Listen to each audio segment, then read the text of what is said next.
Hello. Welcome to the stream. Sorry for the little wait. Just making sure volume and everything is right. I probably still have to turn it down a bit. Yep, I do. Just let me know how it sounds. Welcome to the stream.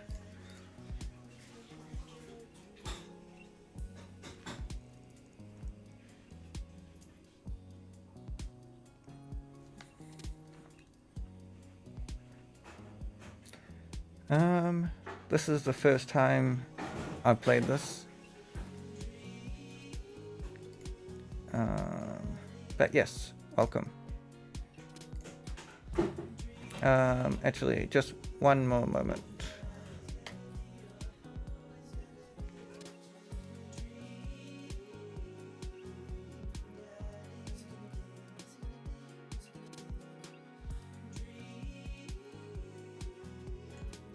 Alright, I'm back. Let's get into it. I don't know if I need a controller, so... oh, that is useful. Alright. Let's jump into it.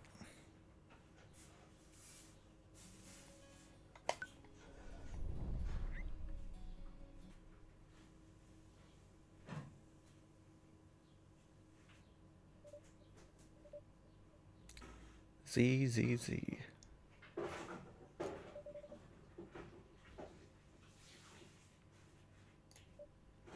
Dad. Z. Dad, wake up.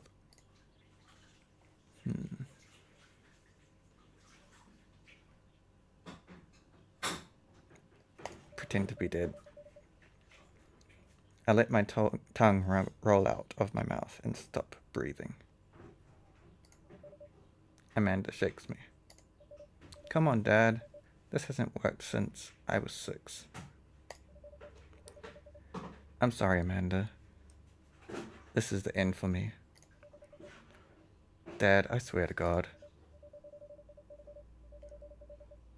Oh dear. Amanda, I bequeath to you all my earthly possessions. Spread my ashes over my recliner. Oh well, your corpse better get the moving van because it's moving. Oh my gosh, sorry. Because it's leaving soon.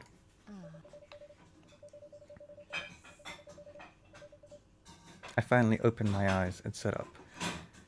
I'm lying in the middle of the living room, spooning a moving box. I yawn and stretch. Morning, Manda Panda. Yikes. Dad's breath. Dad, breath. Go brush your teeth.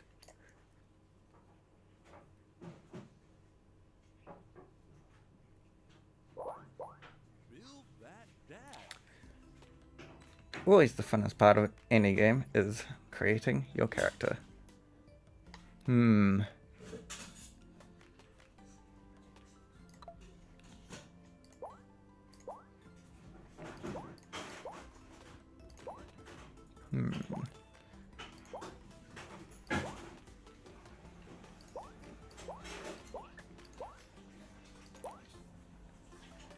Oh dear, this is actually really...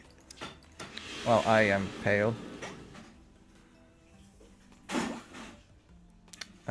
Just one moment.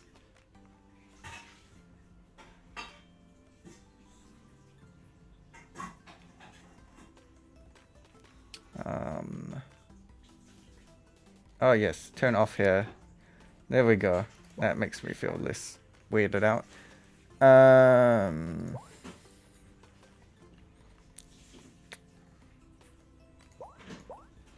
Yeah. Okay. Heads. Here we go.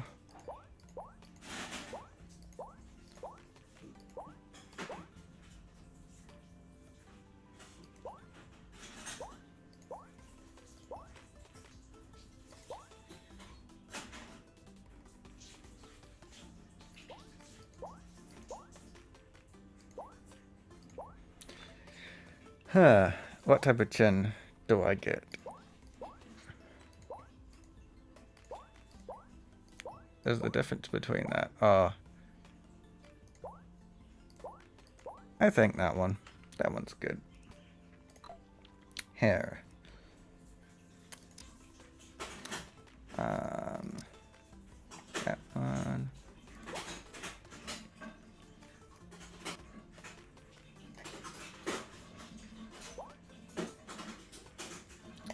I like the fact that Goku's in this.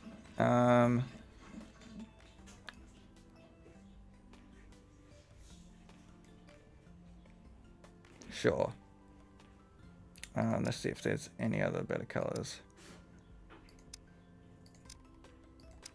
That's probably more correct.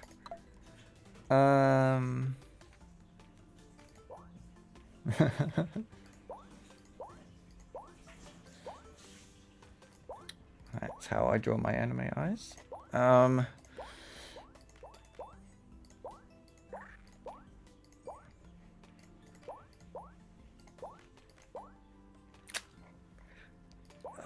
The struggles.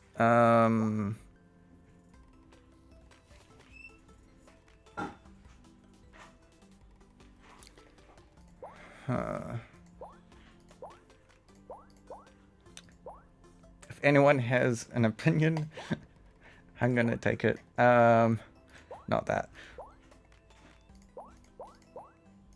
Oh, let's actually pick the right color eyes first. That might help.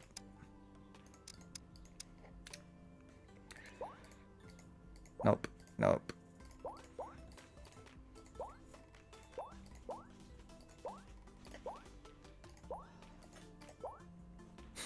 Let's go full anime. Why not? Nope. Nope. Nope. Maybe.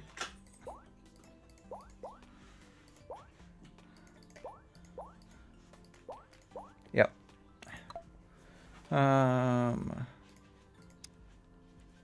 Wait, lips. No, I don't need lipstick. Oh. Okay.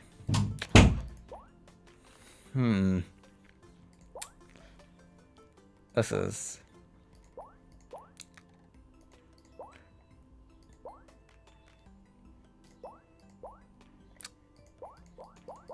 a struggle. I'm gonna do that. Okay. Was it that color? Hold on. Yes, it was. Good.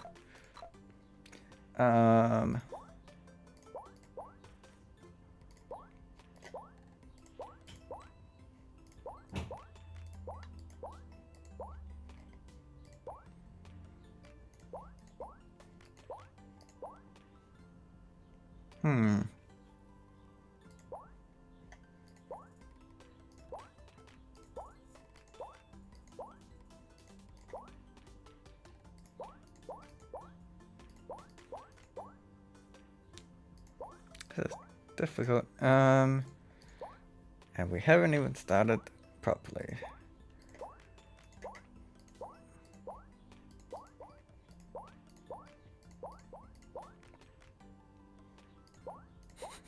Sorry for the indecisiveness. Sims all over. Alright, I think I'm gonna go with... Where was that curvy one? That one.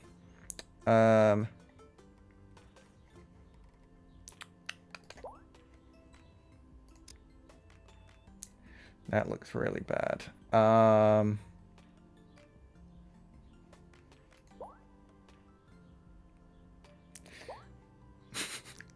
This looks terrible.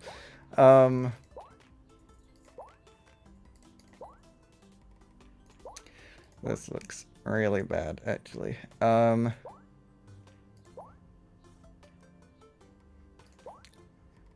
think I'm gonna go clean shaven. Yep. That face does not go with anything else.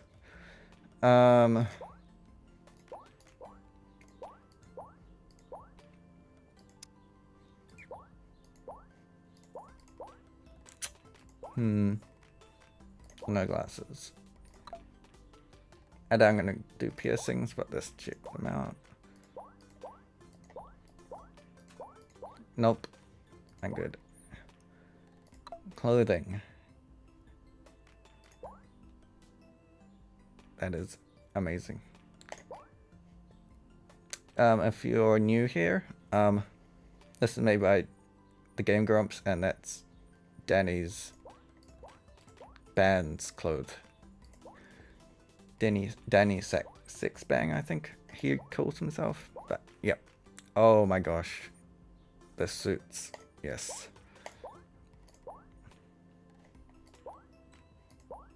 Well, I know I'm gonna wear a suit of some sort.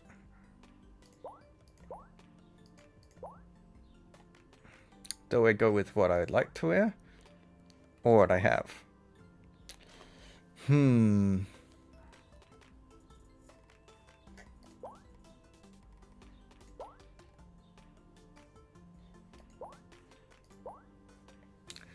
What I want. There we go. Decide.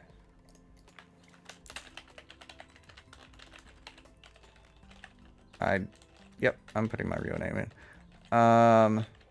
Please fit. Oh, you disappoint me. Fine.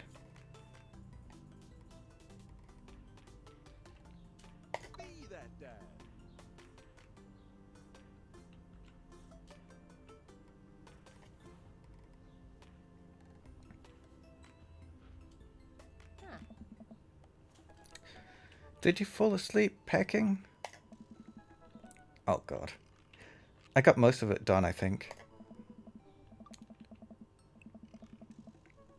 Searching around the room, it looks like I did a pretty good job. Every box is sealed except for one. Wait. Straggler. What's in it? Looking in the box, I see a bunch of old photos in little photo albums. Whoa, I haven't seen these in years. I'll pull out one of the dusty albums from the top of the pile and we begin looking through it. That's the coolest baby I've ever seen.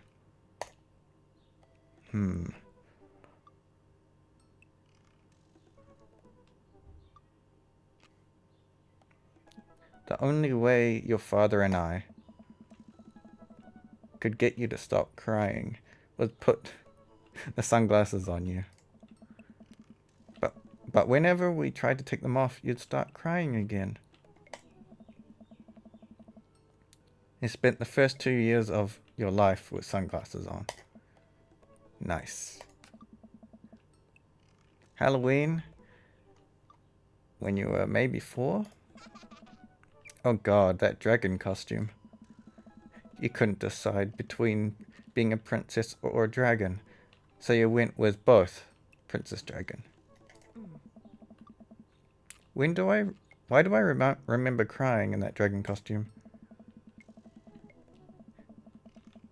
You saw yourself in the mirror and realized you were afraid of dragons. Seeing yourself inside a dragon's mouth was a realization of your greatest fear, I think. Right. Yep, definitely repressed that memory. And this was you and your horse phase. Dad. I believe you named that plush horse Sir Horsington the Brave. I don't think that was his. Amanda lunges for the photo, but I quickly snatch it away and hold it above her head with my superior dad arms. Nice try, but this is important blackmail for later down the road. Go ahead, try me. I've seen pictures of you and your scar band. Ouch, kid. Oh my gosh, I don't know how to pronounce that. The Scar-Munist Manifesto had a chance back in the day. I took off into the distance and reminisce about about that red horn section. Hey, it's Emma P. No, Dad, that's Emma R. I didn't meet Emma P until high school. Honey, I promise you wholeheartedly that I will never stop mixing those two up. Dad, Emma R. Oh, Dad, Emma R's been my best friend since I was 7. Give it, like, a bit of effort. Alright, Emma P was the one sorry, tried to steal people's pets, fired a flaming tennis ball at the police station, pooped her pants during a sleepover.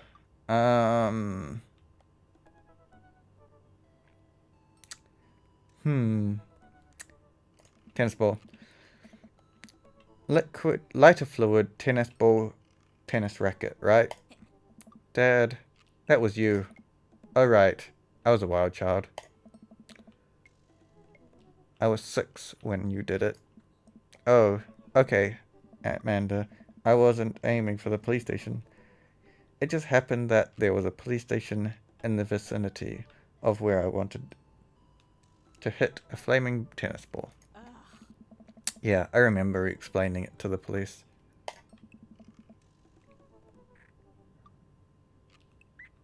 They don't believe me either. Anyway, I gotta show this Emma R later. Emma R later. She'll get a kick out of it. The first photography award you ever won. Yeah. And I got a $20 gift card to McFridays.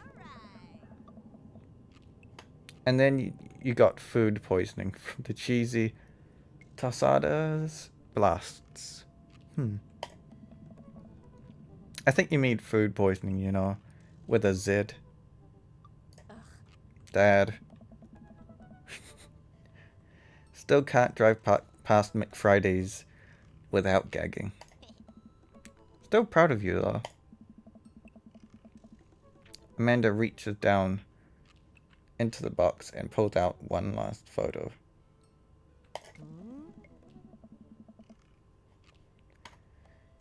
Oh. Neither of us say a word. We stare at the photo for a long moment. Screenshot that. I finally decide to break the silence.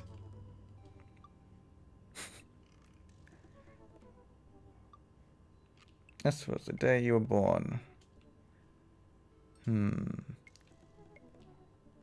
This is the day you were born. It's kind of a funny story.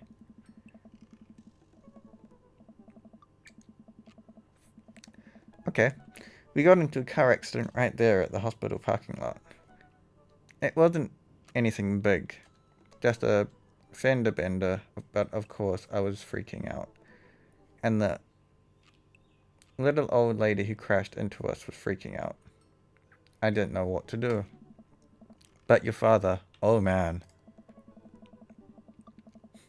He holds up my hand and looks at me directly in the eyes. The calmest I've ever seen him, he says. It's okay. It's gonna be okay. He was right, I stare at the picture for longer, maybe too long. I miss him. I can't even imagine what it must be like for you, Amanda. She pats me on the back. Come on, Pops. We gotta finish packing. The moving van won't wait forever. You're right.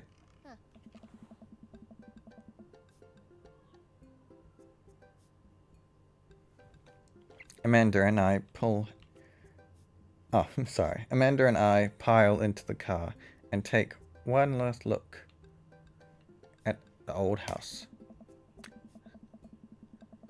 So many memories here. Hard to believe your father and I bought this place almost 20 years ago. Hey, remember when I shattered the front window playing catch? You always had strong arms. Very strong arms. Hey, remember when I shattered the other front window pretending to be a robot who breaks windows? You're a very imaginative child. Hey, remember when I broke the back window? We get it, Amanda. You break stuff. And there'll be plenty more for you to break in the new place. Memories to make stuff to break. You ready? We sit in silence for a moment. I watched my daughter grow up in this house. It will forever hold a place in my heart, but it stings us a little bit to leave it behind. I'm ready. The moving van begins to pull away, and I get the car into position to follow it. I watch our house,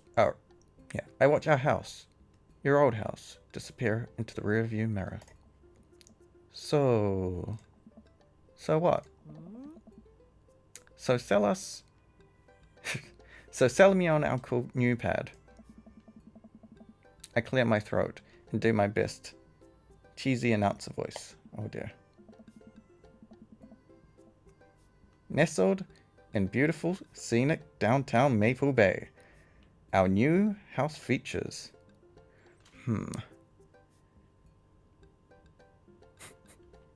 Multiple places to sleep. Not only are there bedrooms for your sleeping pleasure, but couches and floor space where you can, yes, catch a wink. What a deal. I mean, if sleep weren't for the weak. You sleep more than anyone I know. I admit my faults, Pops. I keep it real. Anyway, it's also smaller than our last house. Cozier, one might argue. Good spin. I think it's great. Won't we be closer to a lot of cool stuff that we can walk to? Sorry about that. So I don't have to waste gas. I mean, trying to park downtown is, Amanda, you're gonna have to learn how to parallel park at some point, right? Not gonna happen, Pops. I think someone needs to do a 3-point turn on their attitude. I don't know how to do that either. Have you met the neighbors yet? Not yet, but the neighborhood seems pretty quiet. So you won't have to chase any rowdy teens off your lawn? You are the very teen you mock when you say that, honey. I'm in the last year of high school. I'm practically dust. Yeah, you're real. You're real. Don't you dare. Senior. Dad, I know where this is going. Citizen. I'm just gonna ignore that. But I won't forget it. So what's item number 1 on the new house agenda?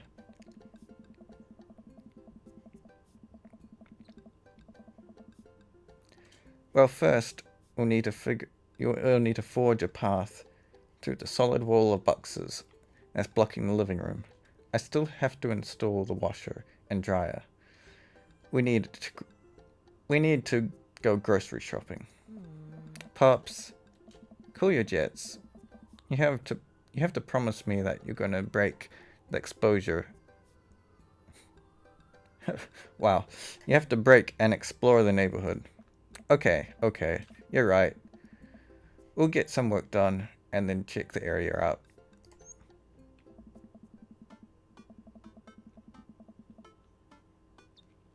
We pull up to the new house. Oh my gosh. We pull up to the new house and step outside. The lawn is freshly mown and the for sale sign is still in the yard. Hiya! And with a swift kick of Amanda, the for sale sign is no more. Nice form, Sweet Pea. I got a problem with authority. I'm so proud. Man, all that karate chopping tuckered me out. I could really go for a sandwich. An ice cream sandwich. Sweetie, it's 10 a.m.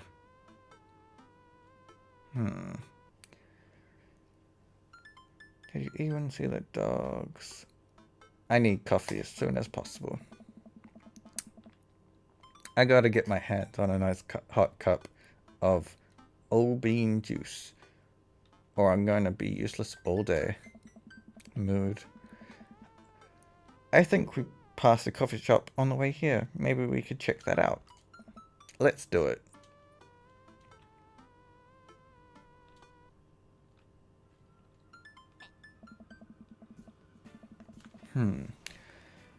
We walk down the street to the Coffee Spoon, a cute little place on the corner. Man, this place is... this place... Wow. I don't know why I said that. This is such a... This is in such convenient walking distance from our place. I mean, I guess. What's wrong?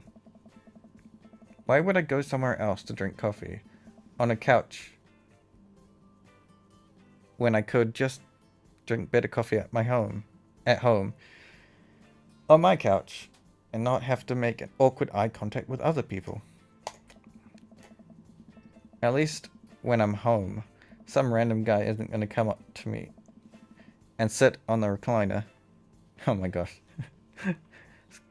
Sit on the recliner next to me and I won't feel like a little weird about it because technically he's not sitting at my table, but he's very much within my personal zone. Dad.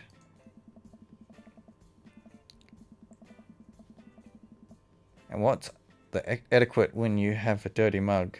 Is there a bin? Do you set it up on the counter because you don't know where else to put it? Or do you leave it there? Feel your face flush hot with the shame as you consider the possibility that there is in fact a bin somewhere, just out of sight, and now you're the jerk who just left their mug. Dad, are you afraid to meet new people? Yes, Amanda. We walk inside.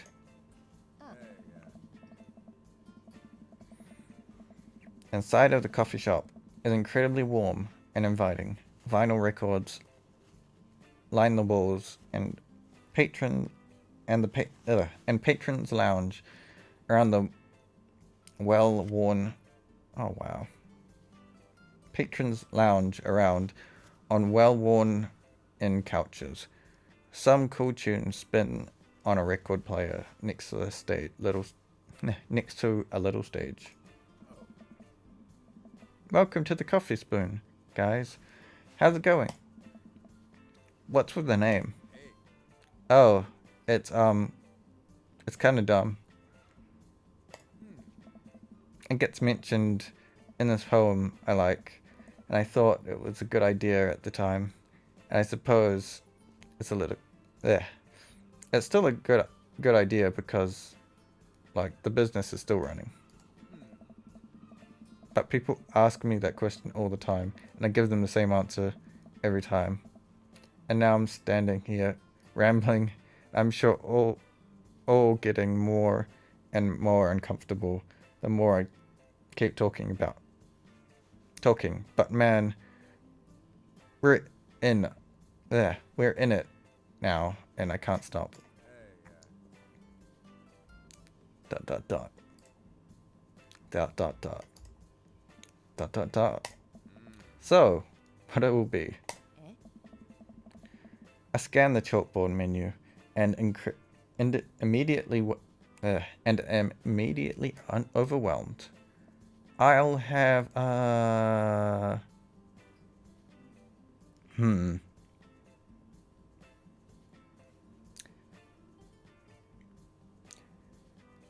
I mean, none. Where's my chocolate at?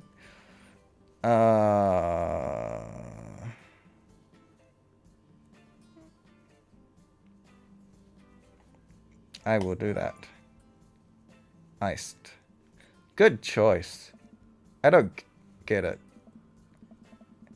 Oh, it's a pun.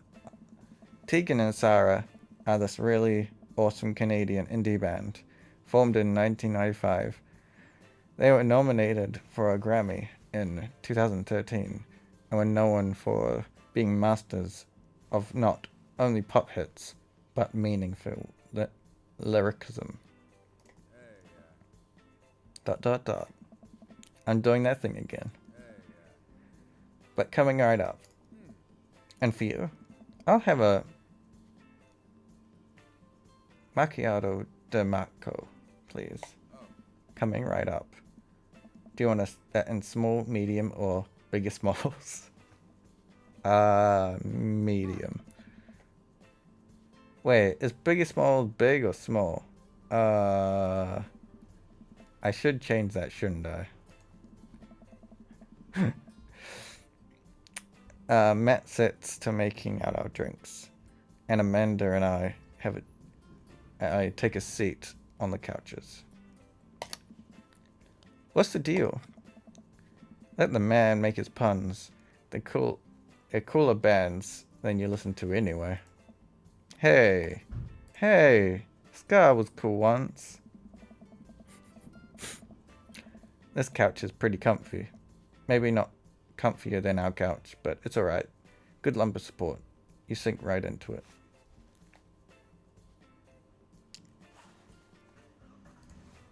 Oh, one moment.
Okay, I'm back. Sorry for the wait. Okay, it's comfier than our couch. Amanda nudges me. This place is right next to our house, and that guy seems not only cool, but also just as uncomfortable with talking to other people as you are. You should totally become friends with him. I don't know. Come on. What do we say meeting new people? What did we say about meeting new people? I can't meet new people if I'm always inside, and you don't go outside and also don't talk to new people. See, we're making progress. Matt sets our drinks down at the table, and I have a sip. The iced Tegel Vera is very delicious. Hi, we're new in the neighborhood. I'm Amanda, and this is my dad, Baron. It's weird me saying it like that. Alright. Alright on. Pleased to meet you both. You ought to come by when my daughter's hanging around the shop. You two might get along. Yeah, I'm sure we'll maybe come in from time to time. Amanda kicks my leg from under the table. I'm sure we'll be here a lot. You know what? Let me get your guys' opinion on something.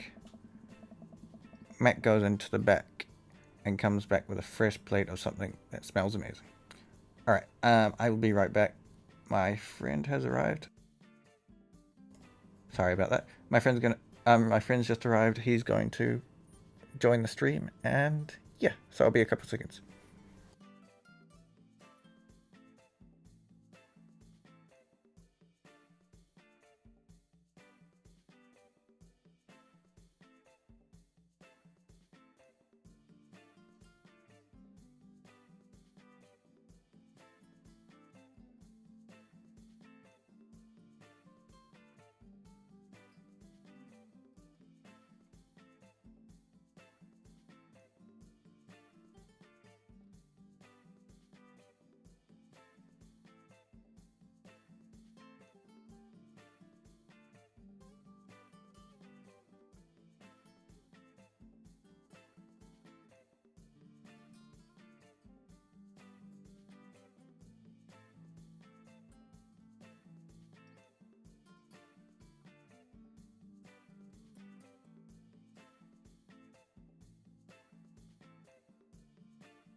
And we're back. Thank you for waiting. Alright. Matt goes into the back and comes out with a fresh plate of something that smells amazing. I'm working on a new banana bread recipe and need help coming up with a new name for it. Well, I think we're gonna have to taste test it first, and so we can get the full flavor profile, you know, and really appreciate the flavor sensations of. Amanda nods vigorously. She knows this game. Yeah, we need to give that nana bread a taste. So if you want us doing free creative labor, I think that would be a good compensation. Oh, wait. That would be good. I'm going to skip that word. I've taught her well. We have trained for this day. I was just going to give you guys free banana bread anyway. Right, yes, that. Matt serves us each a piece. Amanda and I happily chow down. This is amazing. Thanks. The secret ingredient is bananas. So, any ideas? I'm stumped. Well, I think I might only know I'll be able to not give you dad band puns, but I'll give it a shot. Grateful banana bread. Right said banana bread. Oh, I like that. Banana bread. Right said banana bread. Yes. He loved that. Like right said Fred. But now it's about banana bread.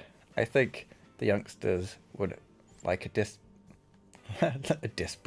like it despite not getting it. That actually has a nice ring to it. Really? Yeah. Right said banana bread. Strong decisions. It's art, baby. ... I wanted to say baby because I thought it would sound cool, but once I said it, I realized it doesn't sound good coming out of my mouth, and maybe I should just leave saying baby to the professionals. ... Enjoy your coffee. Thanks, baby. See, it sounds good when you say it. Across the way, a man catches my eye. Hey, welcome.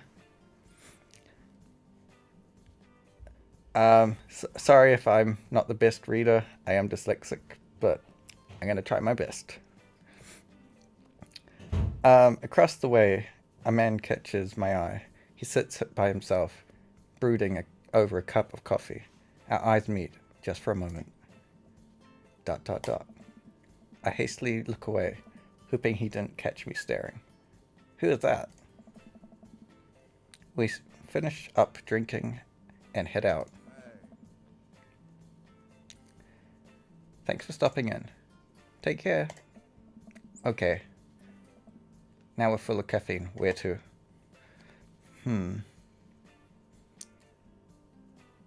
I should get back to unpacking. Let's get some fresh air. I don't need a sleep. Fresh air. Time to soak up all that vitamin D.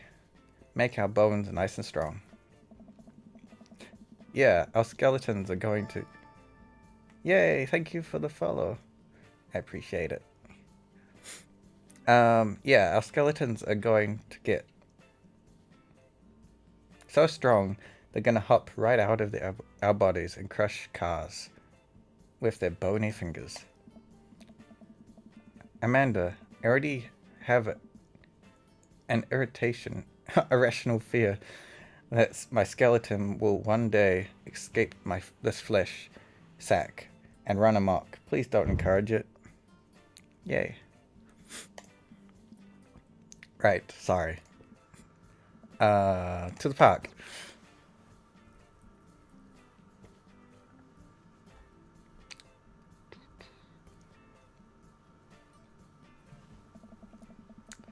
Amanda and I began a stroll through the neighborhood. I can't believe how beautiful it is outside. Kids are playing in the street, the flowers in bloom, and the faint smell of nearby barbecue drifts through the air. That does sound good. This place is nice. Too nice. I don't trust it. Good eye, honey. You can never be too careful. See that baby in the stroller over there? Government operative. They're onto you, baby. We walk for a while and eventually end up at a small park. Toddlers chase each other through the playground and dogs of all shapes and sizes romp through the street. It's pretty crowded, but Amanda spots a nice empty bench. We start to make our way over when... Heads up! Oof. Ow.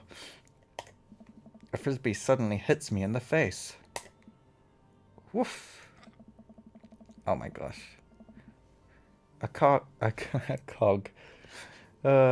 corgi with a nice plated... Wow. I don't know why I can't pronounce that word. A neat plaid... Oh my gosh. A neat handkerchief tied around its neck bounds towards me, wagging its tail. Hello. Did you throw this thing at my head? I like your necktie. I like your necktie. Ruff. He runs around in a circle, and nudges my leg with his nose. Oh god, this is the cutest dog.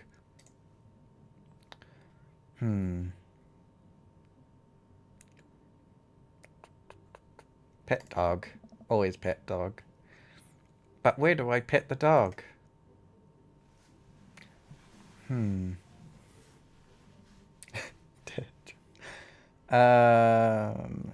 Chin. Always. I mean, it's a strange dog. Head. It seems to love a good head rub. All the smiles here. You definitely could have caught that. A guy in a Hawaiian shirt jogs over it to us and takes the frisbee from me. You know, frisbee's traditionally caught with your hands, not your face.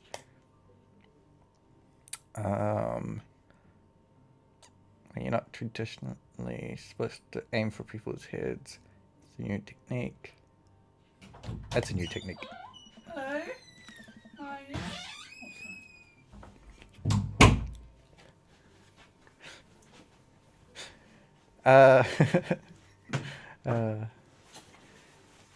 It's like disc golf, but the goal is my face. Looks like you're winning. Ha! I'm messing with you. I'm Brian, by the way. I'm going to always find that strange to say. I'm Baron, and this is my daughter Amanda. I look at her, only to find her sitting on the ground rubbing the dog's tummy. Hi. Your dog's cool. Old Maxwell sure loves the attention. It's great to see another father and daughter out here on such a sunny day. Where's yours? Brian gestures over to the grassy knoll. Not a term you hear very often. Where a young girl sits on a checkered blanket. She's reading a book bigger than her head. She puts it down and heads over to us. This is Daisy. She's reading Brothers Karamazov. I'm not going to try to pronounce that again. That book. Her teacher tells me that she has the reading comprehension skills of a high schooler. How old is she? 10. She's a precious little youngster. Whoa. My natural dad instincts kick in. I must brag about my child's accomplishments. Oh no, it's happening. Okay. Screenshot. Brian, go on. Daisy, tell him about yourself. Daisy, Brian, that's my girl. Baron. Amanda, get in there. Amanda, okay. Baron's HP, 80. Brian's HP, 80.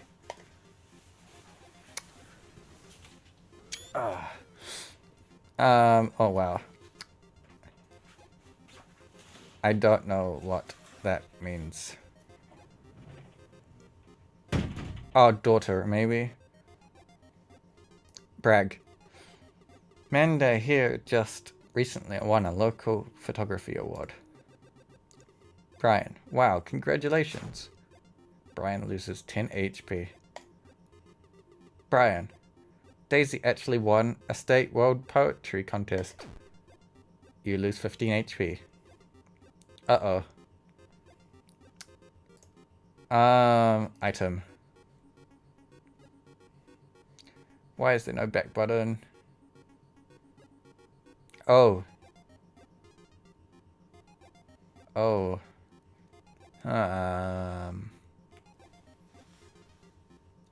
It's gonna be embarrassing. Child art. You unfurl your wallet into a reveal of tiny copy of a drawing of a cornucopia Amanda did in 1st grade. Brian, cute. It isn't very impressive. Amanda genuinely appreciates you holding on to it. Brian. Brian loses 10 HP. You regain 20. Daisy just started a weekly chess club at her elementary school computer lab. She's the prison too, of course. Amanda, dang, my high school doesn't have a chess club or a computer lab. You lose 10 HP. I'm winning. 75 to 60. You can't switch daughters. Amanda is your only daughter. That did stand for daughter.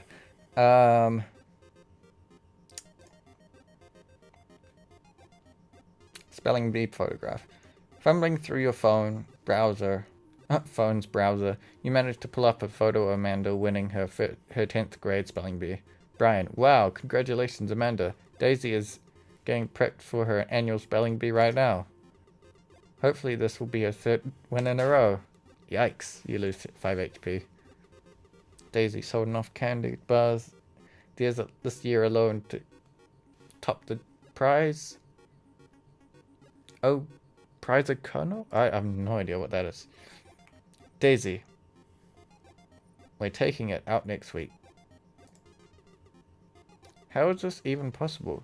Amanda could barely get one of those sticky hand things. It's extra powerful. You lose 20 HP. Oh, wow. Oh, wow. Band-Aid, I guess. With a flourish, you produce a Band-Aid from your pocket. You take a knee and start to apply it to Amanda's arm. Amanda, what are you doing? Dad, being a protective parent. Oh dear. I lost 10 HP. Did I mention Daisy said her first word at 10 months? Daddy?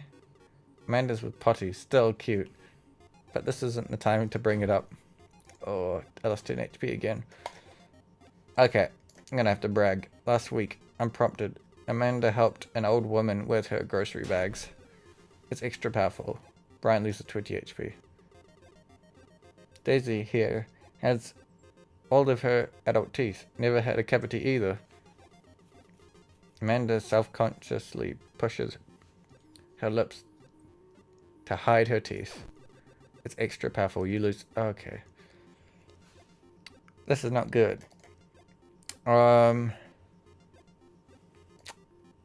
Let's go grade card. Probably not gonna work. You pull out a wrinkled copy of Amanda's last grade card out of your back pocket. Amanda. Dad. Awesome grades. Brian loses 25 HP. You really carry that around everywhere? Ouch, maybe it's kind of weird. You lose 5 HP. Words aren't all Daisy's good at. Amazed. No, good at. By the way, her math is amazing. One time I actually called her to double check my numbers before I made a cut for a support beam. Daisy. You did more than that once, Dad. Doesn't that say more about him than it does about Daisy? Still, lose 10 HP. No. Brian, boy, it's been such a treat getting to know you two. Do we have to add such insult to injury with such a gracious win? Gracious winner. So, I take it you guys are new in the neighborhood. We just moved in. You live around here? Do you live around here? Yeah. We live in the cul-de-sac. Next to the coffee shop. What a coincidence. That's where we live too. Small world, yeah. Daisy and I are in a little ranch-style house on the corner. I know that house. It's just like ours, but slightly bigger and better landscaped. Does this guy have to outdo us? Outdo me at everything? What a lovely place. Well, I don't want to take up any more of your time. Really nice to meet you guys. Oh. You really have to stop by at some point. Yeah, definitely. Bye. Brian and Daisy walk further into the park with Maxwell, happily trotting along in tow. Do you get the feeling that he was trying to set us up? Trying and succeeding. Can't believe that kid's only 10. What was I even doing at her age? I believe you had a bit of thing for horses. Shame that didn't plan out. Could have majored in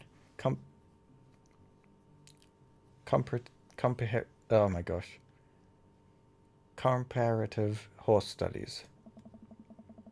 It's not too late to minor in horse creative writing. Too close to the truth, Dad. Let us never speak of the fantastic adventures of Sir Horsington and the Brave, an epic in 7-part by Amanda D.P.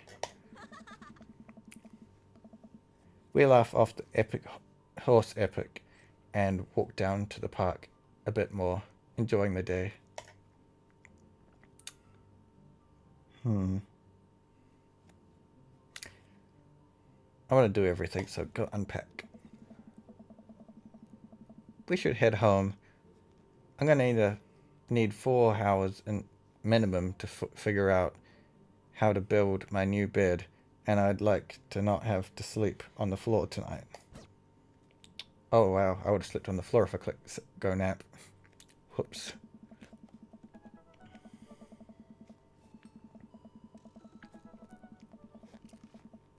I get to work unpacking various boxes around the living room.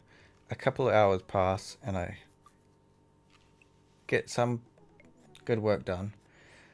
The washer-dryer unit is both washing and drying, and we can actually walk through the living room without tripping over boxes. First visitor already? I walk over to the door and open it. Hello. A handsome, clean-cut man stands at the door, brandishing a plate of cookies. Hello? Oh, where are my manners? My name is Joseph. I'm your next-door neighbor. Oh, yes, I'm Baron. That's what my name is.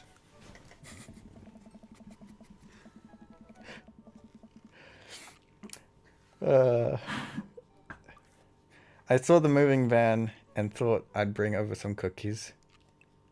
My daughter Christy, wanted me to let you know she baked them herself. Joseph leans in and whispers, but between you and me, she just sprinkled in the chocolate chips. We both share a laugh. Kids, right? Yeah. Wow, cookies, huh? So nice to meet you. Joseph hands a plate of cookies with a smile. Dot dot dot. Well, thanks for the cookies. Amanda disappears with the cookies. Amanda? Come, but... And she's gone. That's my daughter. Her name's Amanda. She's a charmer. Daughters are tough. Sons are also tough. Children in general are just tough. I hear that. I mean, there'd have to be something wrong with you to raise more than 2. I have 4 kids. What have you done? Oh, I mean, don't worry, you didn't mean to be rude. Oh no, this is the first neighbor I've met, and my social life is already in a tailspin. I wonder if it's too late to move again. Yeah, okay. Is the Mrs. around? Mr. actually, and no, not anymore. He died. Oh, I'm sorry for your loss. No, it's alright. Wow, this is uncomfortable. We stand there quietly for a moment, acutely aware of how awkward we both made things.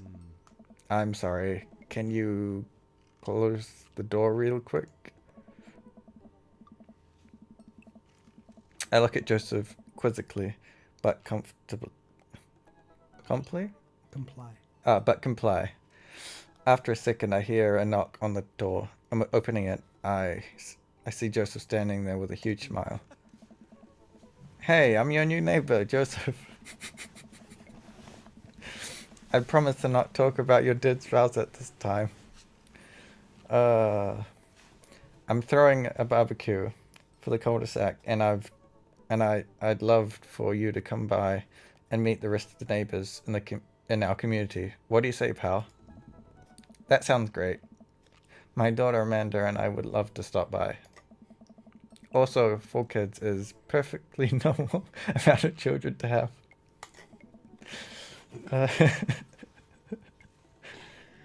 We shake hands to seal the deal. Well, neighbor, I'll see you at 3 p.m. sharp on Saturday. Sure thing, neighbor. This is great. Joseph starts walking away, but stops to think for a second and turns around. In all seriousness, raising a kid on your own can't be easy. If you ever need to talk about stuff, I'm the youth minister at a church down the street. Oh, I don't know. I wouldn't really consider myself a youth. You look pretty young to me, but suit yourself. And with that, Joseph's gone. He seemed nice. Amanda walks back into the living room, crumbs on her face and cookie in her hand. That was the smoothest recover I've ever seen. I should have been taking notes. See, you're already fitting in great. Where'd those cookies go? They're gone, I'm sorry. If it makes you feel any better, they weren't very good.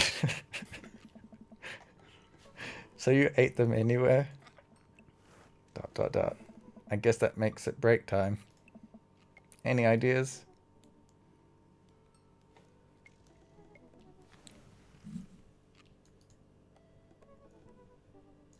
Got?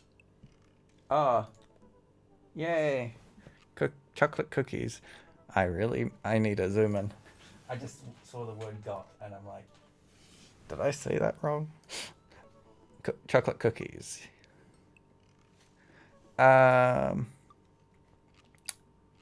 Joseph probably wants to... I would pirate. His pirate back. Plate back. I think we have a... I will start that again. I think we got a ton of good neighbor points if we bring that back. We're going to be the best neighbors in the whole cul-de-sac. We're going to kick the other neighbors' butts with kindness. Amanda and I step outside. Shoot. I'm actually not sure which house is this. Yay. I would like cookies. Thank you. I'm not sure which house is his. There we go. I knew I missed out. I'd hazard to guess it's the big one with all the well-groomed blonde children in the yard. Probably. Good eye, kid. And remember, we need to make a positive first impression here. Keep it light. We walk up to the kids and wave. Hey guys, is your dad around? They all just stare blankly at us. I would leave it at that. It makes sense. We just wanted to return this nice plate and thank you for your cookies. Geez, these are definitely Joseph's kids. They all look exactly like him. Christine, ... They were really good. ... I mean, I heard they were good. I didn't get to eat any. ... I chuckle nervously. Well, okay. We're gonna sit this plate down on the ground real gentle and then back away slowly. Right, Dad? Right. That's what we're gonna do. The kids' eyes bore into us as we scurry away. I can feel their gaze on my back even as we approach our house. I need something to get off my mind. Yeah, very creepy. Like Omen kids. Oh dear, I skipped that. I need to rest my eyes. You've been awake, what, 3 hours? And that's 3 hours too many.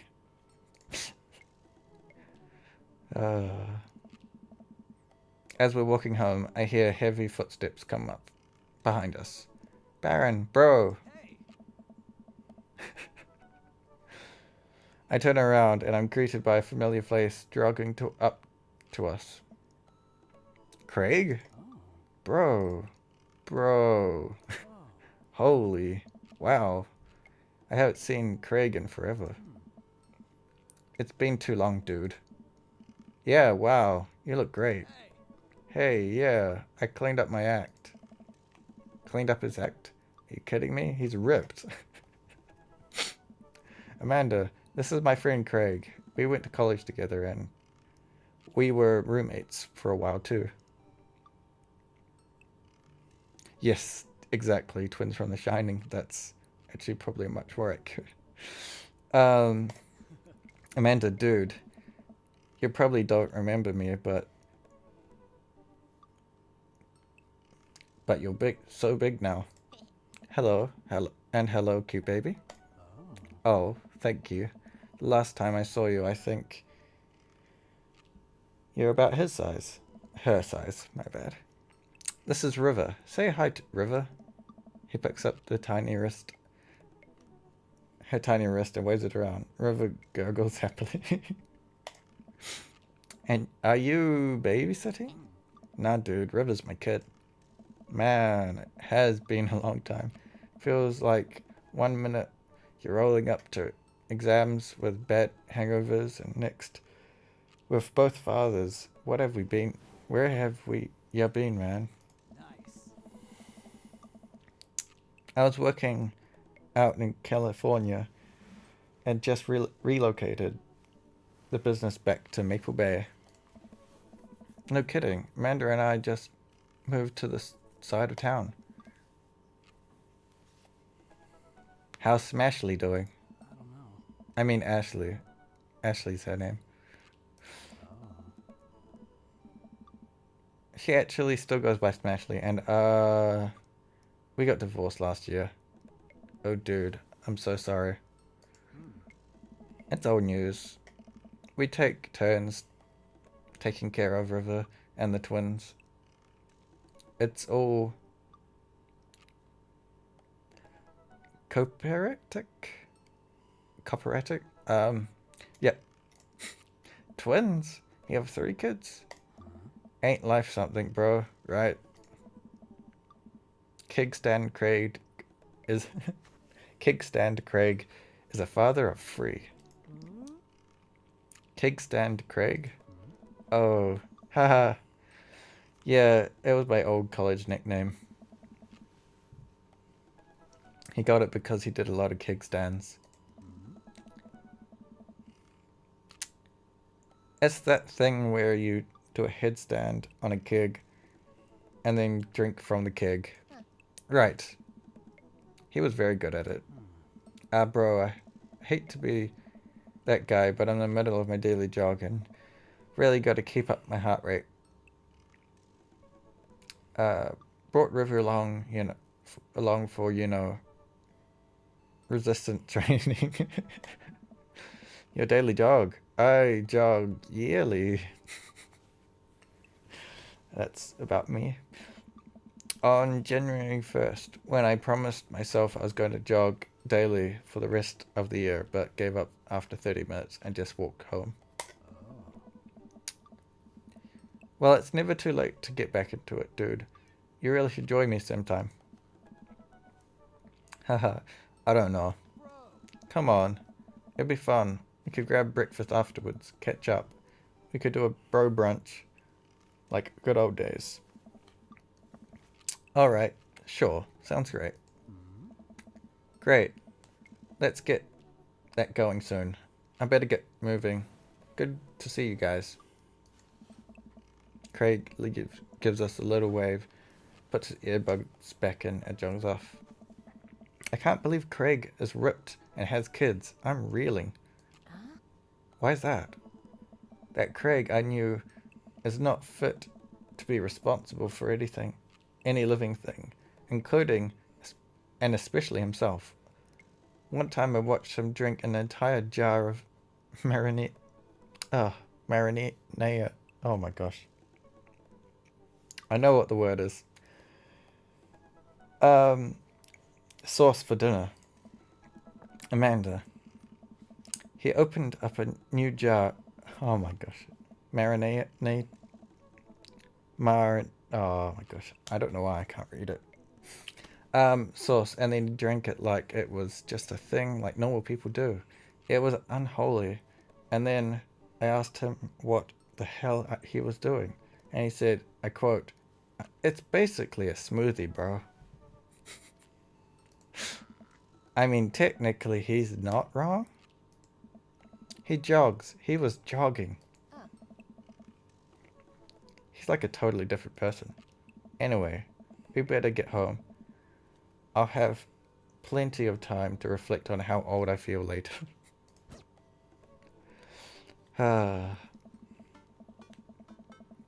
Amanda and I flop down on the couch. Amanda has to shove some empty boxes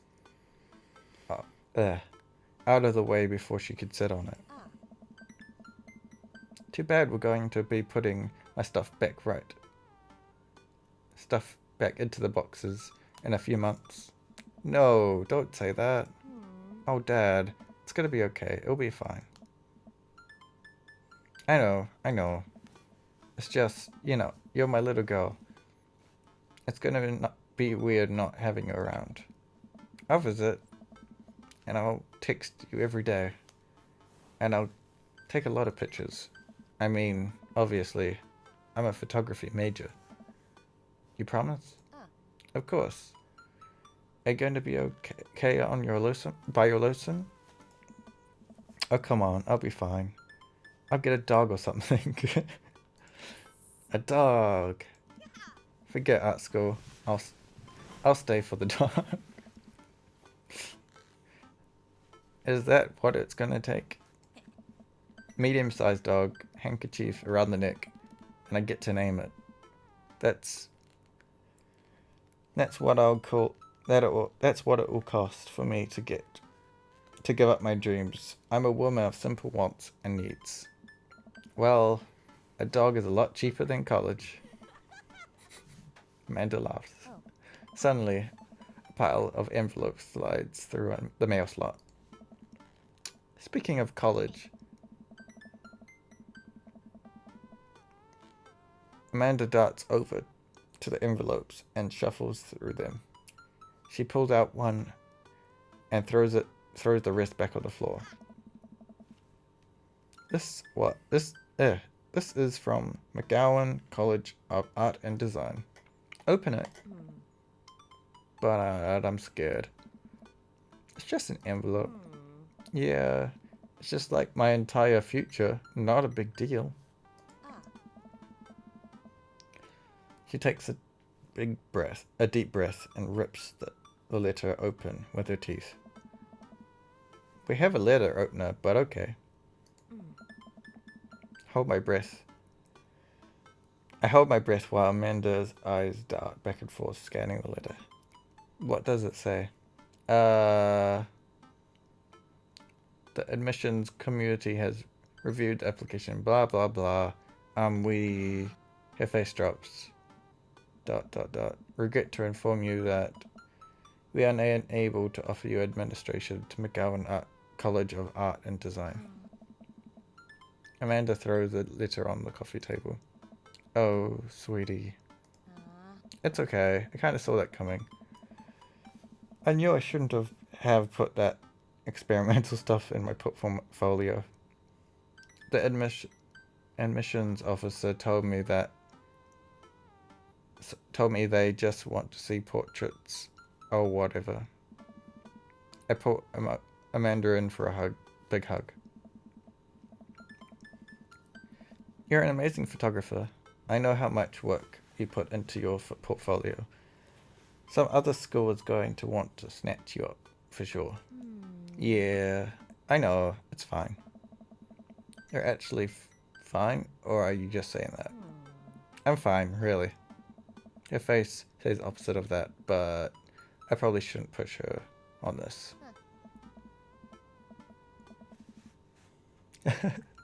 Yes, the deadliest catch. I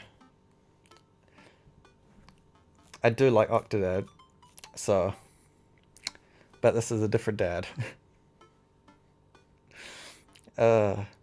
Welcome. Oh, and before I forget, Emma R and Emma P are sleeping over tonight. So... ... You need me out of your way because I'm painfully uncool? I would choose a more delicate phrasing, but yes. Well, I'll have you know that I'm conveniently already have plans for tonight. So you'll have the place to yourself. Yeah? What are your plans?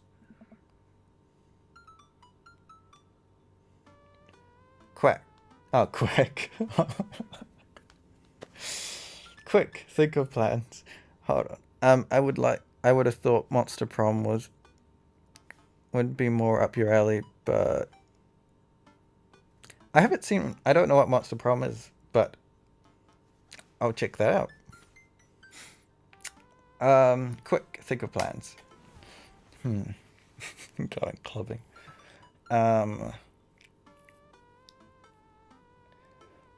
So all really bad reasons.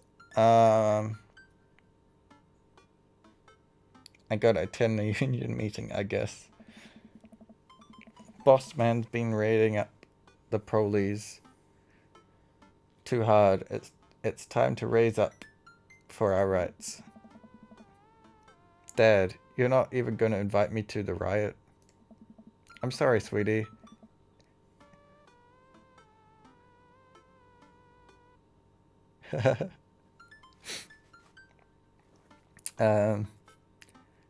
It's an honest day's work for an honest day's riot. I'm just kidding. I'm actually going to...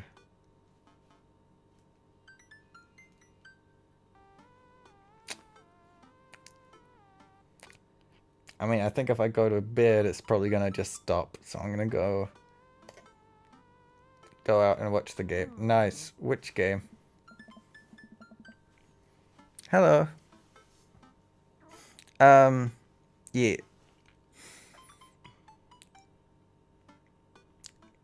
You're right. She does. You know, the game, the one that's on tonight, the game on TV, it's somewhere other than here. Okay, cool. While you do that, I'm going to do drugs and commit some light arson with the Emmas.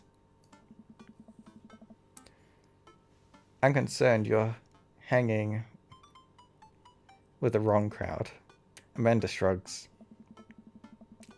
I would have expected you guys to get up to be up to white collar crime by this point. Maybe money laundering, at least.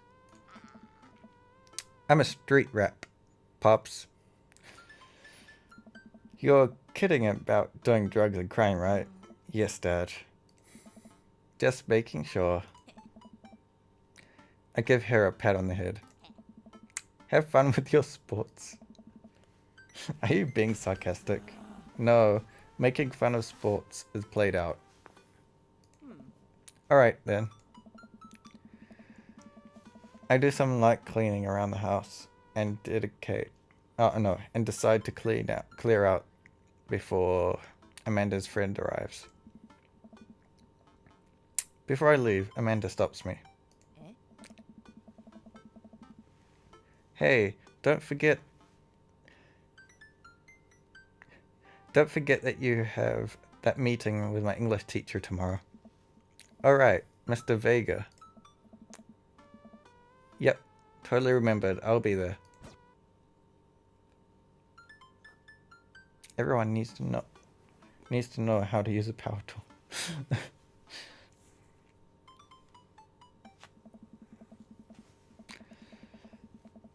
Wow, I guess I really didn't think this plan through. I'm not entirely sure where the closest bar is, and Amanda still hasn't shown me how to use the GPS on my phone. So I'm going to pick a random direction and walk in it. Let's go this way.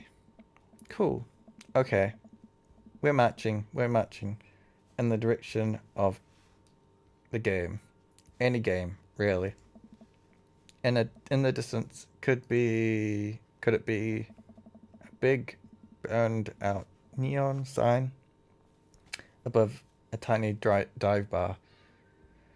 Jim and Kim's Ha. Alright, it'll do.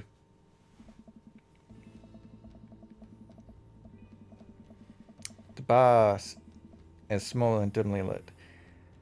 The crack in the pool boards. The crack of pool balls sound in the back as patrons laugh and joke. A string of multicolored Christmas lights hover above the bartender. I can't tell if he's Jim or Kim. I pull up the seat behind the bar. What it will be? One beer, please. Sure thing, boss. The bartender sends me an ice cold beer. I take a sip and enjoy the refreshing taste. And I gotta drink myself. There we go. Say, are you Kim or Jim? Jim or Kim? I'm Neil. Oh. I awkwardly turn my attention to the game, which is playing on one of the TVs on the wall. As luck would have it, my team of preference is not only playing, but currently in the lead, which is always a good thing. A brightly coloured mascot, which is some kind of animal, does cartwheels. I silently cheer on my favored team. Hoping that I don't get any confrontational arguments with a ton of opposing team. Several people in the bar are wearing distinctive colours of the team I dislike, although I believe from their demeanour that, like me, the passion for their team is all in good fun. Hey. A middle-aged woman holding a nearly empty wine glass sides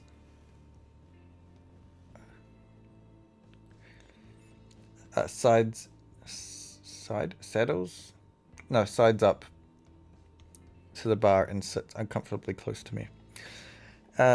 Just got home from work.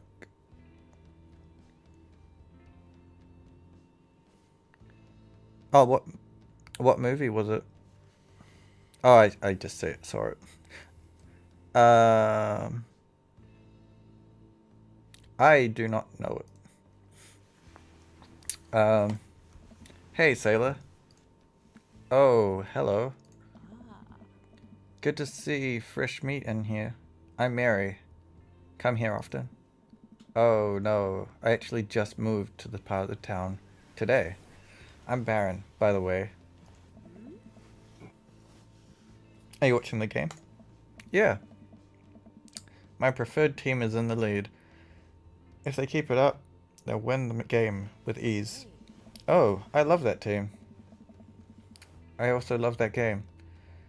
I love someone who knows their way around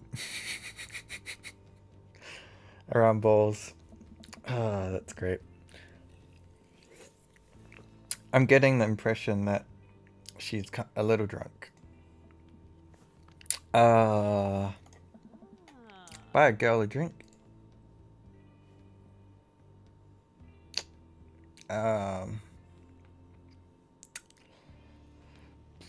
She's quite drunk. Maybe another time. Suit yourself, sailor. Mary saunters off, setting her sights on the newest bar patron to enter. I happily watch the game over another beer. The game has gotten close in terms of points. A little too close than what I'm comfortable with. After a particularly skilled player scores a number of points for the other team, putting them in the lead, I hear an affirmative grunt from another man in the bar. Go team! Yeah, exactly, that's why I was like, no thanks.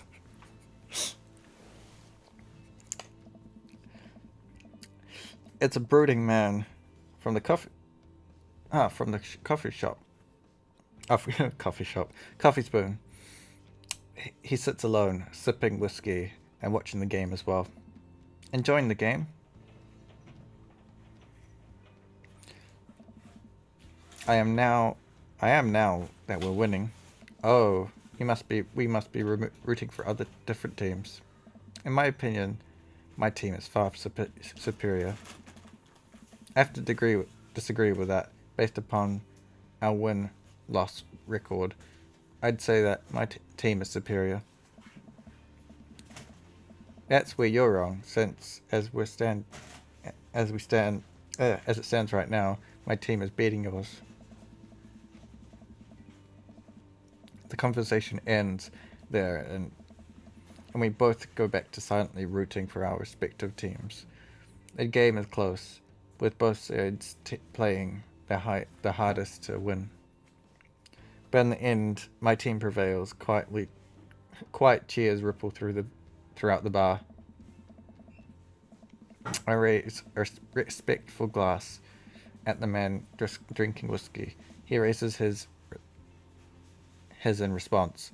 An unspoken truce is formed between us based on mutual love for the game. He motions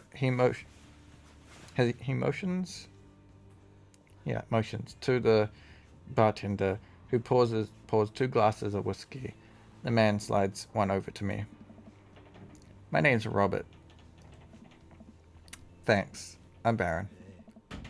You must be new here. Mary already hit on you? Yeah. Robert chuckles. She's a peach. Well, you picked the best bar in town. As slimy as it is, you'll never find a better spot than Jim and Kim's. Is there actually a Jim or Kim that runs this place? No. That'll be Neil.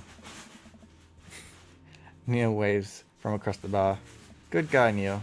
Not enough Neils in the world. Okay. You a whiskey fella or a beer fella? Beer, but I drink most things. You like shots?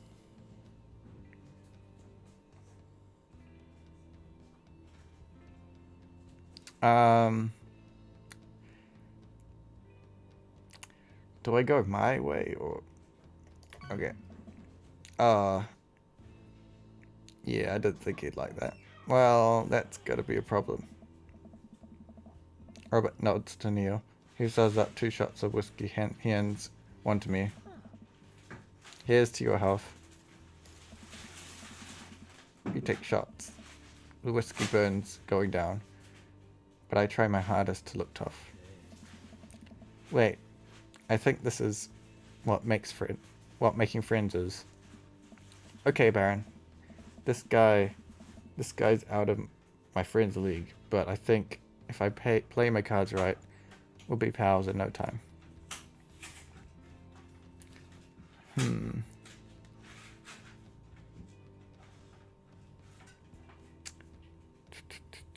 I mean, I'll say jacket. Thanks. Been in my family a long time, passed down from my firstborn. Wow, from firstborn to firstborn. Cursed, some would say.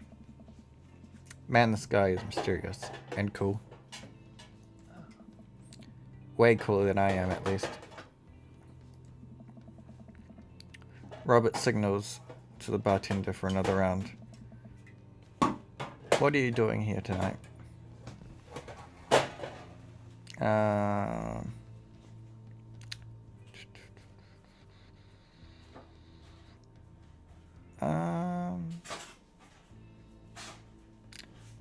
Trying to make friends. I'm new in town. Figured out it might be good to put myself out of here. Put myself out there. Wow, out of here. You seem pretty cool. The key to being cool is acting like you don't care about anything, but actually care very deeply about everything, to the point where it's debilitating. Oof. Really? Robert downs the rest of his drink. Of course not. He gets up. Be right back. Got a powder in my nose. Never seen Robert this talkative. He must like you. Haha, I guess so. I gotta admit that Robert has a gruff charm to him. If a guy like that thinks I'm cool, then I must be. Then I really must be. Robert comes back from the bathroom and grabs his leather jacket. I'm going to go home. You heading my way? Robert and I leave the bar to find ourselves walking in the same direction. I live in this cul-de-sac down the way. Does everybody live there? Me too. We just finished packing today. Great place to be. Great neighbors. Well, some of them. Who's that? We get to Robert's house, which is a few houses away from mine. We stop, and he turns to me. I don't kiss and tell, Baron. But, are we doing this, or what? What? You know. Do you want to come inside or not? A wave of realization rushes over me. I blush.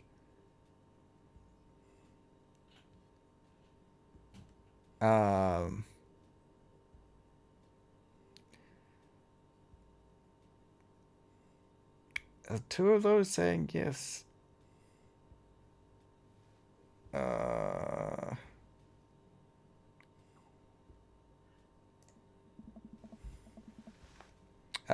Gosh. It's just too quick. Sure. Gonna call it a night. I head home, head buzzing with whiskey. What did he mean? Are we gonna do this or not? I plop down on the couch and I'm asleep before I even get the chance to take my shoes off. Well, it didn't seem like that was a bad thing.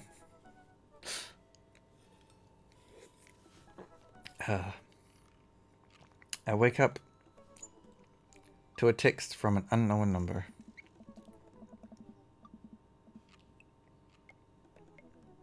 Rise and shine, early bird. Still want to work out? This is Craig, by the way. Holy crap, it's 6 a.m. Who does 6 a.m. anymore?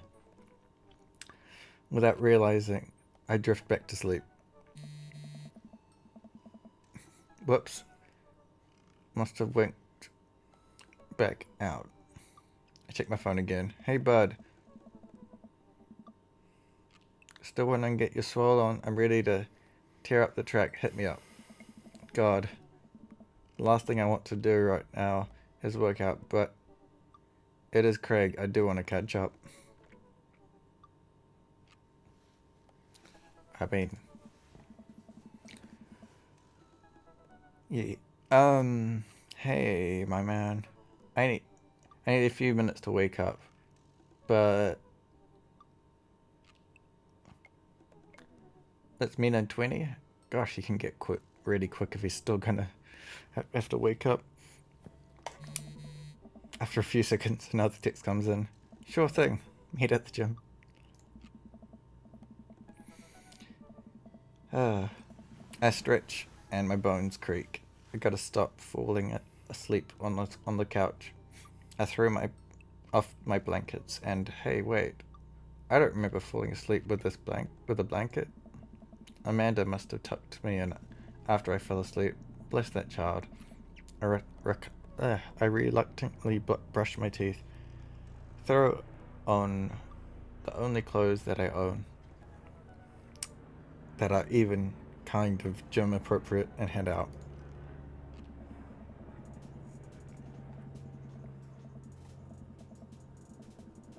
The neighborhood is quiet and serene. This early in the morning, gosh. Birds chirp and the grass is still wet with dew.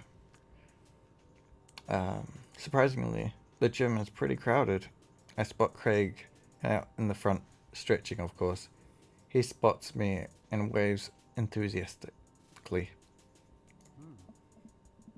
Hey, bro, good morning. Hey, good to see you, man. I'm definitely not pumped as he is. As pumped as he is. Maybe I should have some coffee before I left. You ready to kick some butt? Help. um. Uh.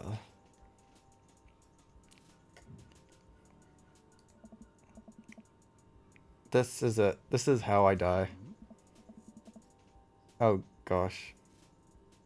I mean, just being honest. It'll be alright, dude. We'll ease you into it.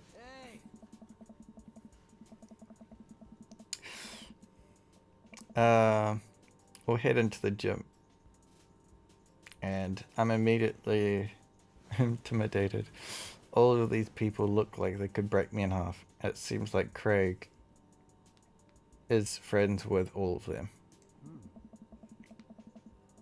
He high fives and finger guns all the cool dudes in the room. And they look like they could and would steal my lunch money to spend on protein shakes. Come on, bud. Let's warm up. We head over to the treadmills and start walking. Okay, I can walk. Walking is good. This is a decent pace to be walking. So, I know we are on treadmills. Yes. And those things over there are Aliphatite. I'm not going to. I don't know how to pronounce that. Very good. What is all the other stuff? Craig laughs. They might look a little scary, but I guarantee that all of them serve specific purpose for building muscle mass. I watch as a dude in a muscle tee flexes a muscle I didn't know even existed. Wow. Wow. Oh wow, that context was bad. I didn't know existed on the machine. I think what was once used to... Oh wow, I'm realizing I'm not making any sense, sorry. Process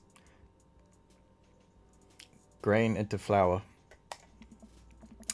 What is that? Why is that guy doing that to himself? That is a good question, bro. What do you think he's doing? Oh no.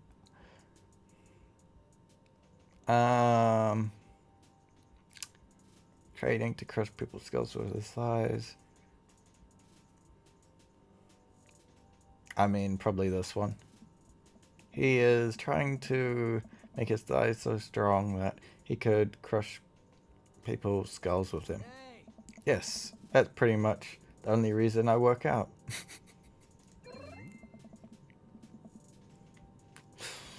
Oh no, Craig is turning up the speed. I better do the same. Oh, how long have you been doing this? Doing the buff thing? Couple years. And what do you do when you're not dadding or working or buffing? Oh, I coach my twins' softball team. That still counts as a dadding and buffing. Ah, I keep busy. What do you do for fun? I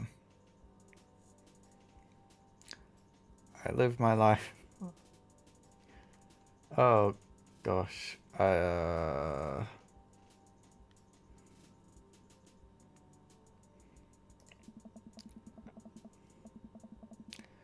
goal is to live... Okay, that's actually pretty accurate. With as many few worries as I can muster. The lost shaker of salt was a metaphor. A metaphor for what? About what? About not being able to shake salt out of something. We're jogging now. Oh, God, we're jogging now. I look over to Craig and he hasn't even broken a sweat. How is he doing this so effortlessly? I'm dying. I can't even feel my life force draining through every orifice of my body. Oh dear. Oh. Hey, remember when my fish died in college? No, I don't like the story. Oh my god. Is he really bumping up the speed again? I guess I better do it too. Oh, this is fast. This is very fast. Oh. And where that we were at that party, and you vowed to make me feel better.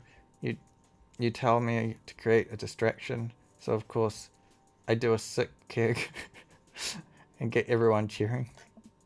And then I try to steal a fish from the fish tank at the party with my bare hands like an idiot.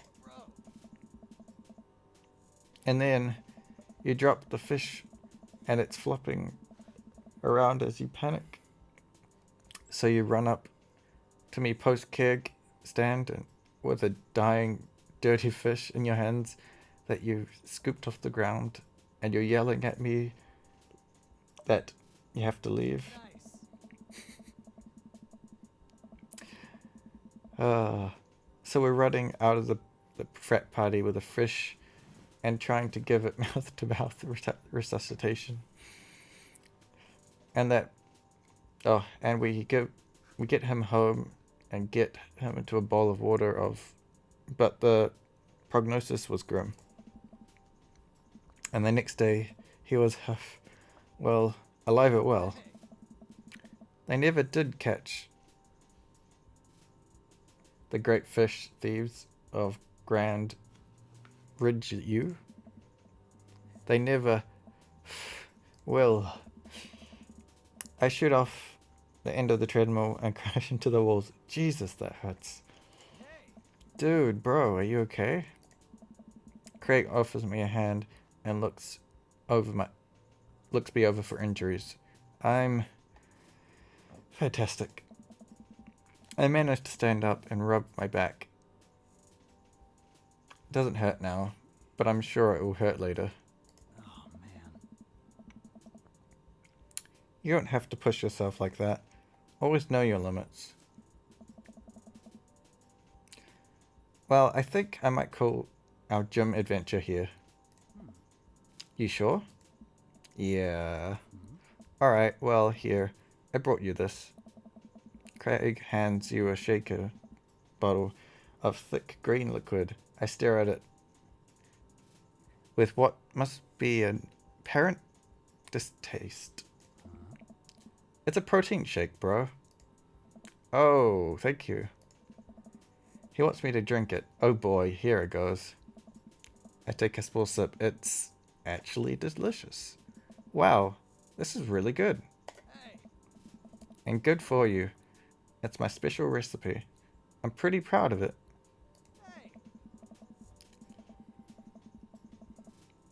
Let me know if you ever want to work out again.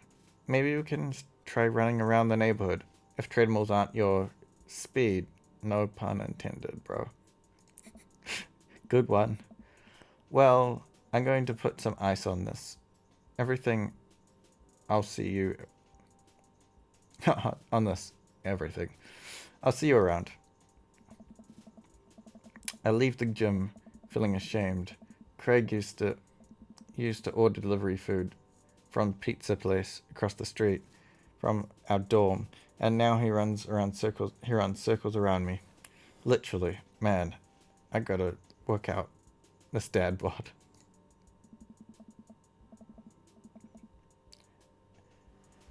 I got home and lied down on the couch. It hurts to move. Oh god, I'm so old. Welcome, you viewers.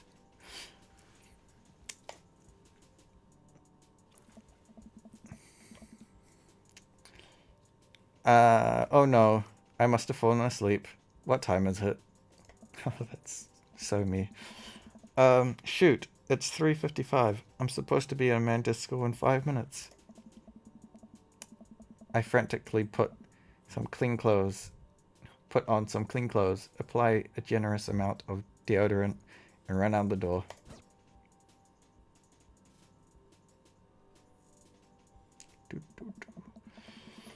Alright. I arrive at Amanda's school and check in at the front desk. They give me a bright orange visitor sticker and send me on my way. I'm barely awake and feeling pretty haggard, but hopefully nobody will notice. I check my watch, and I am relieved to see that I am only 2 minutes late. Wait, was it room 103 or 108? I spot a youth standing at the lockers and approach him for help.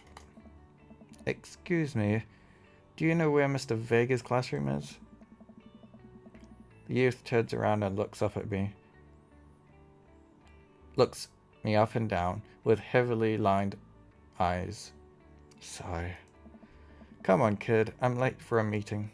Mr. who? Mr. Vega. I don't know, have you tried the exit? Okay, wise guy. Are you gonna help me or not? Sigh. Fine, up those stairs and to the left. Can't miss him.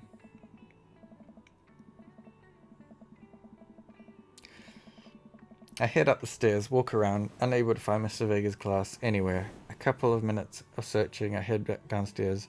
There's a punk youth kid set me up. That punk youth kid sent me on a wild goose chase. I get back where the low rent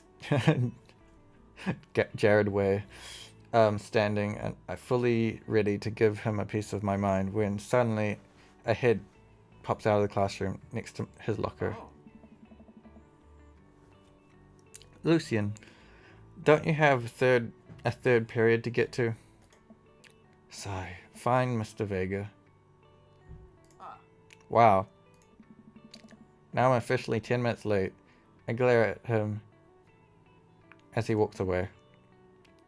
We're not cool. You must be Baron. This period is almost over. Would you mind waiting in the back? Mr. Vega leads me in and I take a seat on a comically small student's desk in the back. I might get stuck in this. Alright, well, where are we? Now, who can you tell me about the unreliability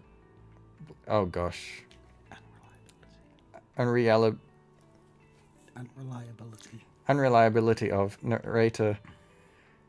Of the narrator in J.D. Salinger's Catcher in the Rye. Yes, Colin. Colin stands up and does the thing where he blows into the crooks of his elbow to make a fart noise. The whole class erupts in laughter. Alright, everybody. Very funny, Colin. Please sit down. Now, Holden Caulfield is an unreliable narrator in the sense that the bell for the end of the period rings. All the students immediately get up and make a break for the door.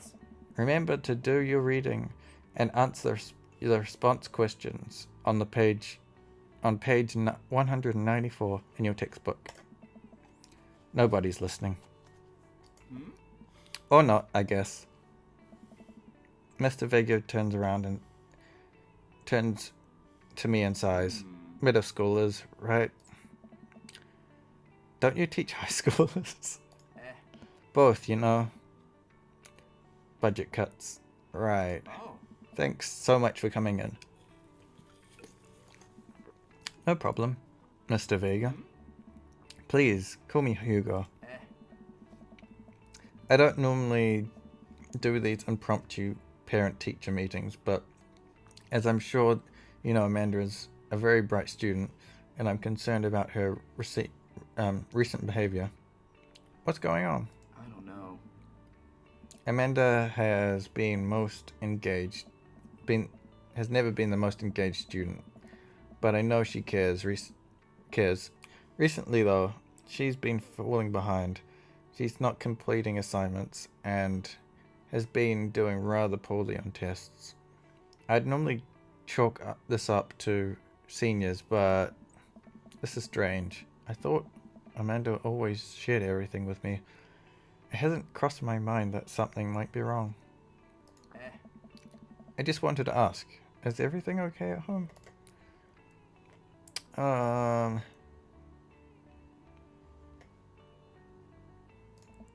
Well, we just moved recently. But it was to the other side of town, and Amanda was more excited about it than I was. See, you could talk to her about it. See if you could to her about it. I know she values you a great deal and would appreciate your guidance. If she keeps heading down this road, I know how important art school is to her, and I would hate to see her miss out on a scholarship, out on scholarship money that she clearly deserves.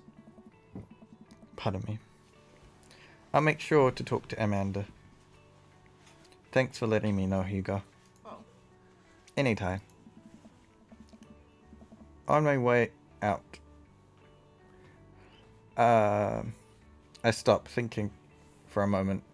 I turned to Hugo. Hey, Hugo. Yes? Ever catch the rye? Yes.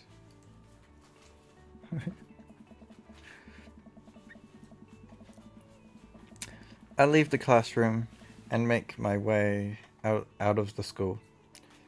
I'm still a bit in shock that Amanda was able to hide this from me so well.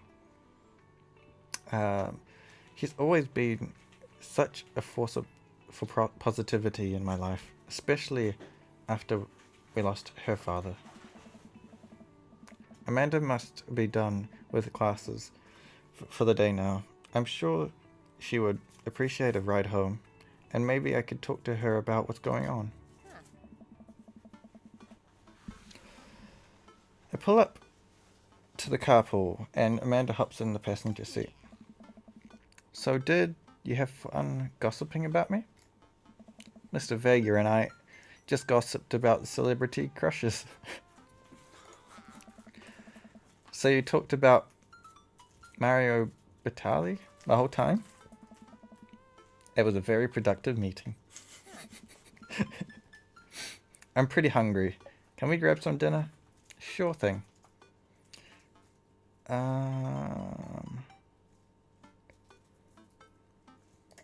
Let's go out. Does that sound good to you? Yeah, sure. Why the mall? Geez, can't a dad take his daughter to the mall? Will you buy me things? I will buy you a thing. Singular. Sounds like a deal to me. We drive in silence for a short while. Amanda plays a game on her phone. I should say something. You know, sometimes when a kid gets older, they find that they have to keep things hidden from the parents. And that's okay, because sometimes that's what kids do.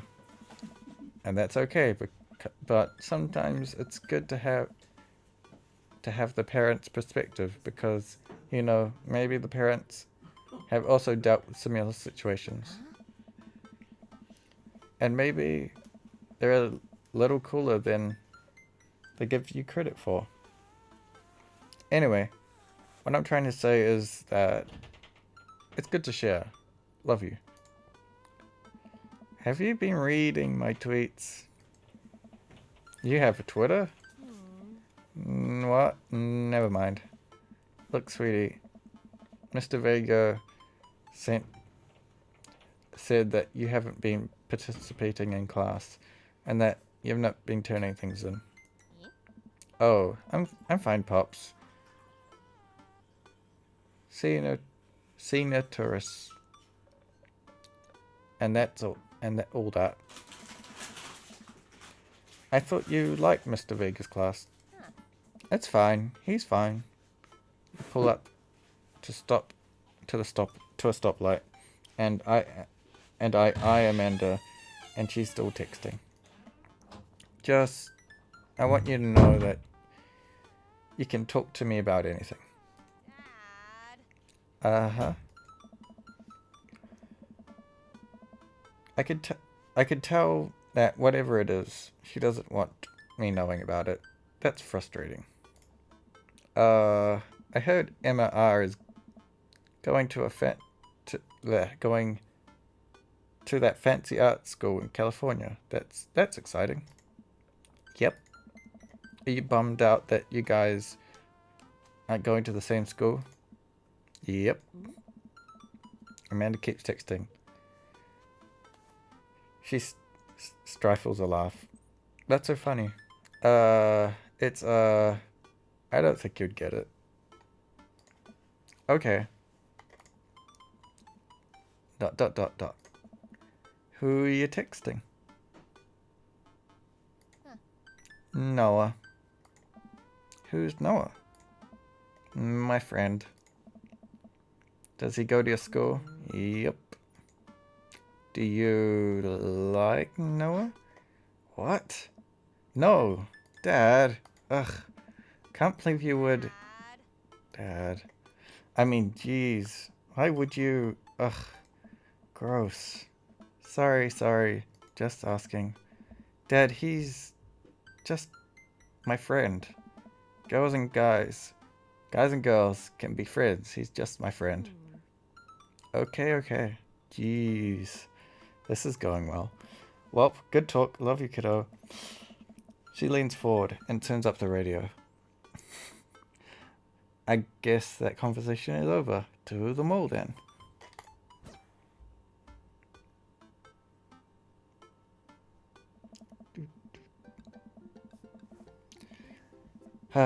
We arrive at the mall. A big indoor shopping center with a couple different floors. It's kind of dead,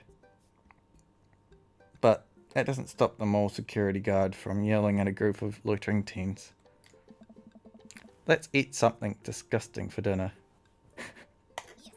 Heck yeah. Language, Missy. Oh wow. Heck yeah. Better. Oh, quote out.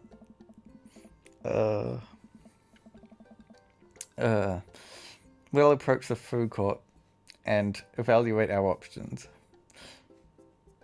There's greasy restaurants after greasy restaurant. My heart burns just looking at the menu.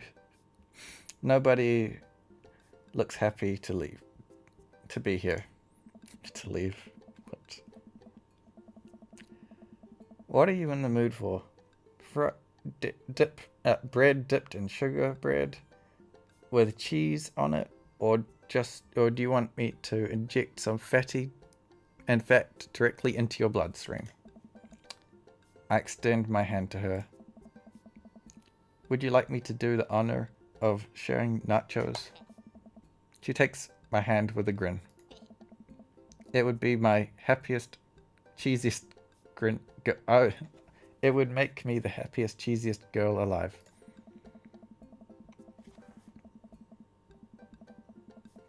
We order a giant pile of chips and unnaturally orange cheese from a very unenthusiastic and positively stoned teenager. We take a seat at a rickety table and dig in. These are bad. These are very bad. But also strangely delicious. We have to eat through the pain. We enjoy the fluorescent cheese goodness together until we're out of nachos. So, something's been bothering me for a while. Can you explain memes to me? Oh, shoot. I was trying to screenshot. Okay. So, meme. All memes. Amanda sighs deeply and places her head in her hands. Dad, it's complicated. See, memes are jokes shared by a bunch of people that are get less funny the more people do it. So the problem is that by the time the meme gets to you, Dad, all us youth have already done joke to death.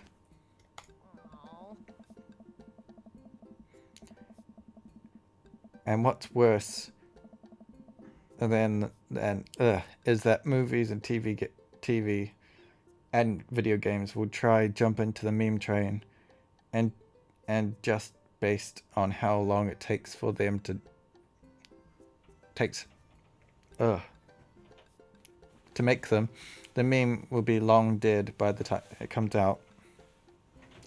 So it just dates it, and it isn't funny. Oh shit! What up, Dad? Please. Anyway, changing the subject. Where to now?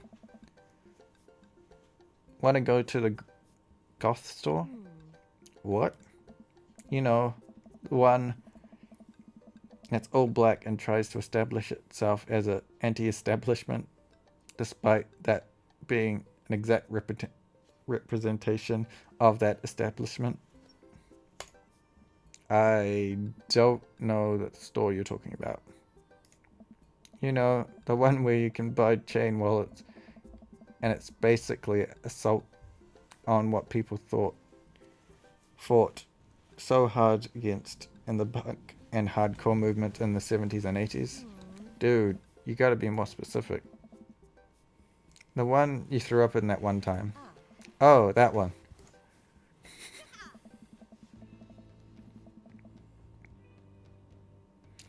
Amanda runs into the store with me trailing behind her. She makes a beeline for the back.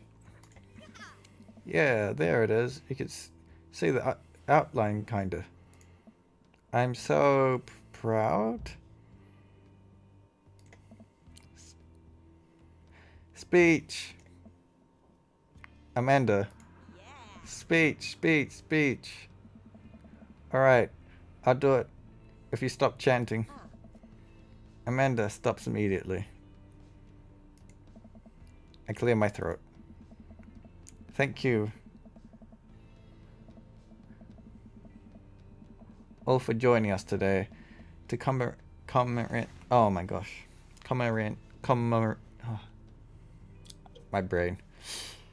An historic moment for that would forever shape history on a day that, very much like today, some 5 years ago, our very own Amanda and DP had too much blue raspberry slushy on an outing to the mall. After begging her father to take her to Dead, Goth, and Beyond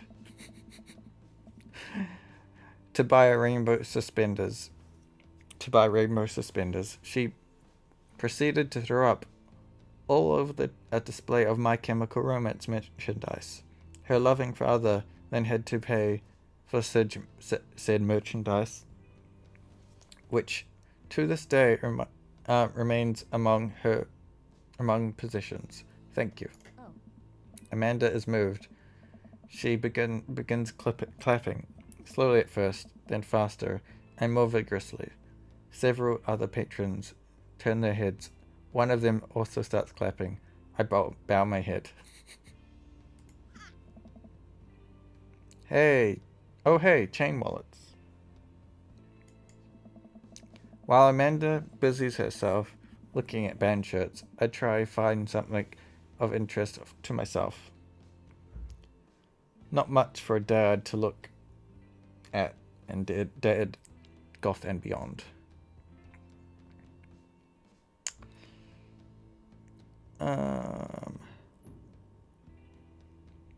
Yeah, I like mugs. I'm suddenly stricken by an existential fear. If there is only one number one dad, then why are there so many mugs that say that? The whole time I thought I was the only one. If I'm not the only one, where do I place other global dad ranking charts?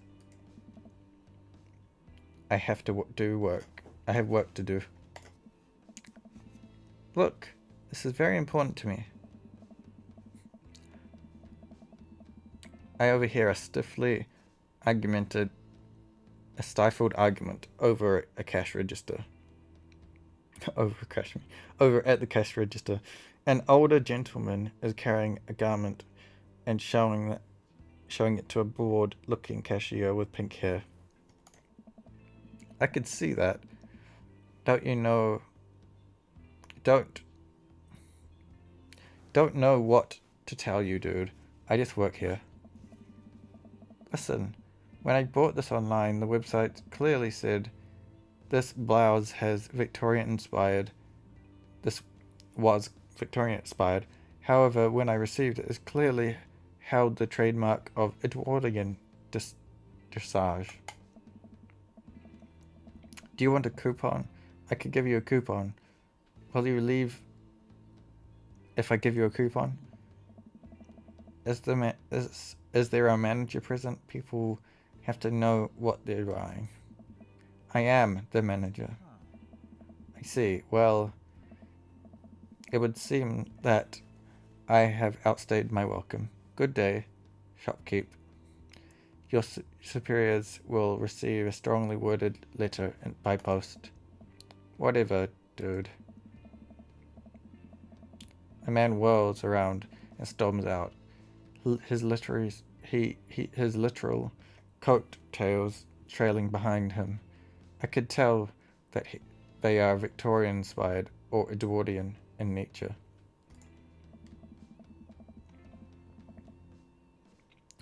Amanda trots up to me with a t-shirt in her hand. Oh boy, here it comes.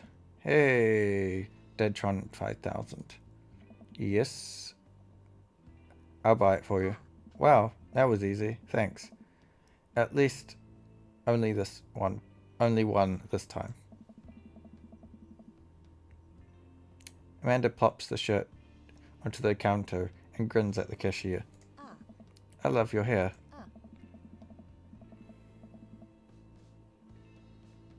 The cashier says nothing and rings Amanda up, radiating hatred. I hand her a 20.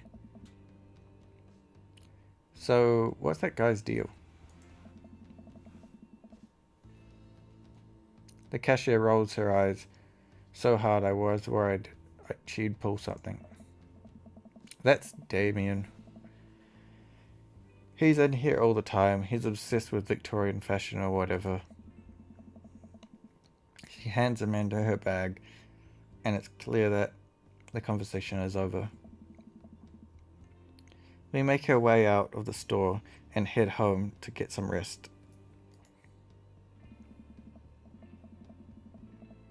Amanda and I sit on the couch, trying to find something to watch over bowls of ice cream.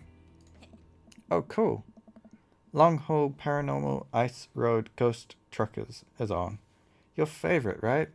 Oh, hell yes. They have to make it over the Canadian tundra before the ice road melts. But also the hunting ghosts. Oh my gosh. Also, the trucks are haunted. Of course.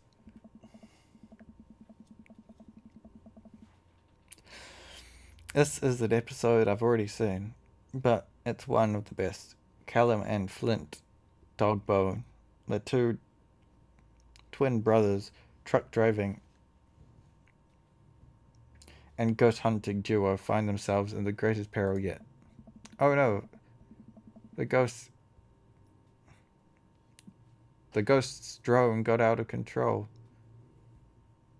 Oh my gosh, drone, what am I doing? The ghost done got control of the truck. I can't steer. on their damn ice roads. Let me use this EVP meter to try communicate with the spirits. Flint, we're about to die. Ah, almost got it.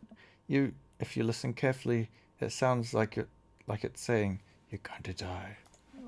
That's because we're about to die. This is art. The episode ends, and Amanda excuses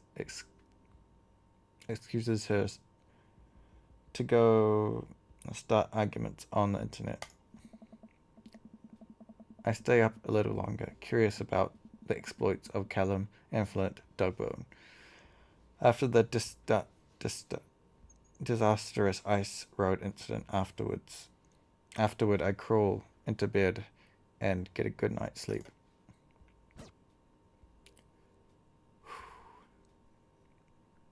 Drink a full glass of water in the morning to help wake up. Unlikely. Z. Morning, sleepyhead. 5 more minutes. You have never ever let me sleep in 5 more minutes. So get up. Fine.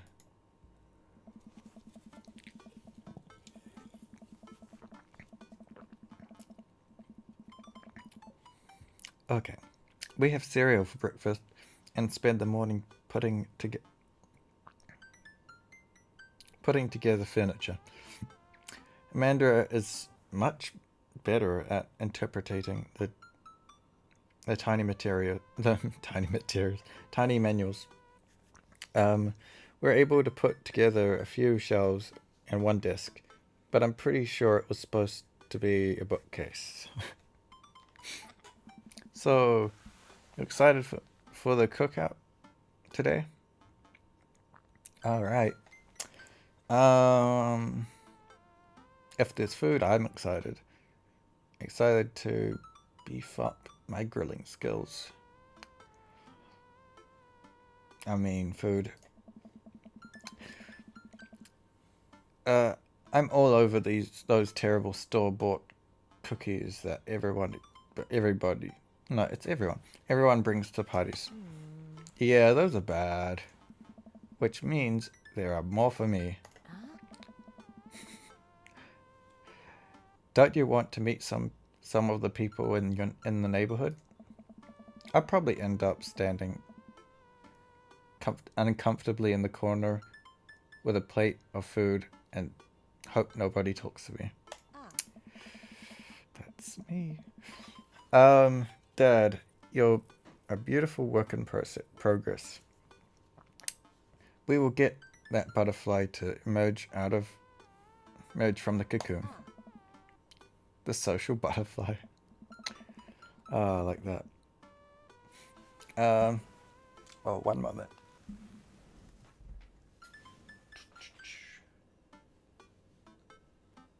There we go. Forgot to put my phone on charge. Well, we better start getting ready. We definitely don't want to be late. What? No, we have to be fashionably late. Who shows up to a cookout in time? You know what? We're going early, just because you said that. I head out the door, and Amanda reluctantly follows. We walk across the street to Joseph's house with a store-bought veggie plate. I'm a terrible cook. If this doesn't involve a grill.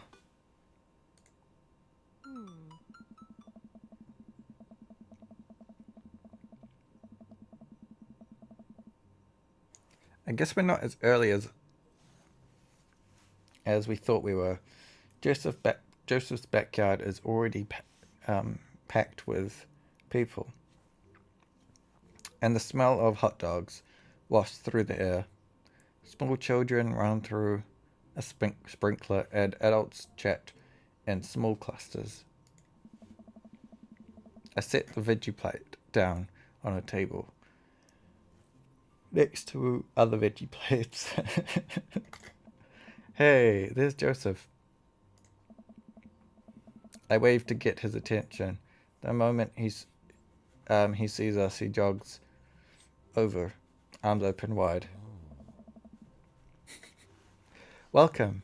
I'm so glad you two are here. And you brought veggies. Let me introduce my family. Kids, come over here. This is Chris, my eldest. Oh dear, they're hiding. Hi. Oh. And this is Christian and Christy. They're twins. They stare creepily and say nothing. And then, of course, there's my youngest, Krish. Wait, where's Krish? Maybe Mary put him in his crib. Oh no. It's the woman from the bar the other night. What is she doing here? Oh, how could I forget my lovely wife, Mary? Joseph picks her on the cheek. She smiles. Ah, Mary, sweetheart. Did you put Krish to bed? I'll have to go look for him. What? You have to. You'll have to. Joseph takes a moment to regain his composure. Mary, this is our new neighbor, TheSlayerBaron, and his daughter Amanda. I'd shake your hand, but I have a glass of wine that I need to tend to. I love her. Nice to meet you, Mary, for the first time. Charmed. Well, I have to go over there now. Mary leaves. Oh God, this is awkward. I wonder if Joseph knows. I wonder if Mary knows that Joseph knows. I wonder if Joseph knows that Mary knows that I know. It takes all my energy to not run away from the barbecue and start a fresh new city. Fresh and new a new city, yeah. Ha ha ha. My wife has a wonderful sense of humor. But please, you two, enjoy the barbecue. All the guys are really excited to meet you.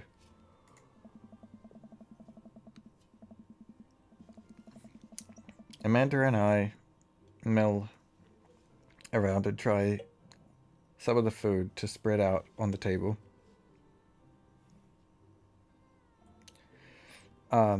I pick at some deviled eggs. Amanda grabs a small paper plate and immediately begins piling up baked goods. Ooh, yes. Oh, I don't want to have to make friends. Come on, Dad. Who are you going to party with when I go off to school?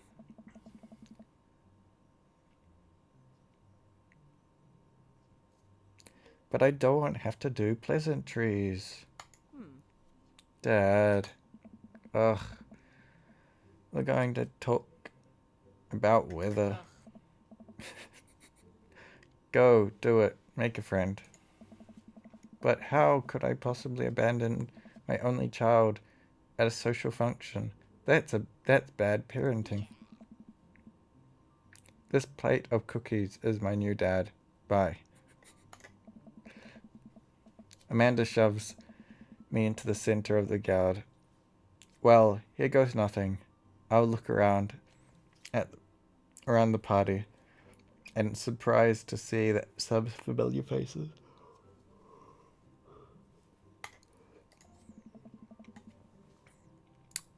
Isn't that the barista from the Coffee Spoon? Didn't I meet that guy at the bar?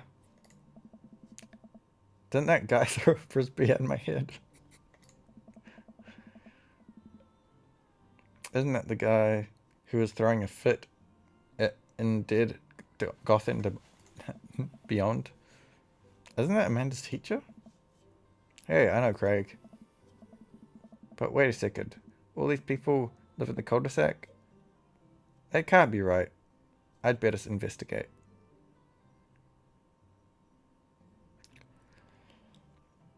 I mean, I want to go burger time, but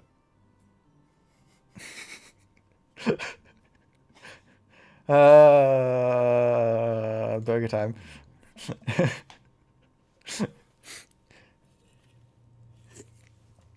Without further ado, let's work some magic. Joseph closes his eyes, takes a deep breath, and gets to work. With the greatest of ease, he sets patties on the grill, flourishing as he flips his spatula in the air. It's easy, for, it's easily some of the best grill work I've ever seen. You think that this is the first time? You think this is my first time in front of a grill? He's working fast now, effortlessly tossing cheese onto patties and then perfectly grilling. Oh my god. Why did I put burger time? Grilling onions on one side, one after another. But Dad's exactly. I really, yep. I'm really glad I've eaten. I'd be like, so do they do delivery? Um, one after another, and Dad take notice, and crowd around Joseph to admire his masterful technique. You probably didn't know this, Baron, but Joseph's known around here for his grillmanship. Ooh.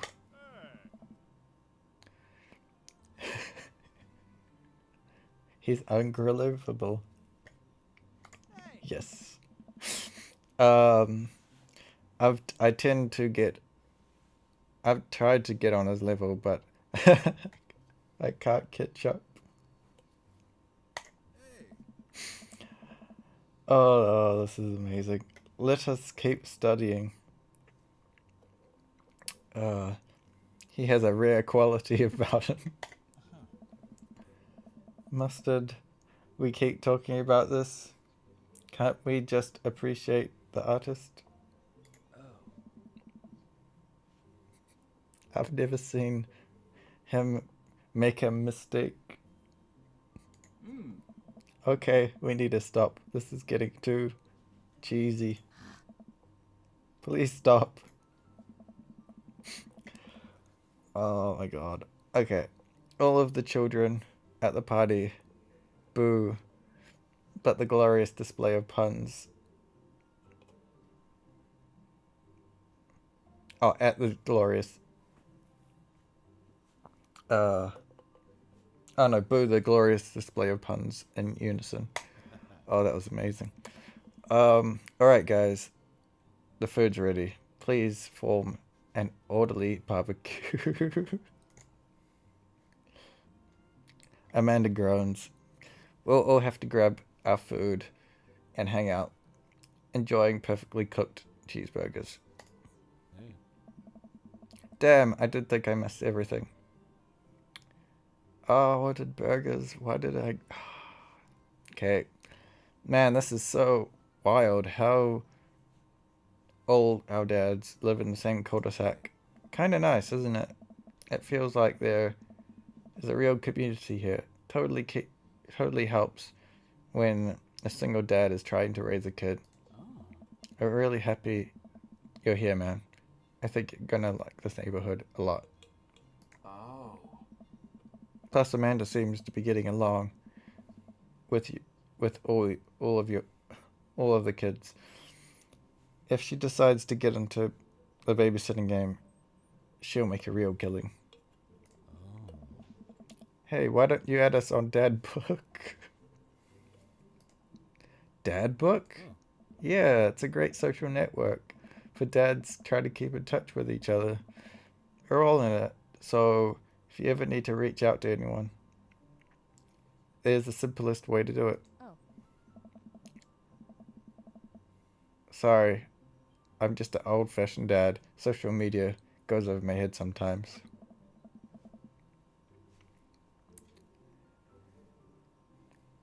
Don't worry, Pops. I'll help you figure it out. The rest of the barbecue goes smoothly as we trade stories and drink beer as our kids play on the lawn. Amanda breaks up a fight between Carmen's Dia and those weird twins. I think they wanted her soul. Oh, yeah, I definitely missed a lot. Damn it. But I got an achievement, so that's something. Amanda and I walk back to our place as the sun sets over the neighborhood. Pretty fun party, don't you think? I mean, I got a burger in me. That's accurate. I wish I could be playing Parano. Nope.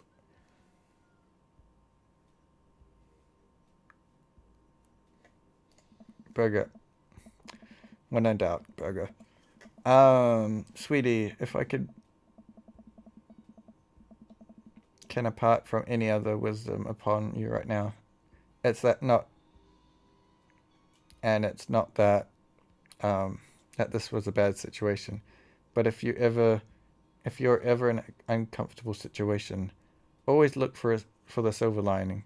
The silver lining is that linings get you through the other side. We ate rockin' burgers today, and it was good. Exactly.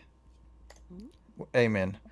Well, hey, at least you met some other cool dads. You should hit them up on Dad Book. Maybe I will if I ever figure out how social media works. Dot dot dot. I have a good feeling about this place.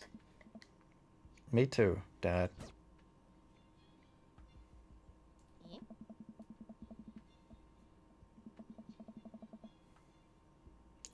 Amanda and I arrive home with the remnants of a veggie plate. Seems like nobody was really into the cauliflower. Any big plans for the evening? Actually, yeah. I was going out with some friends. Oh, is that okay? Of course. Just keep me posted. And be home before midnight. You got it. And be careful. I will. Make good choices, of course. And call me if you need anything. Dad, you're not going to do the thing when you silently wait for me to come home in the living room with the lights turned off, are you? What? No. I've never done that and will never do that. Okay. Do you have plans tonight? I, My plans were kind to eat ice cream and watch TV with Amanda, but I'll find something else to do. I'm gonna...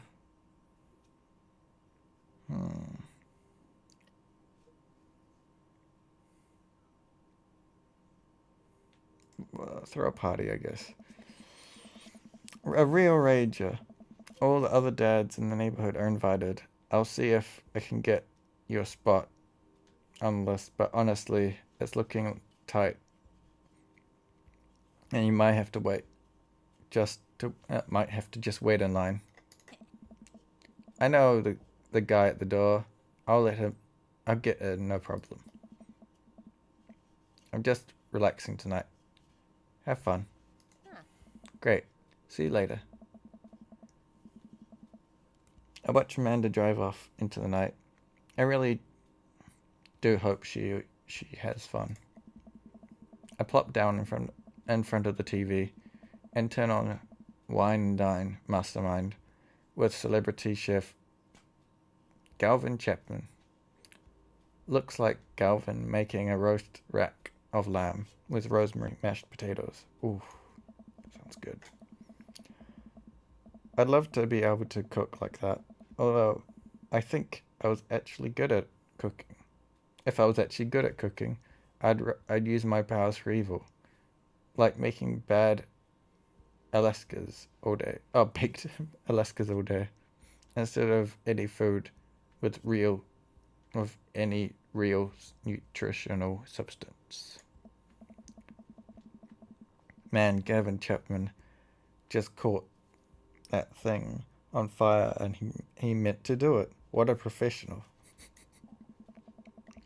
I lose track of time as I blaze through several episodes of Wine and Dine Mastermind, and also one episode of some cooking show called Meat Hell.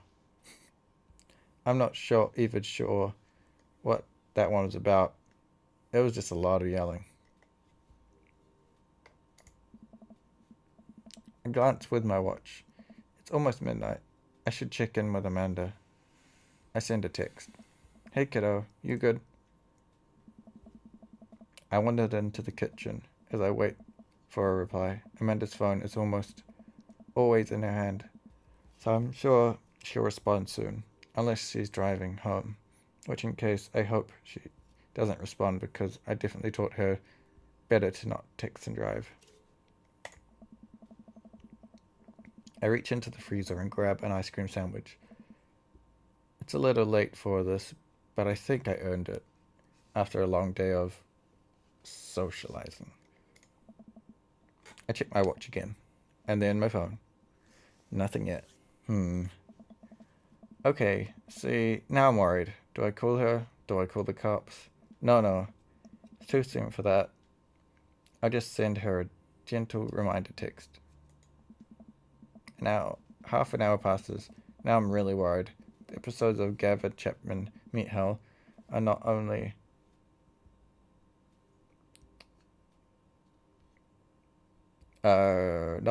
not assuating my anxiety. I don't know the word. But possibly, wow,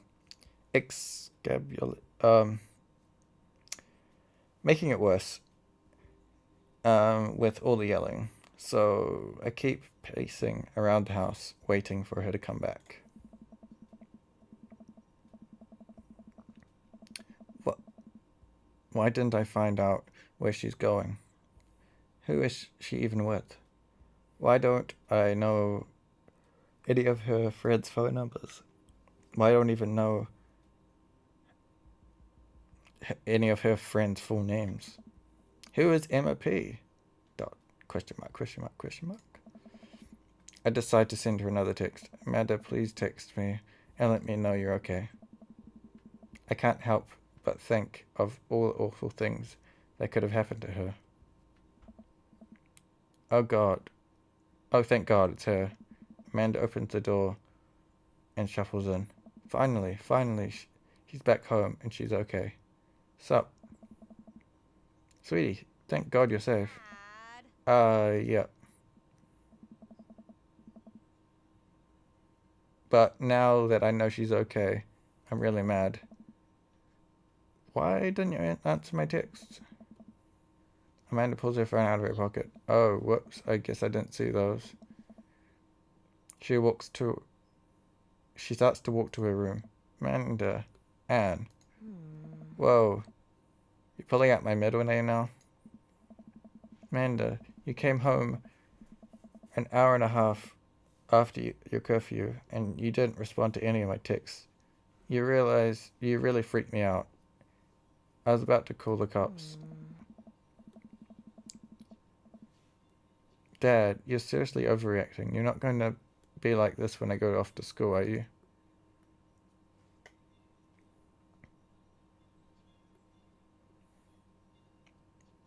I was scared, I guess. You weren't responding, and it was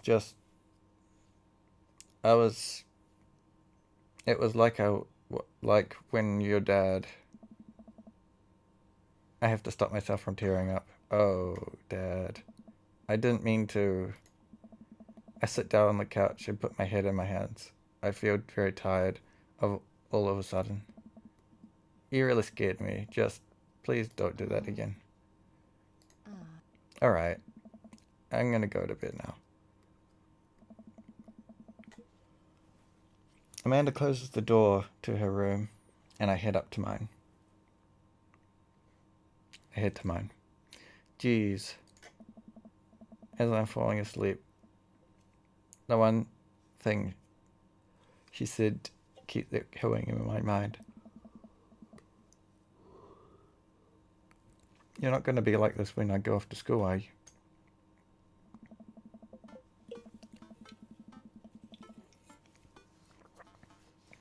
I definitely didn't sleep well last night. I brew some strong coffee and make some scrambled eggs for Amanda as a peace offering. She eventually wanders into the kitchen. Hey. So about what you said last... I thought about what you said last night. I should have texted you. I said I was going to, and I didn't. I honestly didn't even think about it. I'm really sorry, Pops. I won't do it again. Well...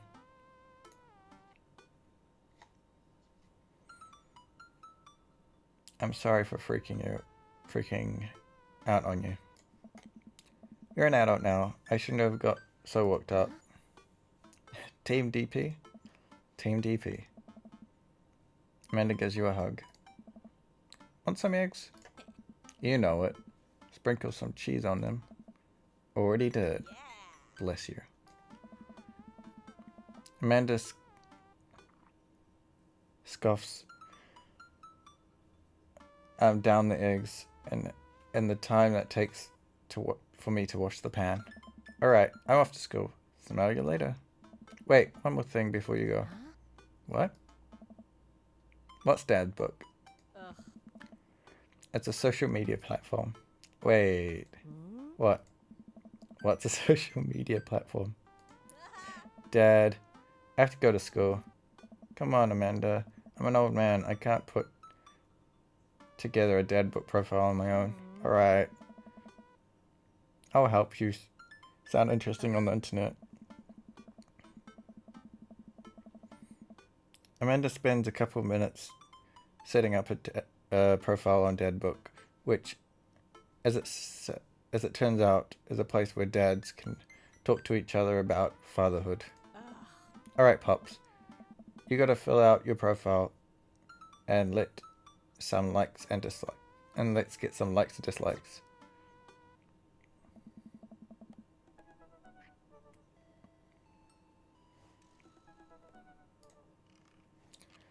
Oh, okay. Interaction. On a Friday night, you are most likely to Netflix and grill.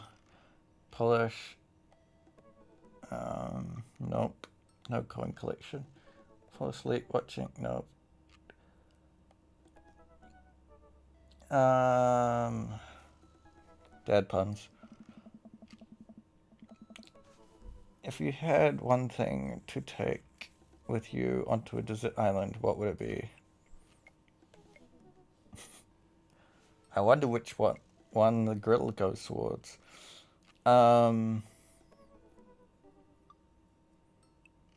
don't need anything. Nope. I mean...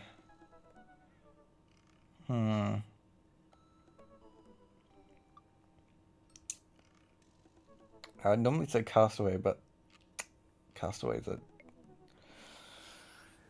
that movie too much. I'm gonna say a boat, but also I'm gonna go grill. What are your turn-ons?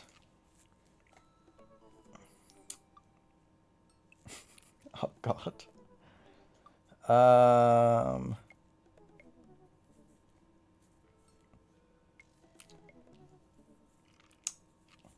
Grillmanship though, no.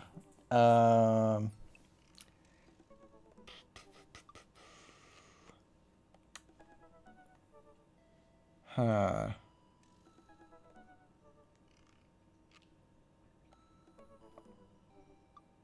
Comfortable with crying. That sounds nice. What did you want to be when you grow up?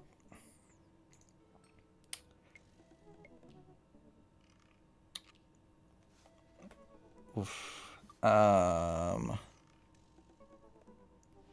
Salty boat captain.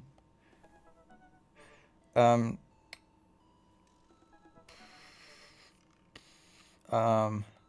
President of Space. I don't know idea. I like that one. What's your favorite movie genre?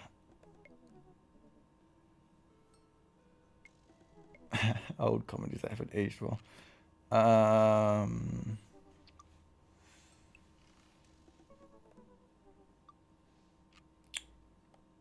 I mean, I guess romantic comedies. What's your ideal date?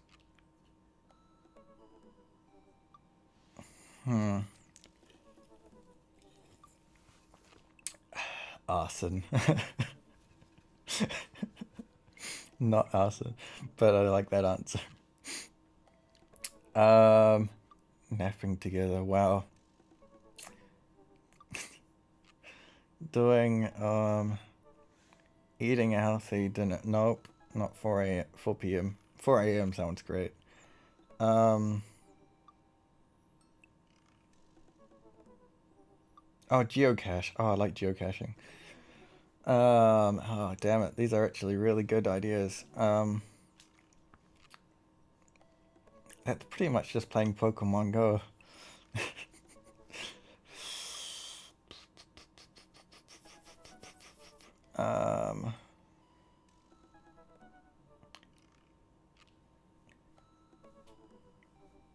See, napping together just sounds creepy if it's taken out of context. I'm going to do... Oh, but I don't like walking. I'm going to do that. I like teamwork. What will you never leave home without?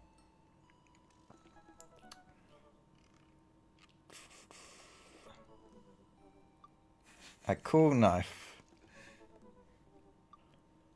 Oh, God. Oh. I mean... Do I want this game to be realistic? I'm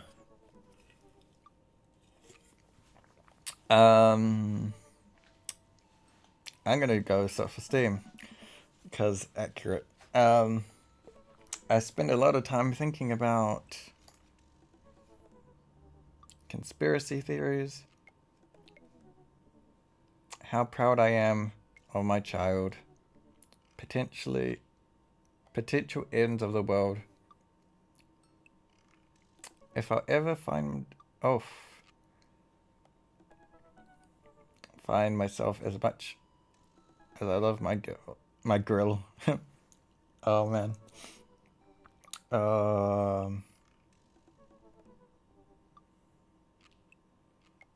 I mean, probably coffee. Coffee. Alright. Oh wow, profile complete. See? That wasn't so bad. Yeah. That was actually kind of fun. I could totally spend all day on here just looking at people's profiles. I should message one of them. Or more than one of them. All of these dads seem pretty interesting. Okay. I promise I'll make some friends. Amanda gives me a hug. Go get him, Dad. Welcome. You've got dads. You've got dads.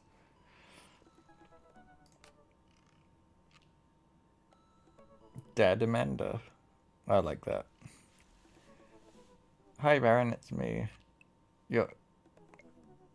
That's weird. Your dear old friend from way back in the day, Dad Amanda. I'm delighted to see you sign up with Dad for Dad Book. They recently added this exciting new messenger service where you can find yourself receiving messages from other dads like myself. Take care and not miss them.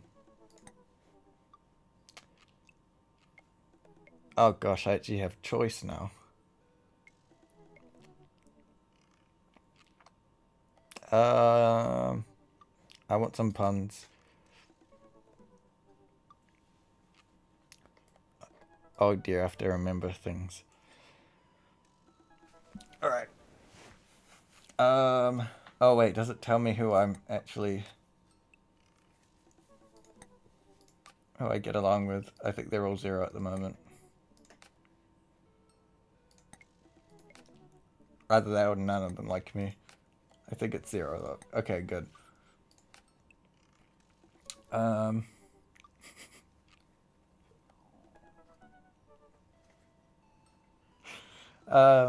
Hey, I'm Brian. I spend most of my days hanging out with my awesome. I'm gonna go with Drill Dad, Grill Dad for now. Because grills. Wow, that's interesting. Okay, voted Maple Bay's #1 youth minister for 5 years running. Living in my hometown with my beautiful wife and 4 amazing kids. If I'm not in church, you can catch me out on the water, setting sail on the seas of adventure. I love playing guitar and crushing my kids at Candyland. I wonder what that game is. Led the community Friday night. Alright, fun mixer. 6 string. Oh yeah. Guitar. Wife. What did you want to... Okay, ship... Okay, I mean, I get that. Feel good movies. Yeah. What's your ideal date? Lovely night. Okay. So, pretty much wife and boat.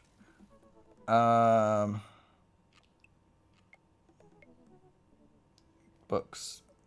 How I can be a better man. Alright. Message. I hope this goes well.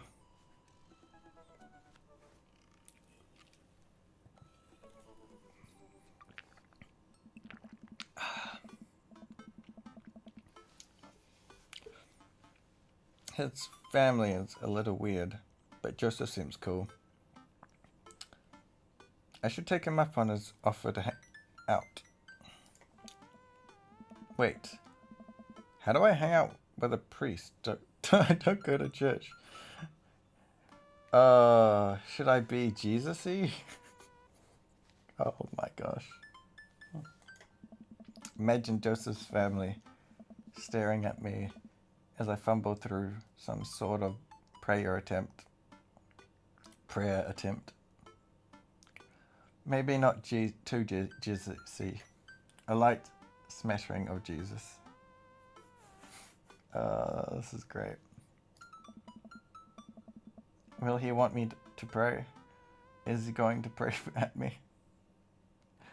Do I have to pray at him? Talking to Joseph, huh? Gah! Amanda, how many times have I told you to not sneak up on me like that? I selectively ignore it every time you do, Pops. Her eyes are a little puffy, almost like she's been crying. Hey, are you doing alright there, kiddo? Oh, of course I'm fine. I just started thinking about how there are a bunch of people who still don't think aliens exist, and it's bumming me out. Like, space is infinitely huge. Just because you can't conceive it, it doesn't mean it can't exist.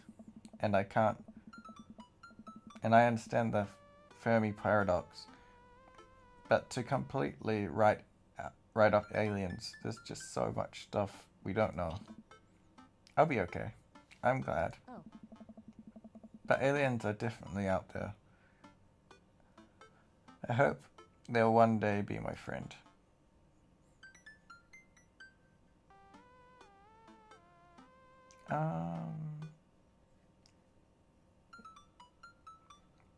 Are you sure that's all you're upset about? If there's, anything going on that I just want you to know that I'm here for you. I'll always be here for you. Whether you need a shoulder to cry on or a strong dad to kick someone's butt, I'm only a phone call away. Thanks, Popsicle. I appreciate that. But I'm fine, really.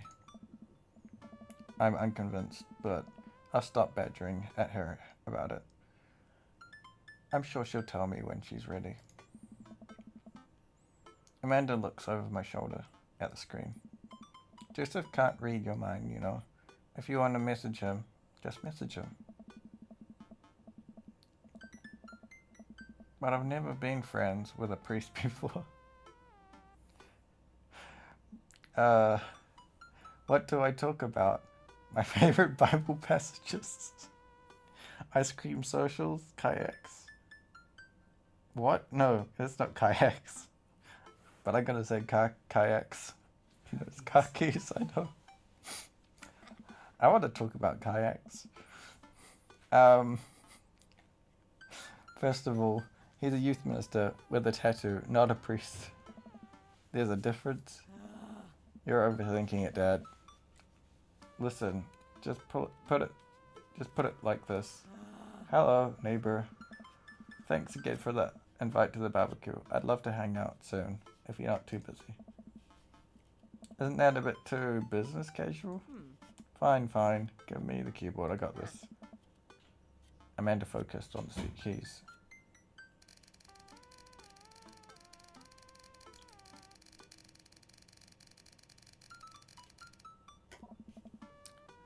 Oh wow. I wish I could type like that. Hi Joseph, it was great meeting you and your family. I'm still new around here, so if you'd like to hang out, I'd like to get to know you. I'd love to hang out and get to know you. See ya. The smiley is a nice touch. Almost immediately, I receive a response. What did he say? Jeez. Hi, Baron. If you're not doing anything in a bit, the kids and I are baking treats for the church bake sale today, and would love to have you over. It'll be a blast, so let me know, Joseph. Huh, that wasn't so bad. He uses a lot of explanational points. I mean, yes. I'm more concerned about him signing his name with a Tyndall. Oh, I can't remember how to pronounce that. I do that though, so I'm willing to let it slide this time. I respond back. Sounds like fun, Baron. Shit. I mean, yep. Hi. Great. Come on by the house as soon as you're ready. We'll be here. Save a brownie for me? Promise you won't sneak up on me anymore? Amanda stares at me, unblinking. I don't make promises I can't keep. Real to a fault, Pops. And Dad, please don't be weird about the religious thing. Me weird? Never. I make a short walk over to Joseph's place. Don't be weird, Baron. ... But what if they hang up a bunch of crosses or collect those little porcelain babies. What if they're all praying? Do they pray before dinner? During dinner? Over porcelain babies? Oh man. The door begins to creak open. A shadowy figure obscured by on the other side. Who's there? Baron? The door opens the rest of the way. It's Joseph's eldest. What's his name? Hey. Hey. Uh-oh.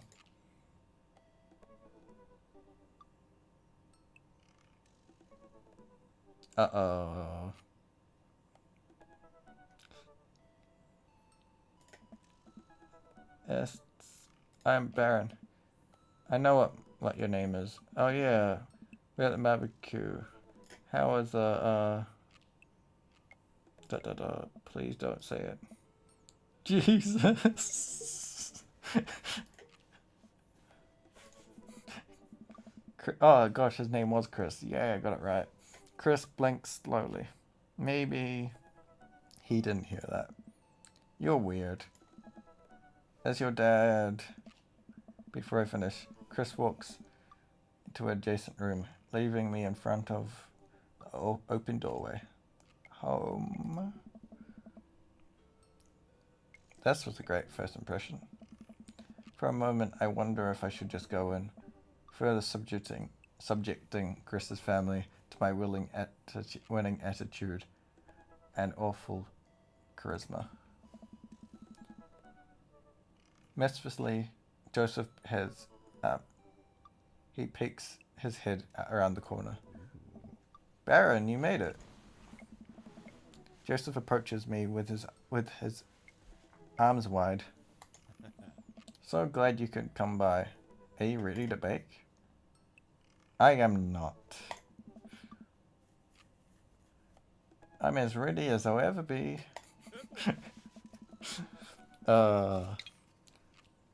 That's some kind of semi-confidence I like to see in a baking assistant. Come on in.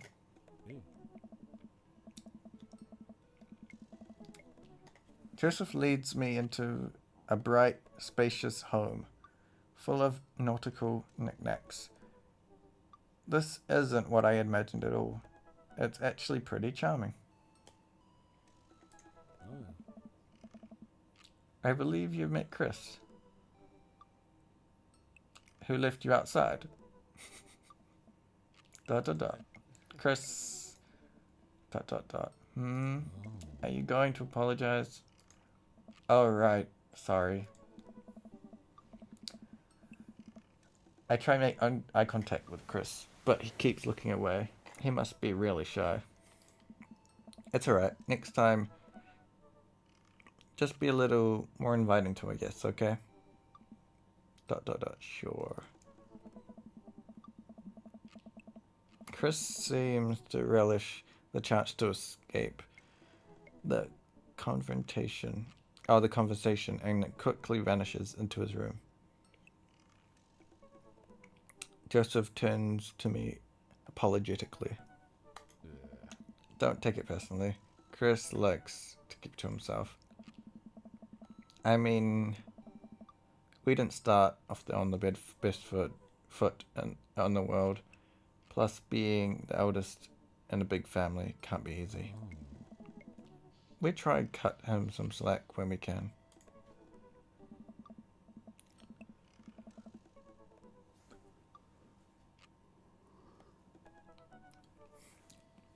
And here are the twins, Christian and Christy. Say hello to Baron. Hello, Father. Hello, Baron. Yep, definitely creepy.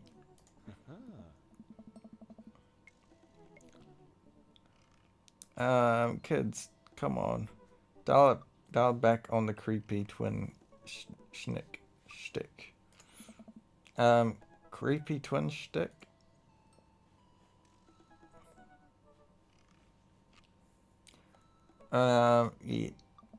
Can you two say... Come play with us, Danny.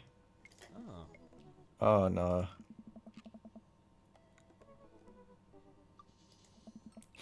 They stare at you. I'm blinking unison. Come play with us, Danny.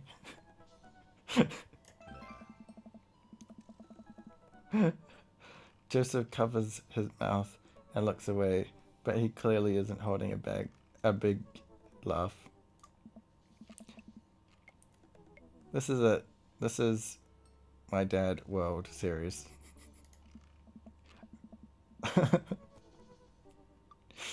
Okay, now say, please help us, Martha. Please help us, Martha. Now, no, I can't take it. Joseph is trying his best to not break in front of his kids. The twins seem to be catching on and look eager to bust their dad, but can't. But can we keep it up?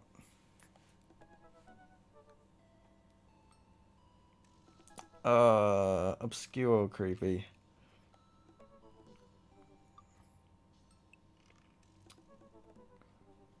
Creepy. Oh no. No.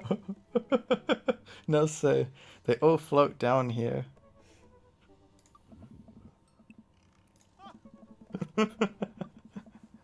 Oh, that's terrible. Joseph can't take it anymore despite his quiet protestations. He's laughing pretty hard into his hands. And now the kids giggle with him. Oh, that was great. The twins obviously pleased with their new arsenal of spooky weapons. Leave the room to terrorize the rest of the community. My work here is done. Exactly. I'm glad I actually knew that reference. I didn't know much about it until the new movie. Not seen it, but the memes are great. I'm going to be hearing those lines for weeks. Next time we'll hang out. I'll try to teach them some lines from the thing. All right. So it looks like we've got a bit of a troublemaker in our hands. You think that you can out trouble a career pro? I don't know about the... I'm suddenly interrupted by a loud crash from the kitchen. What now? That doesn't sound good. Christy? No one responds. Joseph furrows... Oh, furrows his brow and motions for me to stay here where I am. Wait here a minute. Joseph rushes into the kitchen. I remember this with Amanda. Half of fatherhood is trying to keep your kids from finding creative ways to kill themselves. And he's got 4. Talk about worry.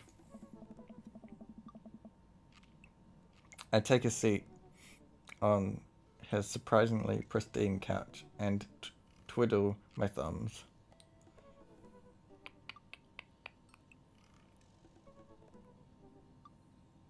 What's on the coffee table? Teen magazine. Why would I look at the floor? All right. Oh, he likes books though. I think he would like that.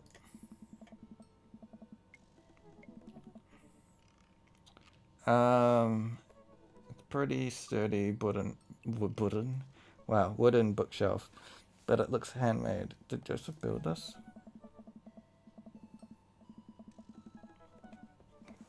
Pardon me. There's a big stack of what looks like travel magazines. Hyenas on Serengeti. The underwater mysteries of the Antarctic. and so on. Seems like Joseph really loves a good adventure. Unless this is a Mary thing. Who knows?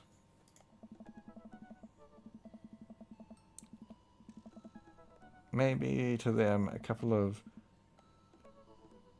different Bibles look like he's covering up all the Bible bases. King James, New American Standard, the Bible for teens. Oh no. He's a cool youth minister after all. On a higher shelf there's a bunch of old romance novels. Judging by the wine stains, they must be Mary's. The newest one looks hot body Johnson, Six Detective. The 8th installment. Wait, this is a series? Alright.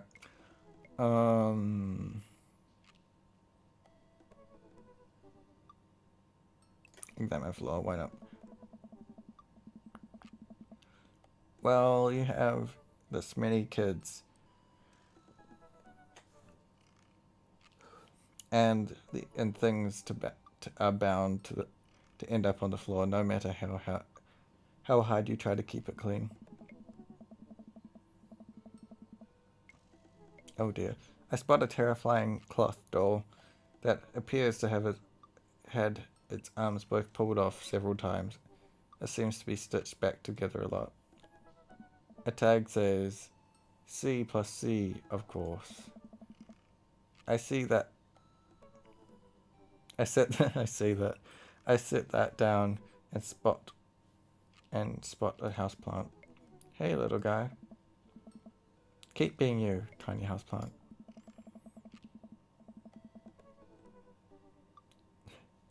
Oh my. I spot one last thing on the floor next to the houseplant. It's a silver necklace. Oh wow, this looks expensive. For something casually tossed on the floor. Is there a story here? That's none of my business. I'm guessing I can do everything before following. Coffee table. There is a couple cool knickknacks on the coffee table in front of me. Hey, a cross. Hey, another cross. This one looks different. And a third cross. And unified design aesthetic. Smart choices. They're also brass thing. Guessing that's not the same table I'm looking at. Navigate. I think they're called sextants. Yes, 6. But it's been a while. I guess I should go into the kitchen and see what's up. Yes, probably. Oh wow, no one's died. I walk into the kitchen to find Joseph holding Christy in one arm. She seems to be a lot calmer now. Oh, than she was a minute ago. I raise an eyebrow at Joseph. Oh. The twins are a lot more manageable when they're separated. Where's Christian? Yeah. He ran off. Christy dips a spoon in the brownie batter and gives it a good taste. Dad, it's too sweet. Oh. You're too sweet. No, I'm not. You're so sweet. We might have to water you down with spiders. No, not spiders. Joseph begins tickling Christy with a free hand between the laughing and squirming. I don't know how to get a hold of her, but that girl is locked in place. The man is a professional child wrangler. Wow. Christy fixes me with her best puppy dog eyes. Aye. Save me from the spiders. Oh god, not spiders.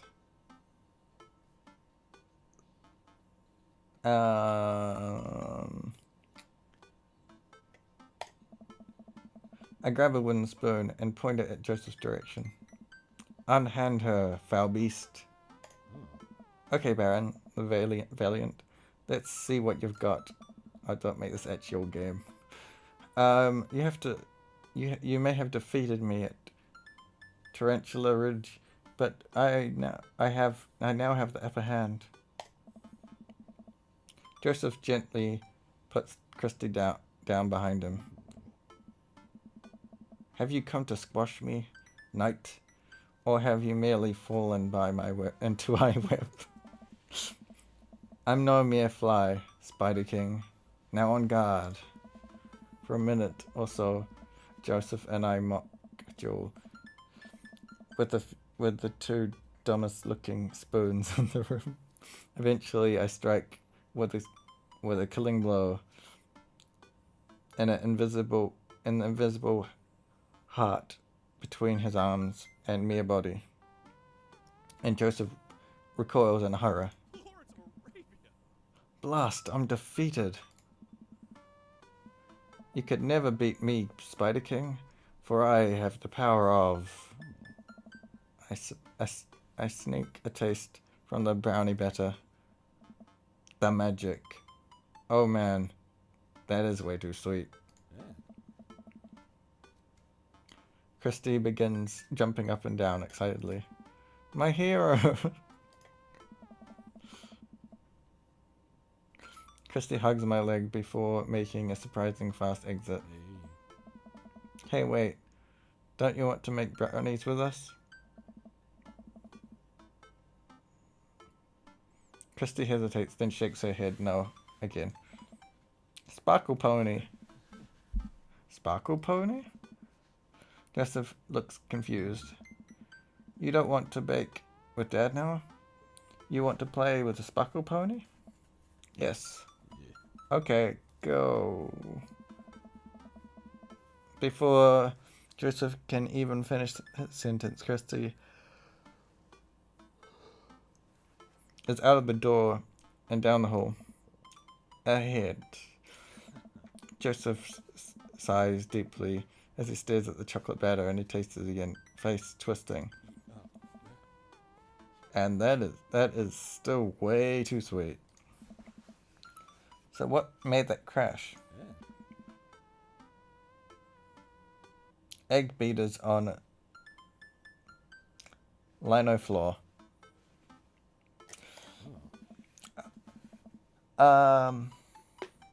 It's my new techno single. Still haven't thought of a B-side. Now we're both looking at the batter. It gets sticky. It gets a sticky sheen of sugar and chocolate candles throughout. It's got a sticky sheen. And I have a feeling that Christy had something to do with it. We need a fresh start. Oh, yeah. Like I said, I'm not really a baker, but don't even sweat it. The bag comes with instructions that have mysteriously vanished, along with my daughter. Oops, I clicked. Probably. Yeah, probably. It certainly looks confident. He certainly looks confident. Alright, Baron. You baked a cake from a box before. How hard could this be? Now grab a spoon and get ready to rock. Mario Bellati, save me. Joseph and I set to work cracking the eggs and mixing things, and then pouring the things according to how we assume the back of the box would tell us.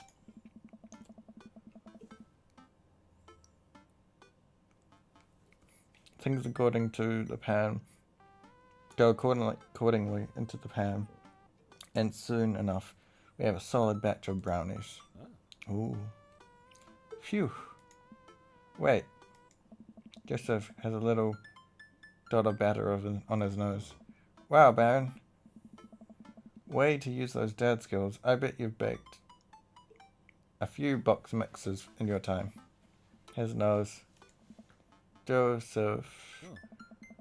All we have to do is bring these to the bake sale, and voila, duty done. Now help me find Christy. Keep your eye out for a pony that sparkles. Joseph, hold still. Right. Thumb in position and got it. Joseph's eyes go wide as I gently wipe the chocolate off his nose, and is he blushing? Oh, thanks. No problem.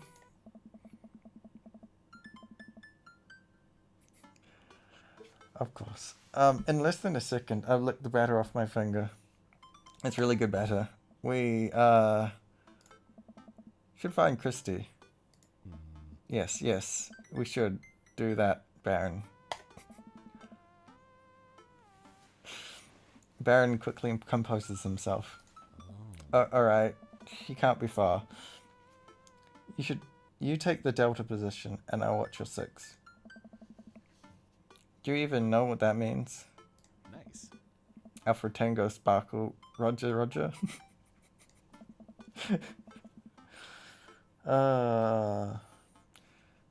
Joseph starts making his way down the hall and calls back to me. Take the brownies and the rest of the stuff I baked earlier today while I get Christy. We'll meet you by the car. Yeah.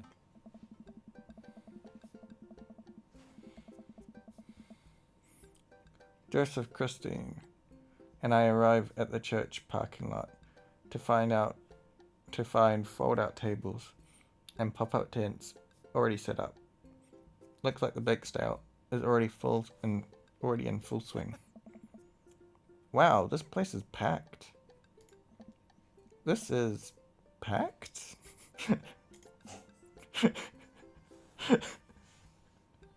There are already a few people milling around. You must be a value pack. If you can count a city's population on your fingers and toes, that counts as packed. Point. Christy rockets out of the car and into a lot. Is she running on jet fuel? I want to sell brownies. Okay. Let's sit up. Let's get set up. I want to see Mum. Yeah. She's down by the other row of tables, helping out with another group. Want to get over there and tell her I said hi? Mom! Christy zips off immediately. Joseph seems unconcerned. Does she always run that fast? Yeah. I can only catch her half the time. These knees aren't what they used to be. I remember when Amanda was her age, I couldn't get her to sit still for 5 seconds. Yep. Great age to deal with. Right.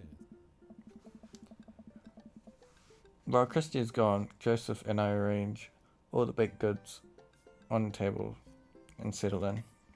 So, are we allowed to eat any of our own goods? Look, if I don't see nothing, I don't say nothing. The man upstairs has strong feelings about snitches. Does he actually? Just shrugs. He eats a brownie.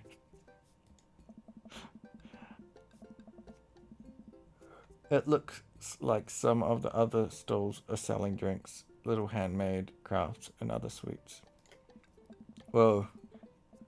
Someone brought a soft serve ice cream machine. I gestured to it.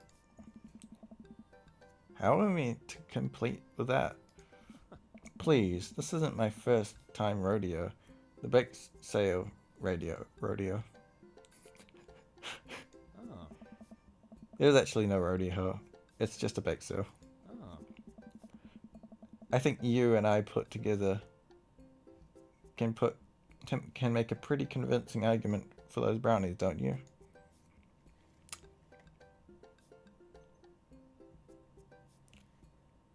Oh yeah. High five. We high five. If you bake it, they will come. I like that. Right.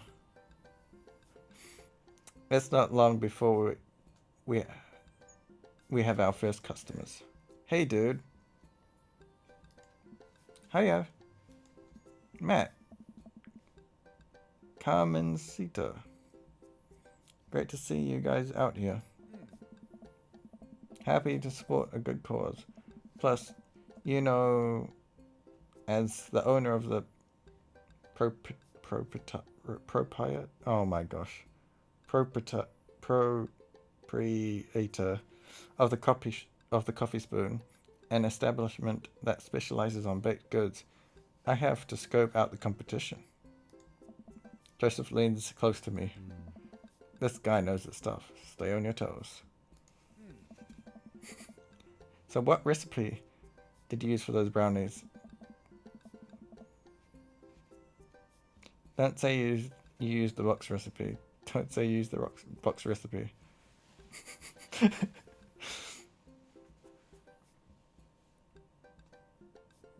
We improvised. I just let the baking spirit move through me, you know. A little bit of flour here, a pinch of salt there. It's a sort of like interpretive dance, but with cooking. Interpretive cooking, yes. Yeah, I'm glad that worked. You can never make the same thing twice. Every batch is special.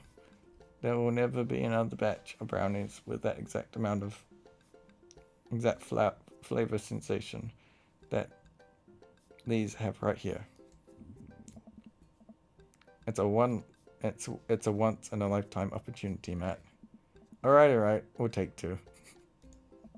Actually, we'll take 3. I rang them up and high-fived Joseph as our happy customers walk away. See? Not so hard. Yeah, I'm hot off the good feeling of from the last sale. Oh, last sale, gosh. Who's next? You sell brownies to a bunch of people I don't recognize, but who clearly know Joseph. Eventually, another familiar face pops up. Baron. It's Brian. Close enough. Can we interest you in any of our fine sweets or treats? You sure can. I bet I could at least eat 10 brownies. Must resist urge to be competitive. Let the man buy his brownies. Let the man buy his brownies. So, we'll put you down for 10? Ha. Better just make it 2. 1 for me and 1 for Daisy. Coming right up. You excited me for the youth group movie night, Daisy. Gosh, that didn't make sense. Yeah, what's the movie? It's a surprise. Joseph leans over to me. It's the Fast and the Furious. Yeah. At least it's not Tokyo Drift. Really? If you think about it, there's some really heavily religious undertones. Joseph hands a baggie to Daisy. Oh, that's great. I make sure to give you guys the edges. Clearly a superior part of brownie topology. Thanks, Joseph. Our 2 customers walk off with their purchases. Joseph and I survey our stock. They are selling pretty hot. At this rate, we'll have enough money to pay for a new pay for a new paint job on the church pews in no time. Wait, what's happening to the pews? Ernest spray painted his rapper alias onto them. Young Steinberg. I would have gone for young man and the sea, but I can respect that. Speaking in ministerial terms, Ernest is hard to reach. In father terms, Ernest is kind of a turd. Being a cool youth minister seems like a lot of hard work. A lot of work. It is, but it's worth it. Although, sometimes I wish. Never mind. What? It's kind of silly, but... Do you ever wish you could just drop everything and lounge around on a beach somewhere in the tropics? Drink fruity blended beverages, fall asleep on a hammock, you know, basically live out of a Jimmy Buffett song. ... Joseph? I think about this every single day of my life. My dream is to live in Margaritaville. One day, my friend, one day we'll be on island time.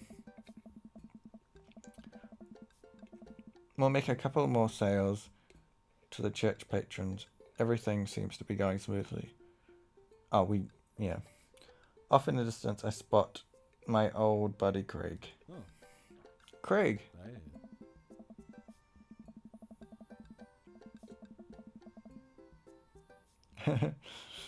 He's going to be a hard sell. Craig is a fitness man. I think he comes to these bake sales to test himself, to see if he has the resolve to refuse processed sugar. Are you sure you're ready for this? We go way back. I got this. Oh my god. Craig jogs up to the table with Briar and Hazel in tow. They're each finishing the ice cream cone. And so it's unlikely we're going to sell to them brownies too. Probably won't be able to sell to a baby. She's impossible to read. It all comes down to Craig. Oh. Hey bros. Hey Uncle Joseph. Hey Amanda's dad. Would you be interested in our delicious homemade brownies? I don't know. Tempt him. You can't spell die without die. What? I mean, I'd make that joke, but no, it's not gonna work.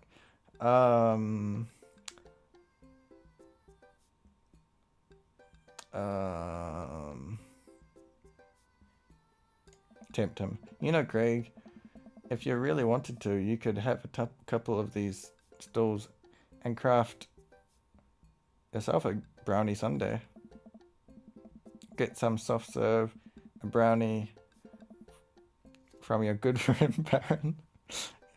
I think there's this table down there that's selling fresh baked cookies, a hot cake. Oh. Treat yourself, you deserve it. Oh. That's a tempting offer. But I got some chaya mango pudding at home that I'm pretty excited about. I'm gonna have to pass. Suit yourself.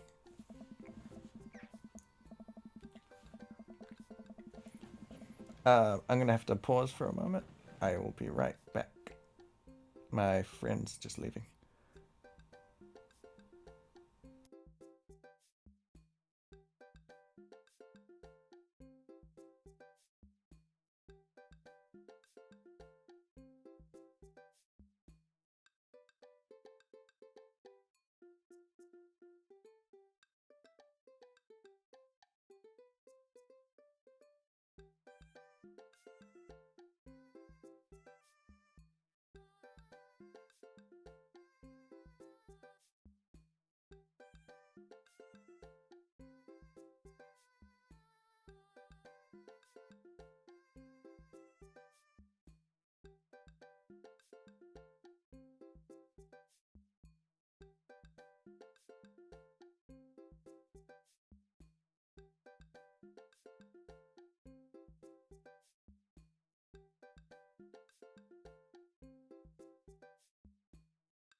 I'm back. Thank you for waiting. Alright.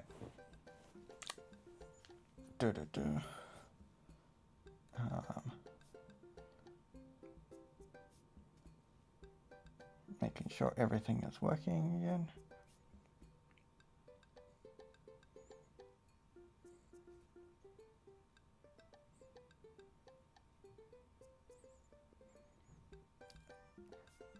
My phone's kind of overheating.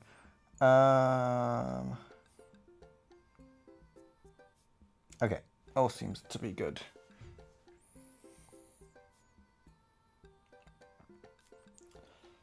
Okay, the day winds down.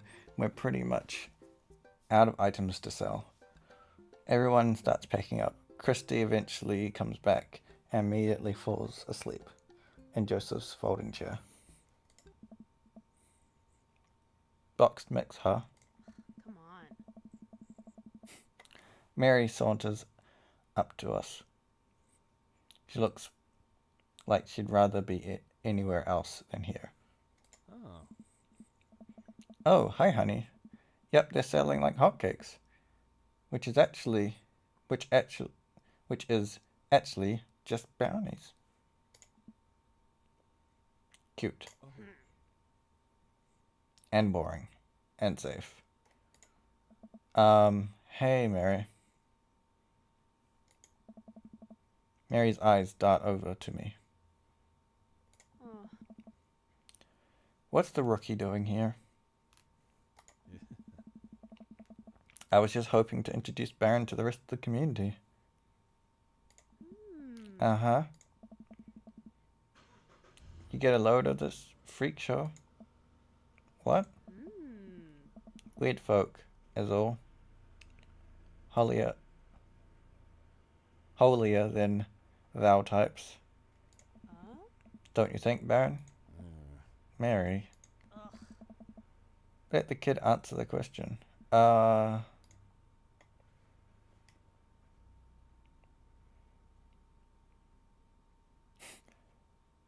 seem nice.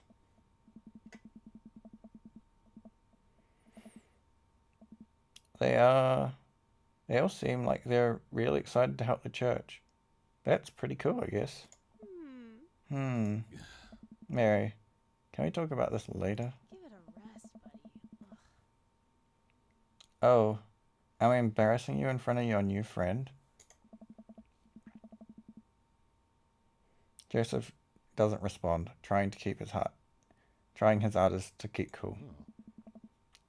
Can we please talk about this later? Oh my god. Sure thing, honey bear. Mary turns her attention towards me. Hand over the cash.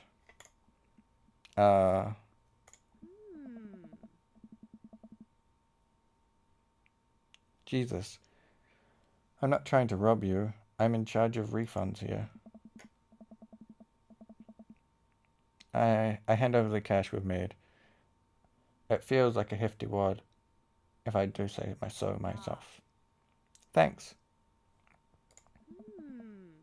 Now give me your wallet. What? Give me your wallet. You think this church is going to fix itself? Mary. I'm kidding. Sorry. I work on the whole pretending to be happy thing. Mary leans in to whisper it to me. He's really good at it. Mary walks off without saying goodbye. Yeesh. ... I'm really sorry about that. Are you okay? She really likes pushing your buttons, huh? Yeah. Joseph shrugs. No marriage is perfect. You ready to head out?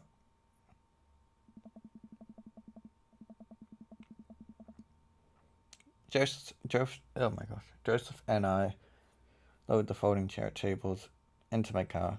Christy nods off for the moment, straps her into the car seat. Yeah.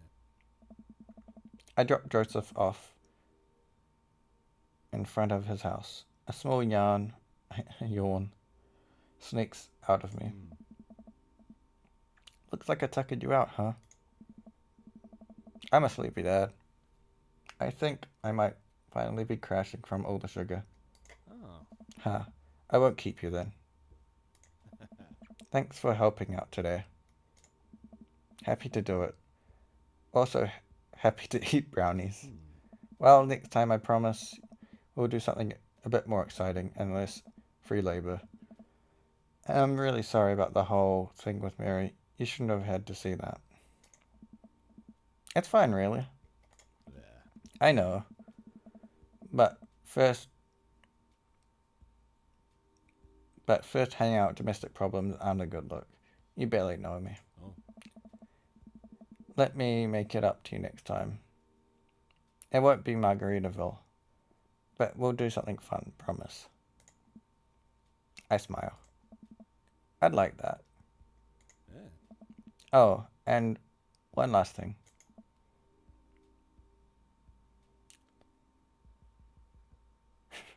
Joseph tosses a cling-wrapped brownie through the window. It hits me in the face, but I'm able to catch it. It's the last one. You earned it. Joseph, please don't leave me alone with this brownie. Nope, too late. I'm already walking away. But bye. Joseph walks up to his home. He waves at me, carrying Christy inside. Well, looks like it's just you and me, Brownie.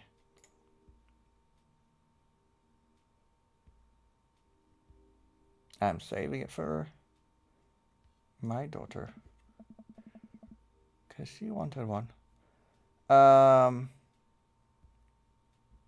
I pocket the brownie. This might come in handy down the road. Oh. I step inside to find Amanda doing homework on the couch. Hey, Father Unit. Hey, child, I'm required to abide by law to take care of. How's homework? It's really fun and educational. Really? ... How long have you known me? Right. How was the bake sale? Good. I think I really could have made a good life for myself as a brownie salesman. Glad to hear. So what? Were there any extra brownies, or did you maybe sneak one, or...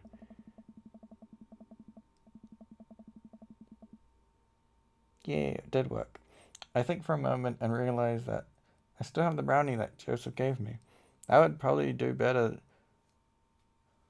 This would probably do better in someone else's stomach than mine. Heads up.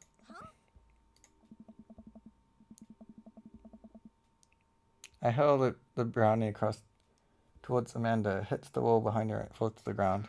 Nice throw. He scoops it up and smiles at me. Thanks, Pops. Hey, if you're not going to bed anytime soon, would you be game for some real shark hunters of Orange County? Oops. I thought the last hunter got eaten by a shark. He did. I sit down next to her and cozy up with a blanket. Awesome.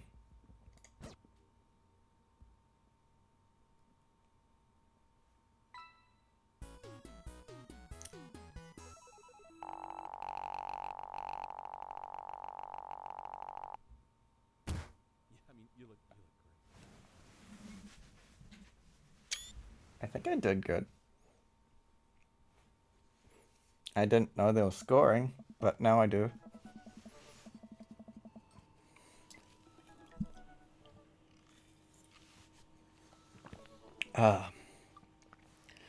Okay. While I'm doing my afternoon Word jumbles. I hear the mail truck pull through the cul-de-sac. I wonder if we got any coupons today.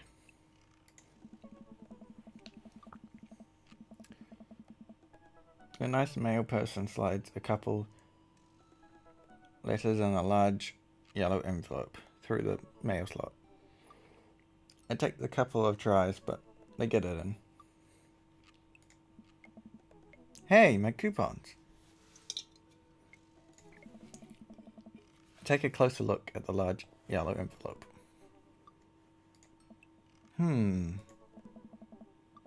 I'll lightly look at...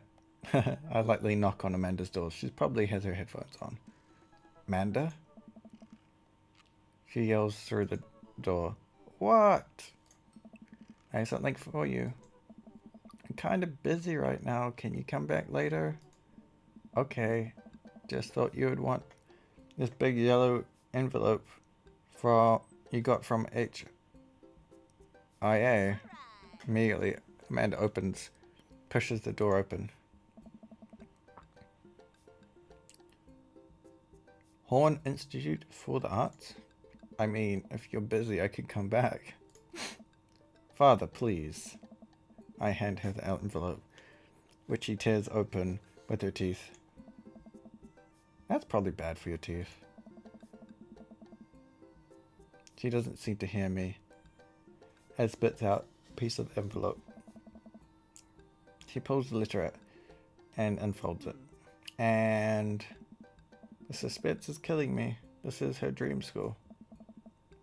Amanda's face is unreadable. I can't believe this. Oh, honey. It's okay if you... I got in. Oh. I got in. Amanda tosses the letter aside and gives me a big hug. Congrats, sweetie. That's amazing. I'm so proud of you. She pulls away and looks at the letter again. Oh my god, I can't believe I got in. Well, of course you got in. You're a great student. You nailed the interview. And your photography is amazing. Incredible. Wait, Dad. I know it's really expensive, and it's so far away. I think for a moment. HIA is one of the more expensive schools that Amanda applied to. But I know that she's had her heart set on it for the longest time. It'll be tough, but we're gonna make it work. Really? Of course. Amanda hugs me again. Yeah. Thanks, Dad. Okay, sweetie. We're celebrating tonight. Dinner, your choice. Wherever you want. Wherever? Amanda and I walk along the bayside, tearing into our foil-wrapped burritos. Oh, yes. From a nearby food truck. You could have chosen anywhere in Maple Bay. Costs was not a demanding factor. Please, Dad. You know I'm a simple girl. Just give me a burrito with a view. I can't say I'm mad. Amanda and I sit on a patch of grass and watch ships sail lazily through the bay. And the dorms are right near a bunch of cafes. And there are all these galleries nearby. And there's a discount if you bring a student ID. And Amanda, slow down. You're gonna choke on your burrito. I know, I'm just excited. Did I mention that students get their own studio space when they're seniors? And we all get the professional photo editing software for free. It's nice to see Amanda so enthusiastic about HIA. But I wish she wouldn't do it between bites of burrito. I thought I taught her to chew with her mouth closed.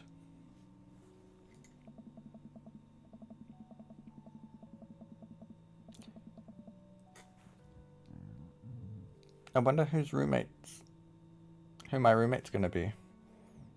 You take the survey online, and they match you with someone with similar major and interests. I bet we're gonna be best friends.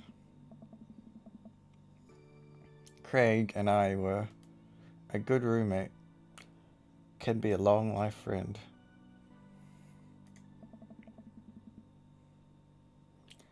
But don't even get me started on bad roommates.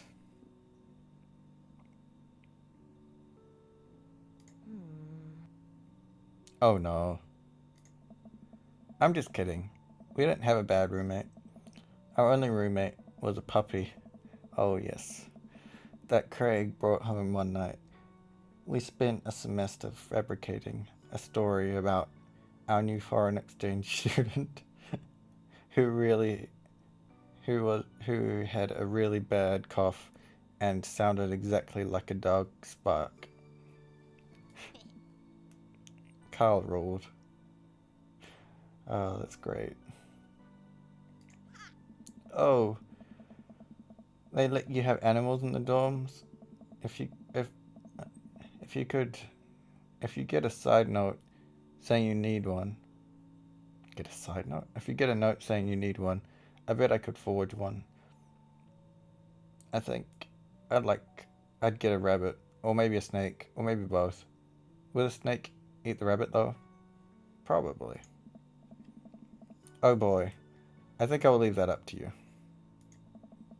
She's so excited. I don't want to disappoint her. But I need to be real for a second. So, I had that talk with Mr. Vega. He didn't tell you about the dumpster fire, did he? What? No.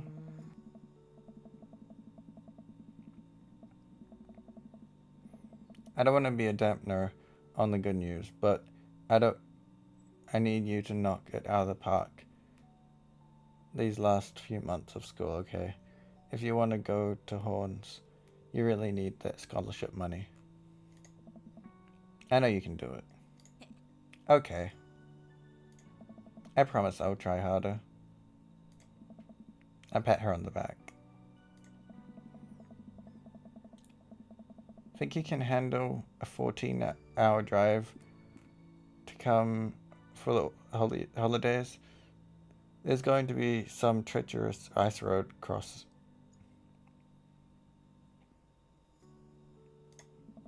And don't even get me started on the paranormal occurrences.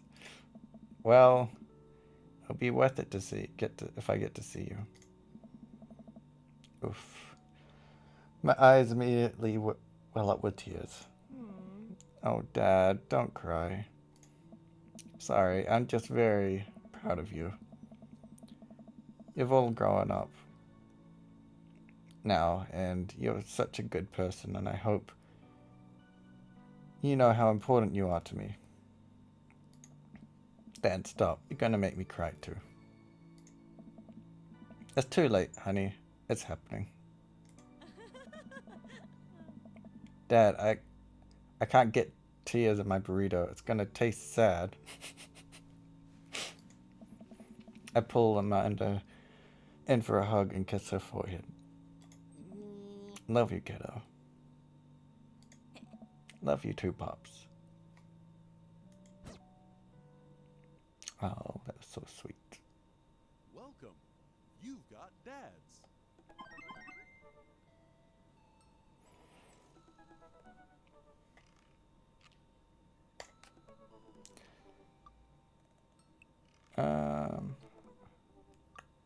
It's the same message, isn't it? Yep.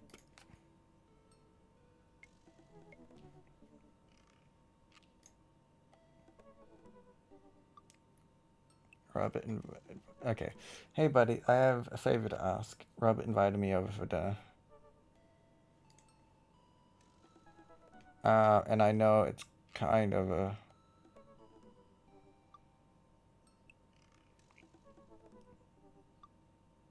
I forgot how to pronounce that. Fait accompli? No, that's not it. Anyway, I want to invite another bro, but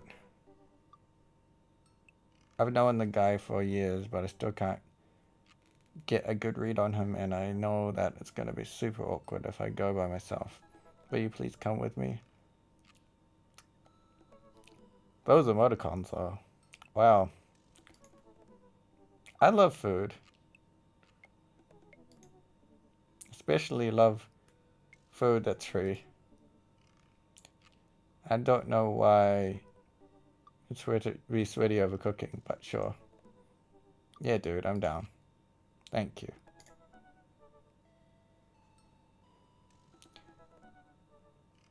I really hope that sweat is a sweat of relief. I mean, yep.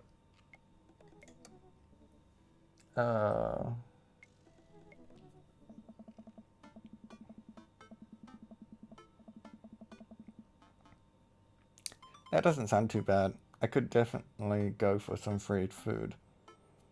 But why is Craig being so apprehensive about...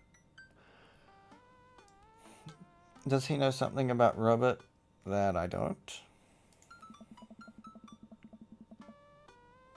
I hurry up and reply before my dad brain can work itself into a paranoia spiral.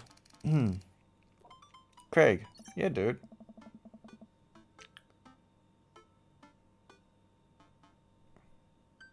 Craig and I decide to meet up before heading to Robert's place. You're welcome.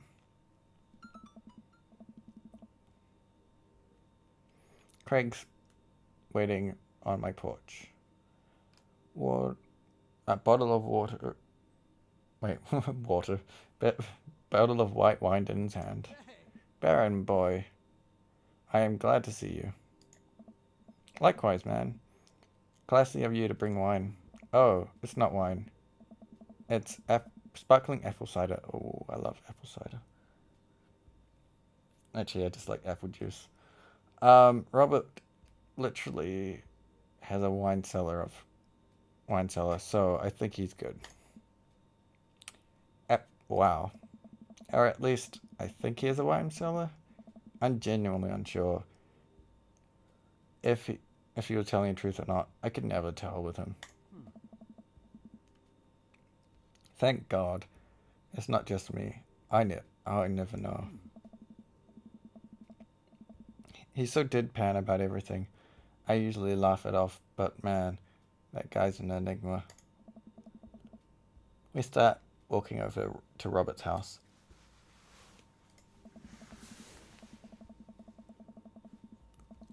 Does Robert even know how to cook? I have sincere doubts about whether he even knows how to shave properly or iron his shirts.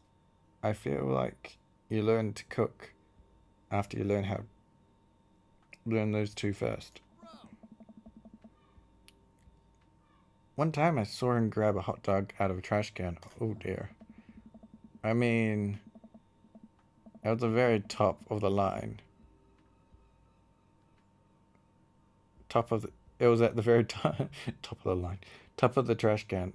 Like sitting above it, but still. If he were on trial, I think the jury would define it as in the trash. In his defense, it's definitely considered grabbing food off the top of the trash.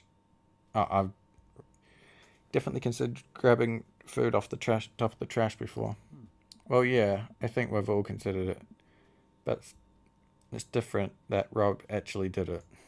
True, maybe he's an enlightened one. Maybe we're holding ourselves back.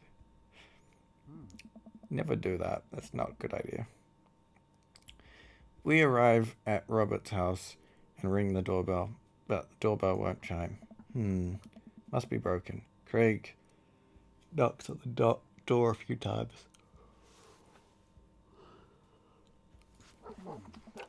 Since when had Robert got a dog? Oh no, that's weird. I can hear Robert just inside. 1 second. This is uncharted territory, Baron. What if he's the one making the barking noises, not the dog? Don't say that. We're not even inside yet. Nice. Finally, the door opens. Robert. Robert looks a little surprised to see me. Baron, didn't know you were tagging along. Did Craig not tell Robert I was coming? Come on, Craig. I can leave if it's... No, that's fine. Come in. We enter Robert's living room, which is surprisingly really nice. Super messy, but nice. But still nice. Make yourself at home. We can still hear barking from the other room. I don't know you had a dog, Robert. Oh yeah, that's Betsy. I have to put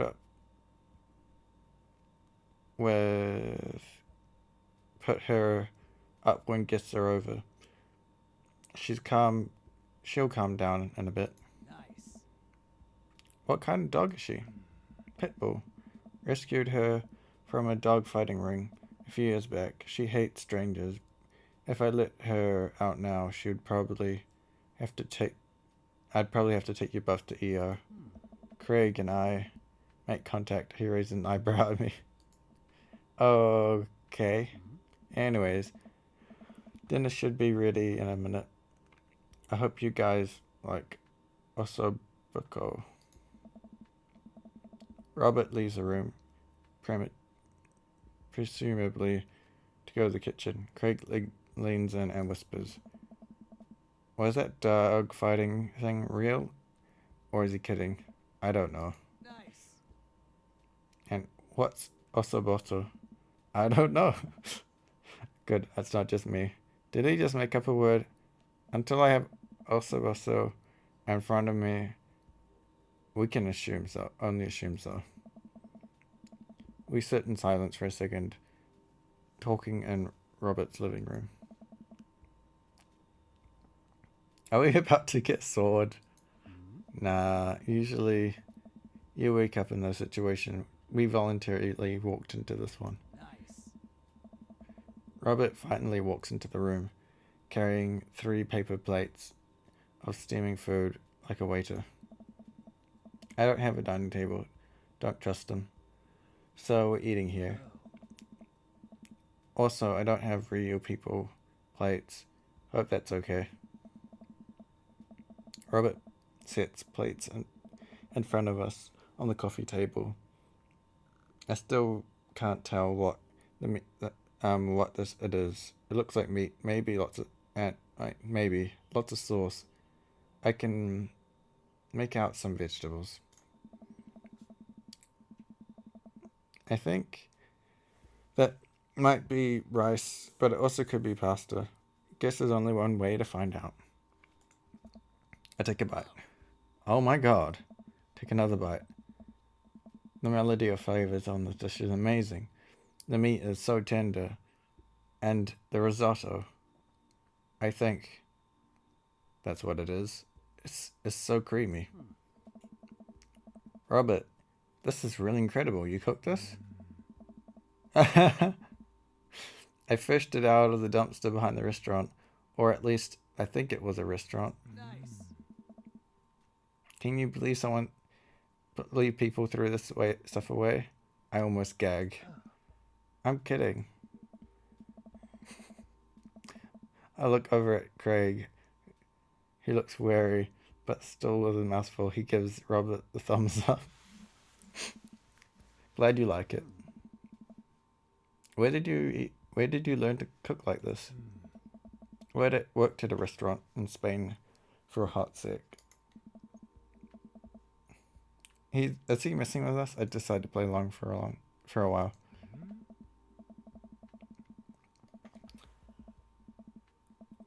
How long were you in Spain? After I dropped out of college, I went backpacking through Europe, crashing on couches, sleeping in hostels. Weather totally broke worked in a couple of odd jobs, jobs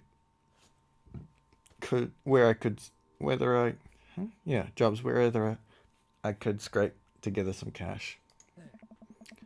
One night I'm eating dinner at this little restaurant just outside of Madrid, and I go pay and realize I spent the last of my money on booze the night before. In the middle of ditching, the manager catches me and puts me to work in the kitchen. Long story short, they ended up liking me so much they offered me a job. And why not, right? Started living with some distant relatives on my ma's side. Over the course of the years, I worked my way up from busboy to sous chef. Learned a lot.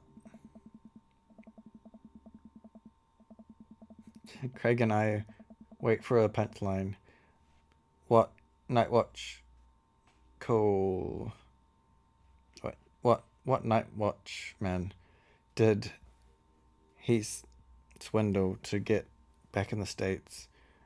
Who did he con in a game of poker to get in the back room of a speakeasies? I don't know what that is. For a safe passage in the crew quarters on the cargo ship. ... Anyway, I still love to cook. I don't know what's real anymore, but this food is so good. I kind of don't care. It's amazing. It really is. To be honest, I wasn't totally expecting gourmet cooking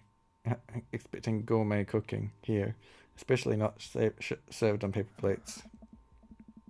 I don't really care about presentation. If the food is good, it should speak for itself. The oso bosso is screaming for itself. And the paper plates are just as good as regular plates if you double them up. Hey, is it bad if I ask for seconds? Help yourself, but save room for dessert. I made lemon berry sovereign. Well, aren't you just full of... Craig looks over at me. Surprises. Robert winks. You bet I am. You can come over for dinner anytime. Craig. I'm gonna go get seconds. Me too. After consuming way more osoboso than my body can handle, and then really ensuring a later food coma, a generous serving of whatever serving was, Craig and I decide to head out. Thanks for coming. I'm making an attempt to be more social. Well, we're always happy to stop by if you want company. Especially if there's osoboso involved. Welcome. You've got dads. Yeah. I'm gonna stop just for a moment and grab some food, because that actually made me genuinely hungry.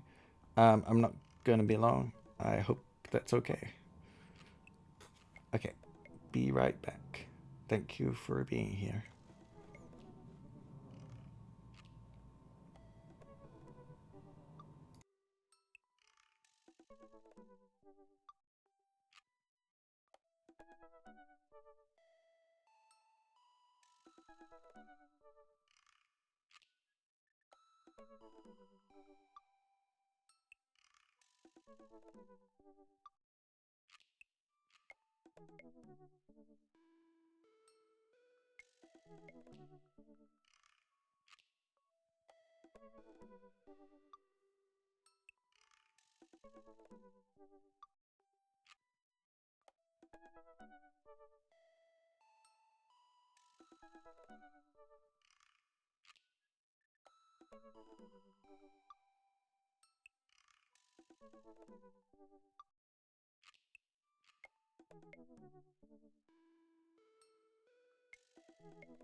Hey, thank you for still being here.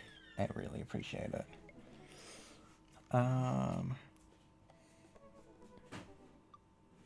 Yeah. I'm gonna take one moment to just check what achievements we have achieved. How many chapters are there? Because I've only finished one chapter. That's a long game.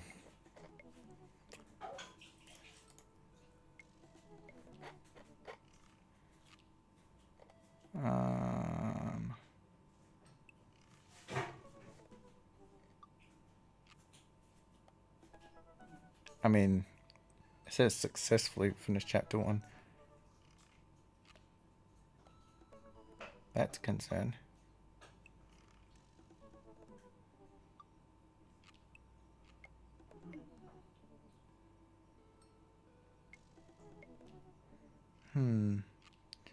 Um.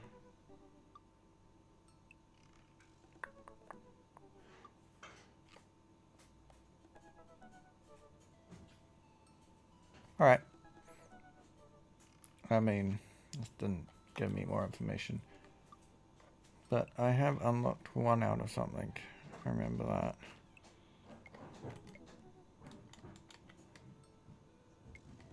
Oops.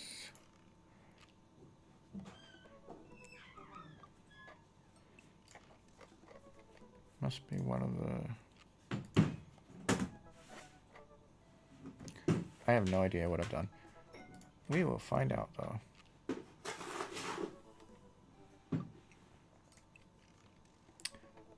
Food is just being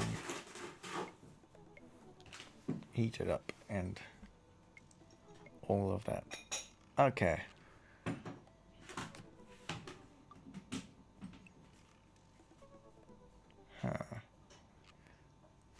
The real question is, do I go on a date with the same person again? I'm just gonna open my can.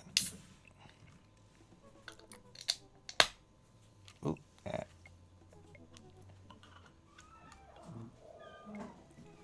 Okay.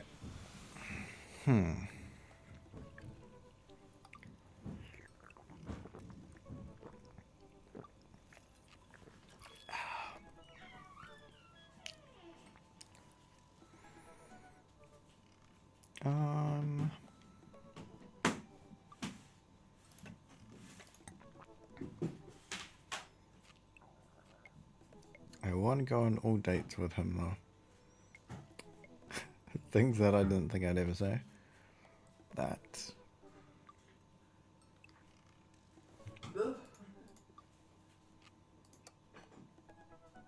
Oh. You don't want to do that.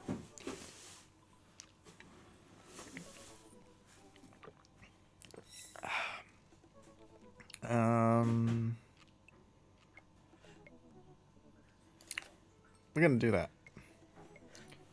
before I start mixing up things. Pretty sure I know him pretty well now. I aced that last date, quote unquote date.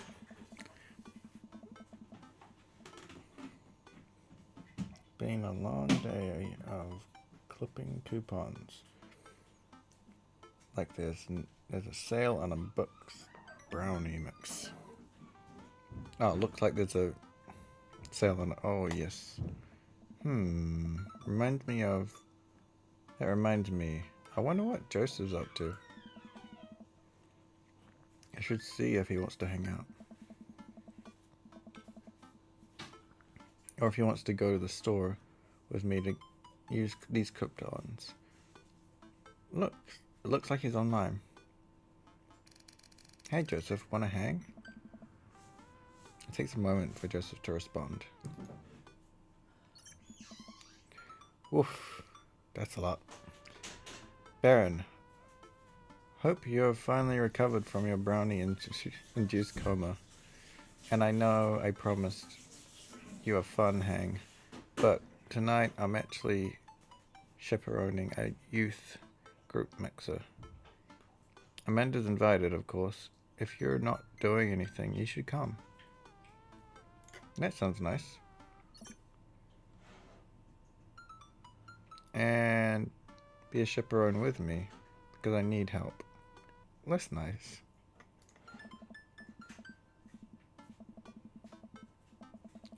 I think for a moment, and I'm a little bummed out, of course. I suppose I just wanted some time, some me and Joseph time, but maybe, pardon me, maybe to get to know him a little better. Oh, what the heck. My friends need help. I take back.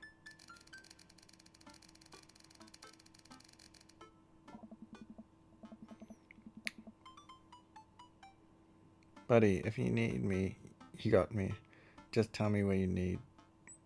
Tell me where I need to be tonight. Oof. Laying on thick. Joseph lets me know the details. It starts pretty soon. I should get ready.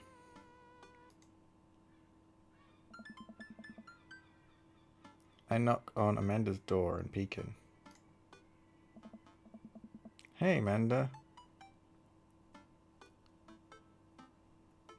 I'm about to head out. Where are you heading off to? Are you gonna go extreme couponing? Actually, I'm gonna chaperone this youth dance mix thing that's happening at Joseph Church. He says you're invited, but if you don't want to come, I'll cover for you. You know what? I'm down. Maybe we can meet some new friends. That's a good attitude. But I'll have you know that I'm mostly doing this for the potential free food. Me too. Thank you, Amanda. You get the 4 daughter points today. Can I trade them in for a daughter lava lamp? Sorry, you only have enough for a daughter spider ring, or some of those daughter plastic jewelry jumpy frogs. I like those things. And they try their hardest. It's inspirational.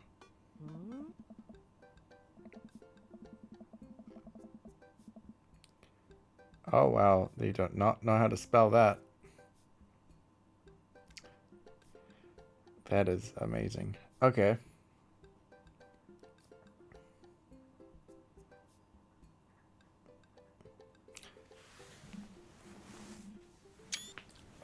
That's not subtle. We arrive at the church to find that nobody's here. There are decorations and balloons and banners everywhere, but no youth. I've been to a couple dances in my life, and this is not where I paint myself as some. I'm not, and not that I want to paint myself as some sort of dance expert, but generally, dances require people, and those people need to be dancing. All of a sudden, Joseph jogs up to us. He looks frazzled. You're here. I need your help. Joseph gestures to the hand-painted banner hanging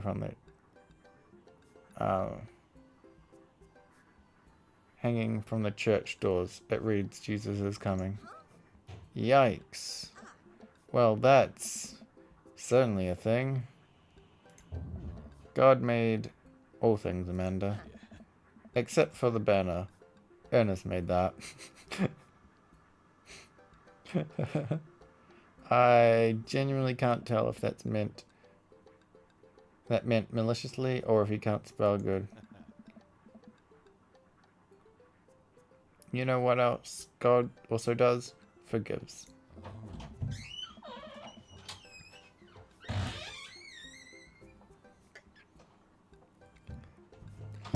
He forgives teenagers that never ever break their box mods.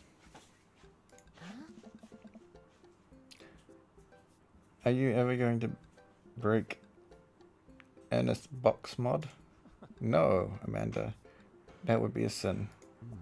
I think it's one right after sloth. Wrath, probably. I like sloths. Baron, I need your help getting this down before anyone sees it. I can't swing that, Amanda. Can you help? Physical labor, huh? Amanda begins rapidly scanning the most empty room, looking for an escape route of her own.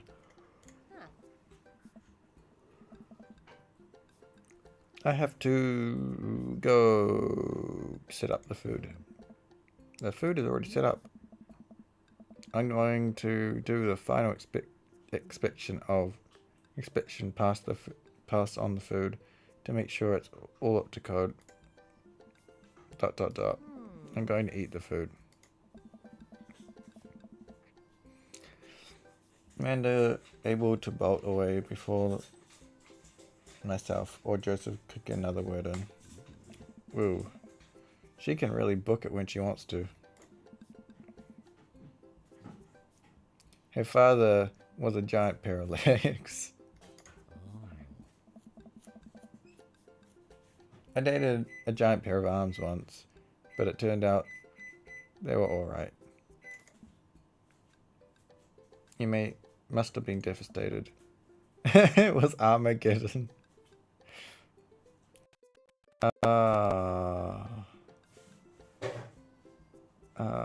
Gosh. That was good. No, it's I get it. I'll workshop it. There's a gem in there somewhere. No, that was good.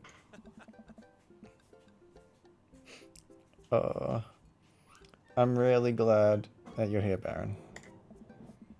Are you enjoying the company, or did you just lure me out here for my strong arms and height advantage?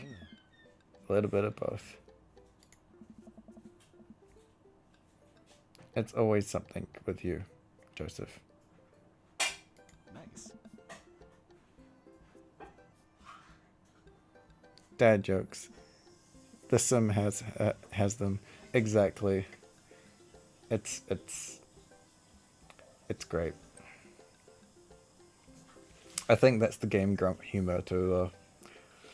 It's nothing beats a good dad joke. But then again, I make dad jokes all the time.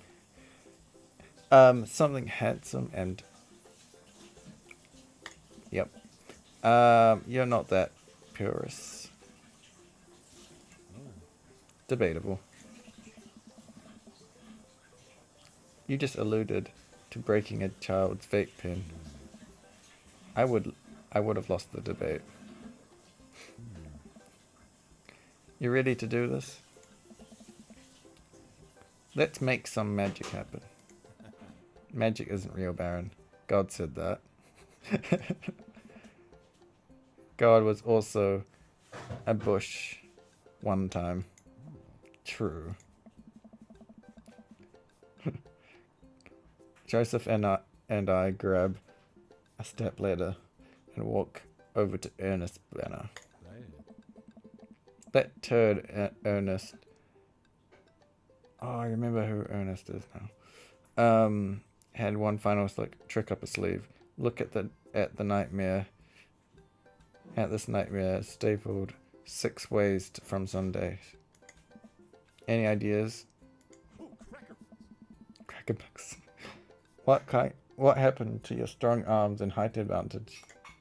Alright, I forgot about those.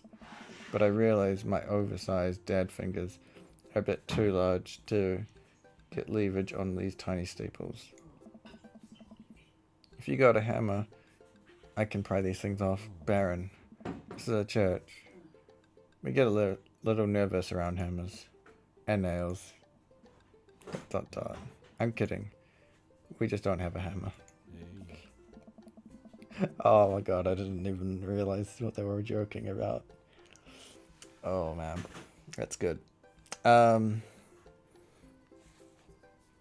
But we have to hurry. The youth will be here any moment, and I'll never hear the end of it if we don't fix this.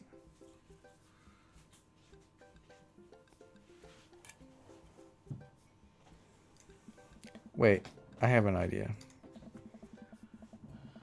I run to grab the marker that Ernest used to draw this thing and jump back on the ladder.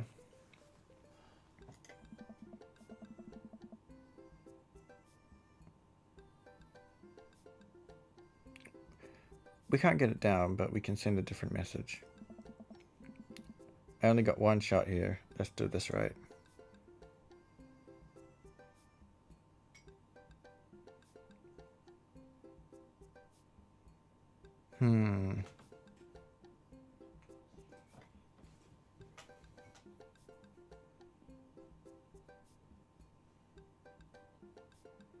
How?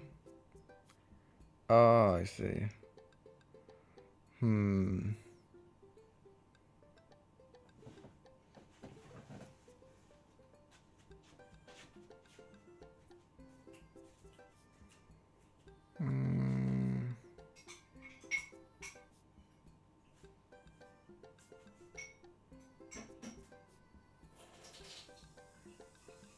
Calming.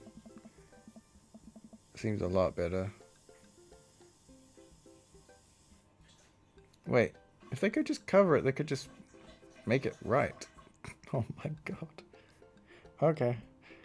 I'm able to turn U and the A U into an A and the L and an L somehow. It's a little tight, but it works. Well, that's true, I guess. Yeah, he did like it.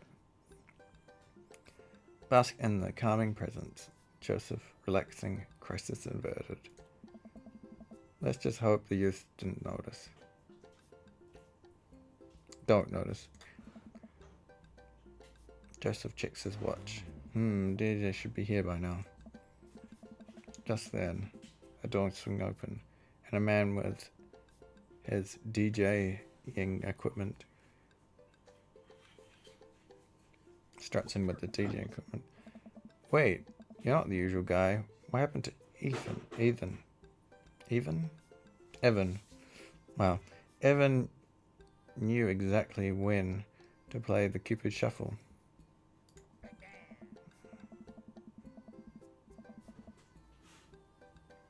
Okay. Hey, I'm not Evan. Oh my gosh, why do I do that twice?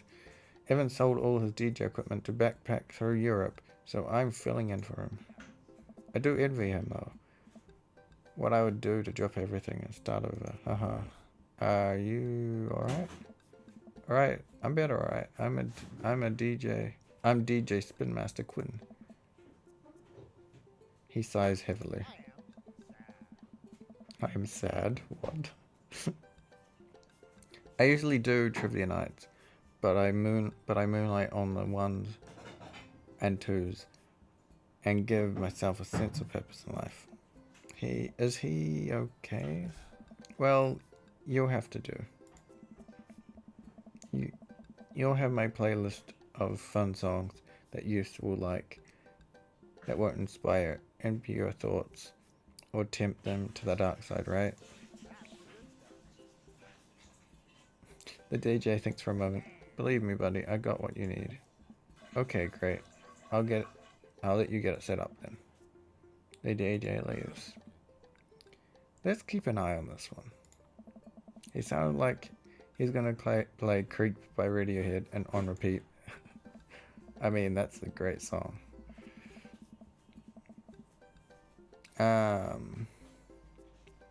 After some time, kids from the community start filling into the dance hall. Some of them seem to notice our sign hat, but they don't seem to care.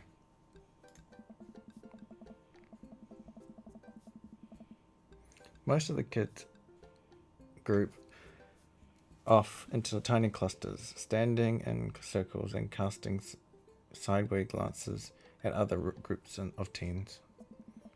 Man, I do miss being a teenager at social functions.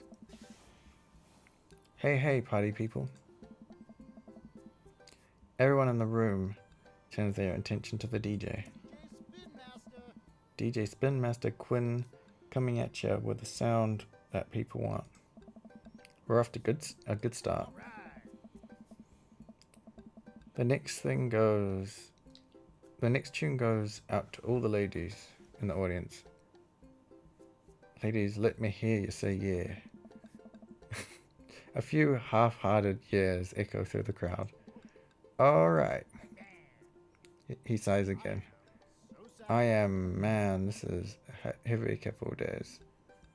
It's been a happy couple of days. The next one's actually just for my wife, Sandra. I hope we can work things out. I'm a little honeysuckle vine. Now, who wants to listen to Radiohead's Creep? Oh my gosh.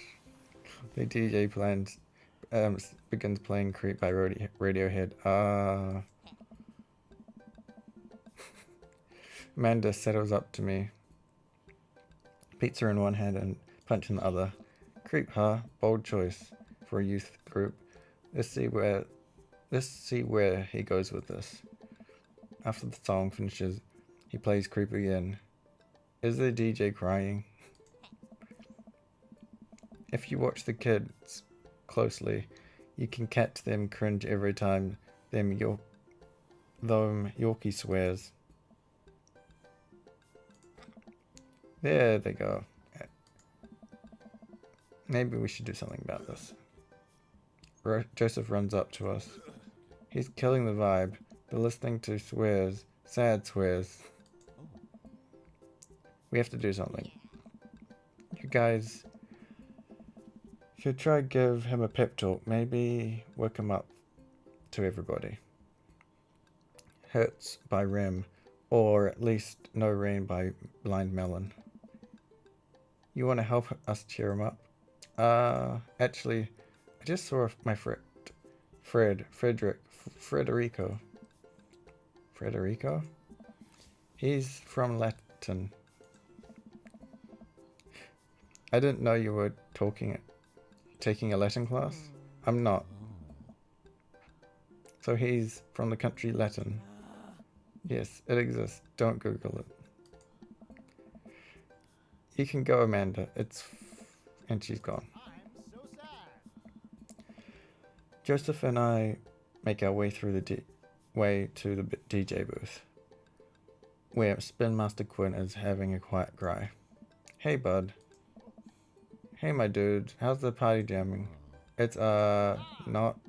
Oh, I'm sorry, fellas. I'm just taking a moment to find my groove. Hey! Gotta play some sad tunes. Properly appreciate the bangers, right? Okay. That's how DJing. Not how DJing works. Nope. Play the booty bumpers. It's what Jesus would have wanted. Hmm.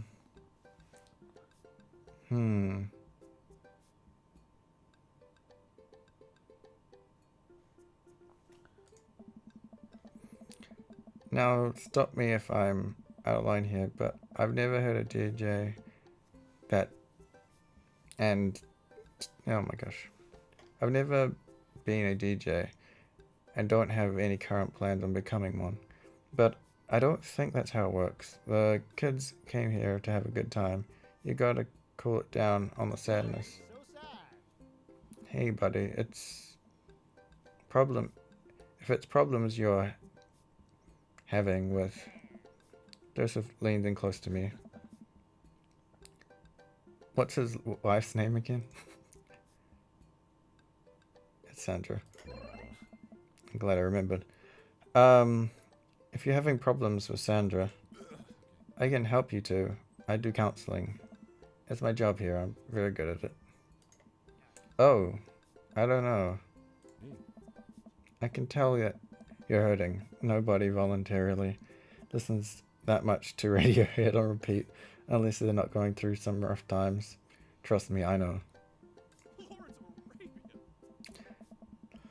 Joseph places a hand on Spin Master Quinn's shoulder, who immediately collapses to the ground.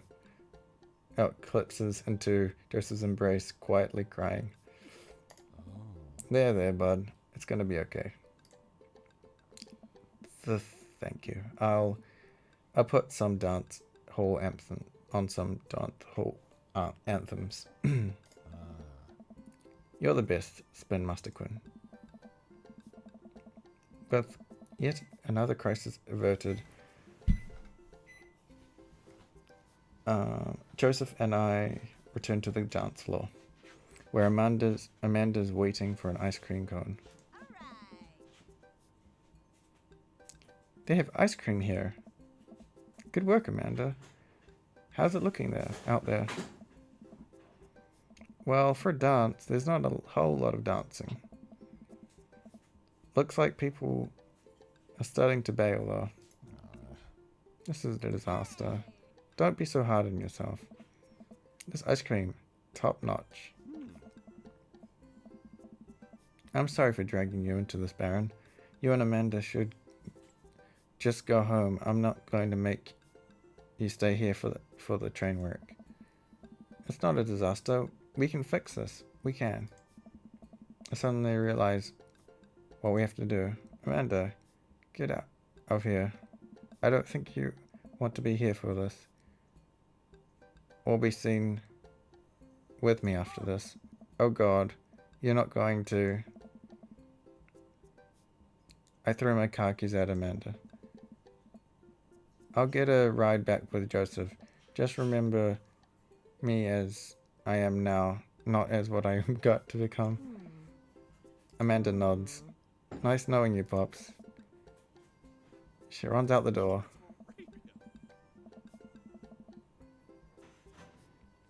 Oh no. Joseph, I'm going to turn it up on the dance floor. With luck, we can get these youths into it as well. Are you in or out? He knows what has to be done as much as I do. See you on the other side.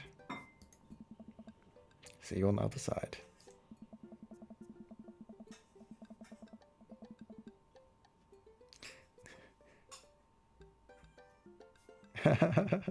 Exactly. Joseph and I walk into the dance floor in the middle of the room. The youths all stare at us, unsure of what we're doing. Time to get our groove on. Let's start them off easy and work our way up to to more technical stuff. Oh my gosh, yes. I'm guessing start the lawnmower is pretty low. I have no idea what that one is. Alright, let's start this baby. I start lawn mowing the dance floor.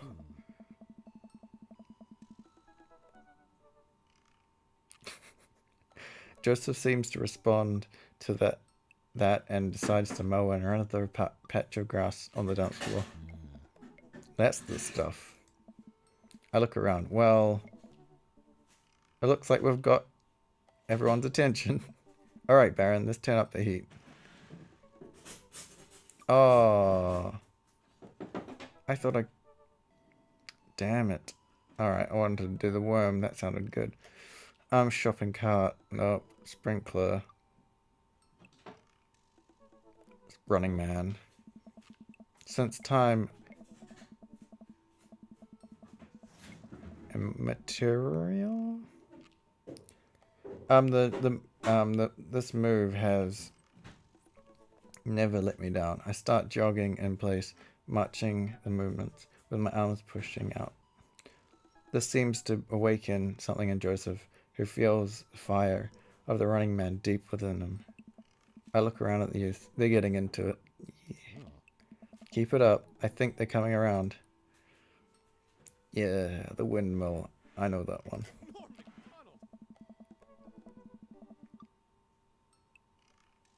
Uh-oh. I've seen breakdancers do this, so it shouldn't be too hard. I drop to the floor and try... no. I drop to the floor and start and try to spin my legs around, and I'm sure this does not look appealing. That does not look appealing. I look around at these, they are not appealed.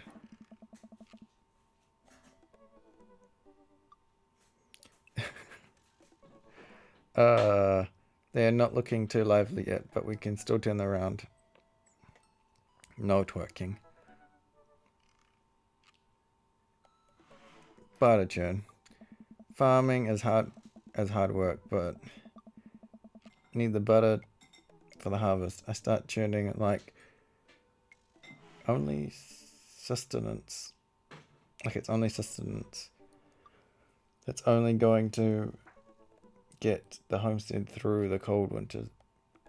Those cold winter months. I move my hands through hands in a circle in order to transform the milk cream into a delicious high-calorie cooking ingredient. This will be perfect for Ma's homemade cornbread. Oh damn it! I should have done moonwalk. You gotta turn it up more than that. Come on, you gotta get to the kids. All right, big finish. Dang it.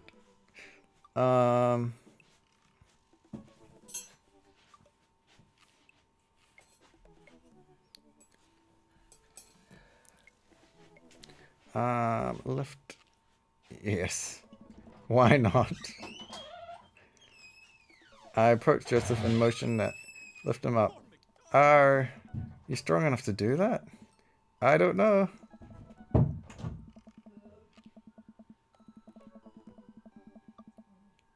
Without regard of human safety, I summon all my might and lift Joseph above my head. It isn't quite dirty dancing, but Joseph is a good sport and spreads his arms while I spin him in a circle. Yay. I look at the crowd. They seem to love it. I look around the room to see if we've convinced the youth to come and dance. Nothing but a bunch of kids staring at us. I guess we didn't capture their hearts with the magic of dance. One of our kids yawns. Oh no. Damn it. Going to have to organize some other game. Just so they don't stop making out with each other. What? Okay. Thanks for coming, Baron, but I should take it from here. Oh no. That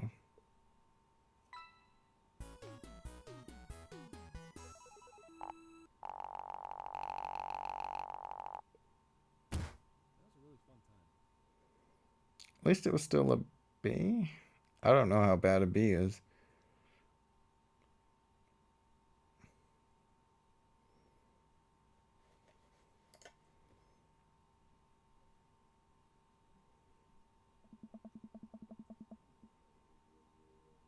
That was difficult.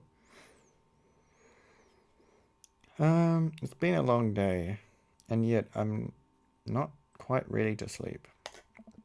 Usually, when I feel this way, I mainline investigate. I mainline investigate TV until I pass out. But tonight I feel like it would just make me angsty. I decide to take a relaxing stroll.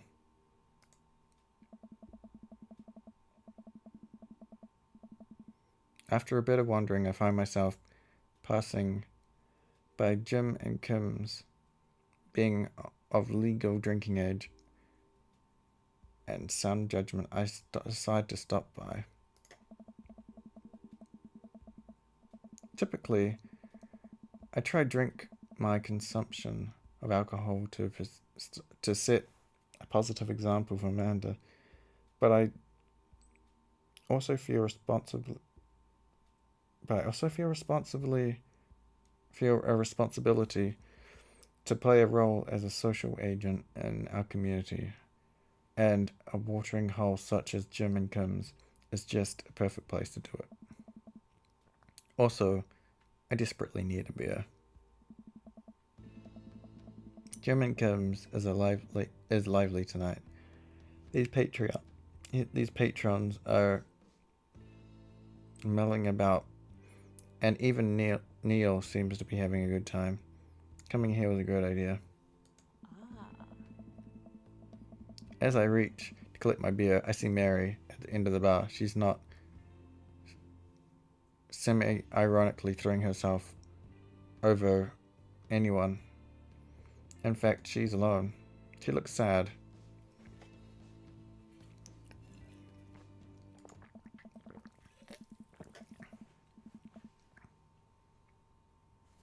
A pang of guilt shoots through me. Does she know? Is it because of me? Am I a homewrecker?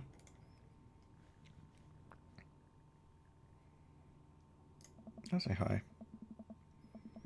I decide to go say hello. I walk over to her booth. She doesn't look up. Is this seat taken? She still doesn't look up. I take a seat anyway, and she finally notices me. You. Okay. Maybe this wasn't the best idea. Hey. Hey. Having fun with your new best friend, Joseph? He's a great... I'm glad. I'm happy for you too. Mary, I'm not... Ah. I never accuse you of anything uncouth, Baron. You've just having an innocent, very platonic time with my husband, a supportive friendship. Ugh. You're a good friend, aren't you?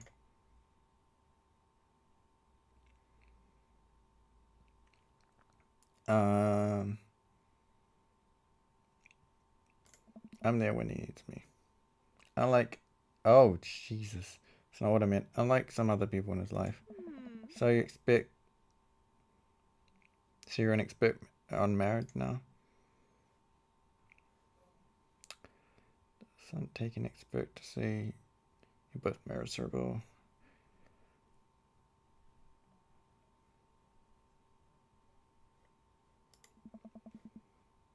Now, what does it make you? We were miserable a long time before you started poking into our business. Buddy boy, don't come around thinking you're some paragon of empathy just because You got involved where you weren't welcome. Mary takes a long sip of drink. This was a mistake. You know, you're really not his type. I'm surprised. Mary pays her tab and strides right out of Jimmy Kim's without looking back.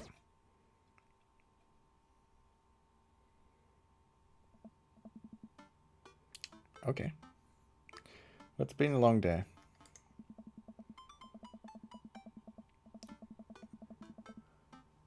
I'm just about ready to pack it in. After a few bites of ice cream from the freezer, I turn off all the lights and walk down the hall to my room.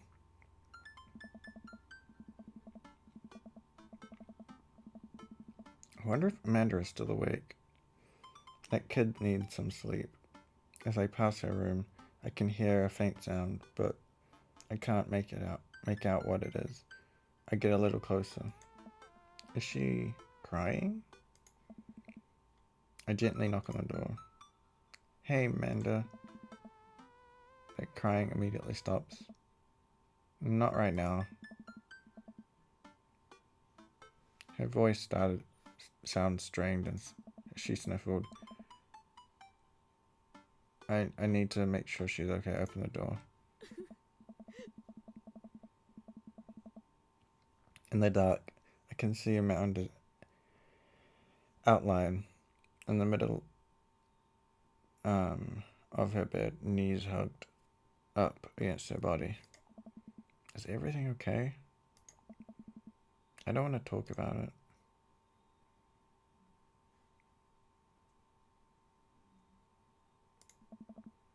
Did something happen?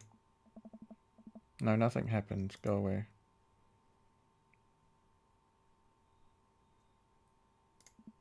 Alright, I'll leave you be. I back out of the room closely. Close the room gently behind me. She immediately starts crying again. Wow, I have no idea what's made her so upset. She seemed totally normal.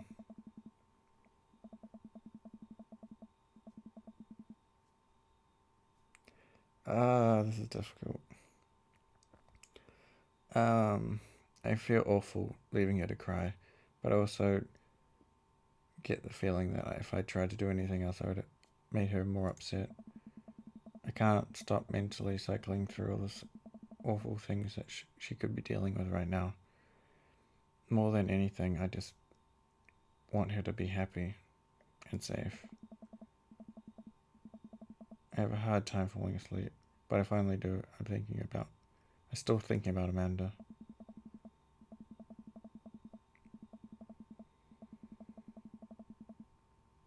After a long night of very little sleep, I roll out of bed to make myself a pot of coffee. Amanda should be up for school soon.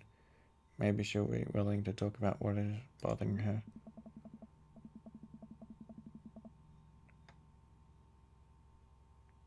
About 10 minutes before she's supposed to leave, Amanda comes out of her room, makes a beeline for the freezer. Morning, Amanda. Morning.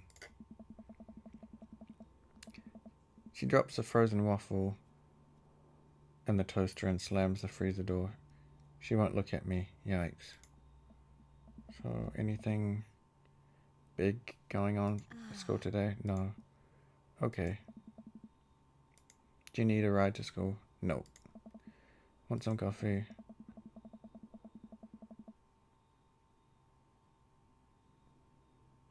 Amanda pulls the toaster lever up before and it takes her still freezer burned waffle out before it's finished cooking. I have to go. Amanda picks up her bag and storms out. Oh, okay.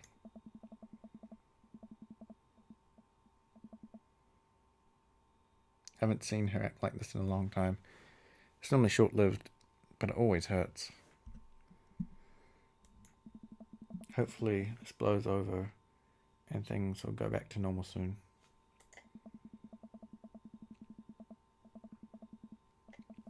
I sit back in the at the kitchen table. I look at the picture of Amanda and I hanging on the wall. In it, I'm teaching her how to ride a bike. Her face is a mixture of excitement and pure, unadulterated fear. I remember how determined she was.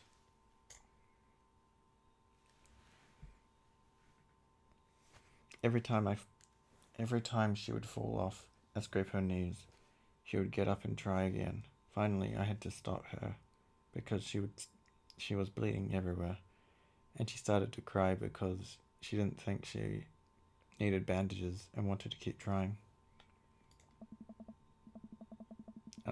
As I put the bike away, she just stood in the middle of the street, screamed. I took her for ice cream, and it was like nothing ever happened.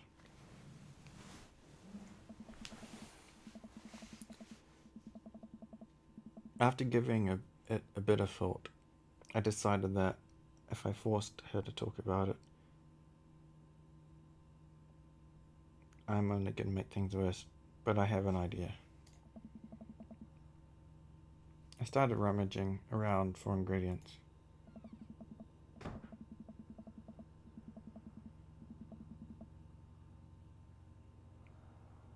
I hear Amanda walk in the door. Instead of heading to the kitchen like she usually does, she makes a beeline for her room. She's clearly trying to avoid me. Hey, Pumpkin. What? Can you come here for a sec? Here's a moment of silence. ...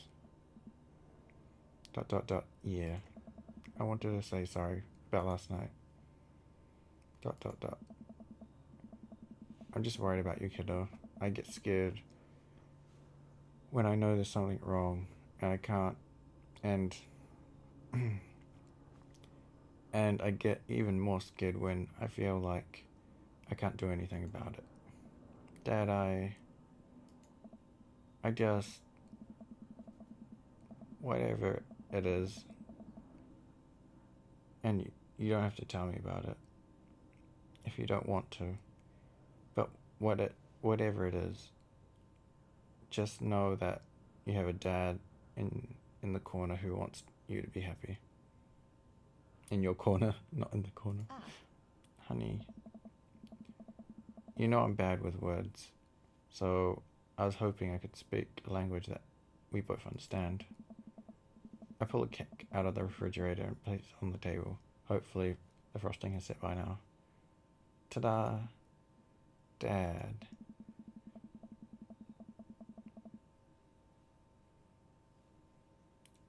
It took a really long time because I ran out of red frosting somewhere around sad. But, and had to start over, and this is beautiful. That's strawberry. Amanda gives you a big old hug. I grab plates and forks and serve us up some delicious cake. So, it's really stupid. What is? The whole thing. I know I've been weird, really weird lately, and there's just, I don't even know how to explain it. I feel like I might have to make you a chart. I'm listening. Do you want me to take notes? I guess I should start from the top. So you know how Emma R. is going to that fancy art school in California, right? Emma R.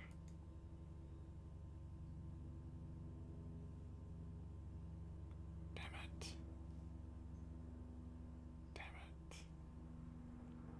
I should have taken notes, actually.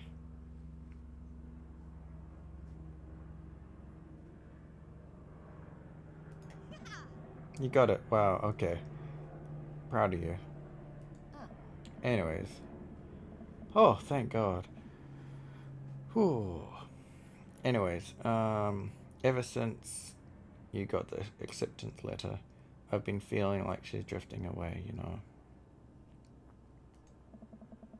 And she's spending a lot more time with Grace and Emma P. I just thought it was all in my head for a while, but then I found out from Rose M that both Emma's, Grace, Noah all went to a party at Mackenzie F's, and on the same day and night, they all told me that they were busy studying, oof, for Calc AB's final. Yikes. So another important piece of information is, God, this is embarrassing. I have a crush on Noah, and that's a thing. Whoa, what? I had no idea. I definitely didn't know that. Okay. You're a bad liar. So are you. I learned from the West.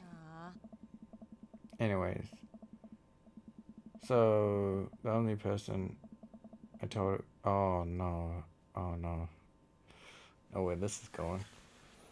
Only person I told about the crush was Emma R, and she promised not to tell anyone.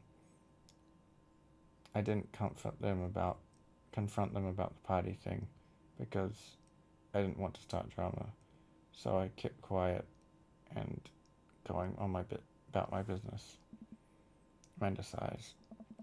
And then one day I invite everybody to get nachos at the mall after not texting them back for like 2 hours. And even though none of them put their phones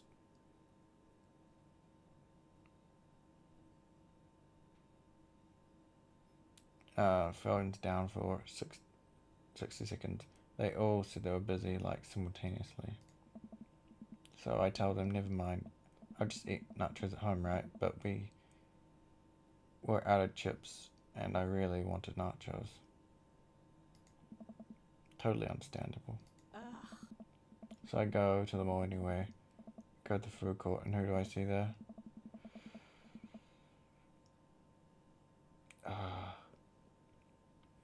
But Grace, Emma P, Emma R, Noah all hang out eating nachos without me. What? It gets better. I'm standing by the escalators watching them, and I realize that Noah has her arm around Emma R, which is kind of weird, right? But then they kiss. No. Yes, I know. So I storm over there, and I'm like, hey, and Grace drops a nacho on her shirt because of course she does, and Emma R, she just glares at me. Grace. Nothing's coming up. I don't know who that is. Grace is...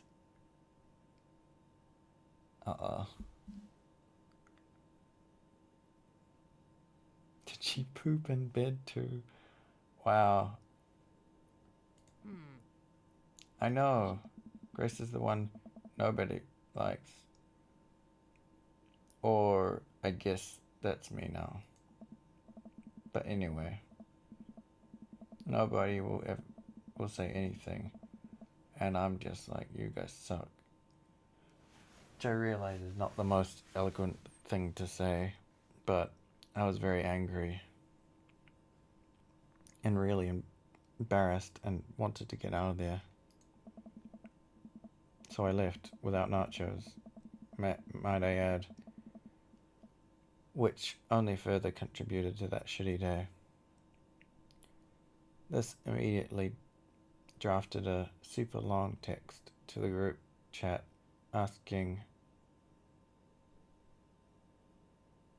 why they've been so weird. And I wrote another one to Emma R asking how long.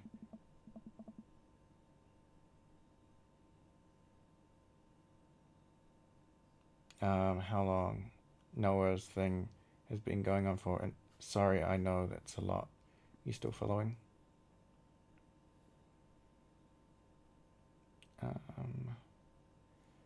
What did MRR say? Oh, okay. Get a load of this armor. Says, oof. Okay, get a load of this. MRR says, you know what? Let me just read it to you. Amanda pulls out her phone and reads word for word the arduously long string of text messages.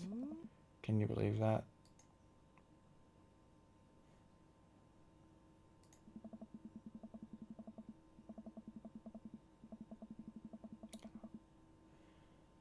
I care so much about Amanda's social life and mental well-being, but man, I don't understand what you're talking about.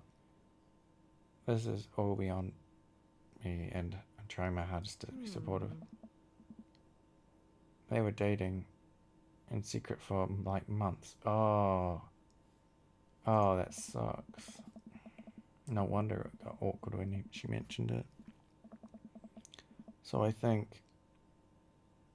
I told her she's being a really terrible friend, and she's like, well, if you think that I'm so terrible, then stop being my friend. And I was like, okay, and she left me on red. And then, wait, left you on red? What's that? Oh, like, she saw my message and didn't reply, and I know there are red recipients.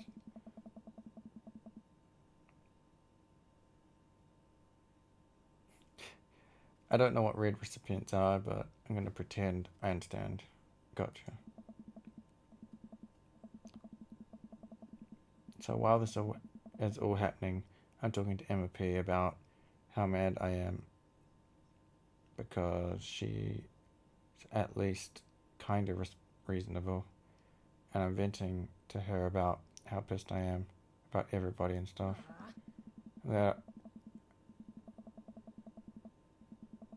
And then out of nowhere, Noah texts me saying, how could you say that about me?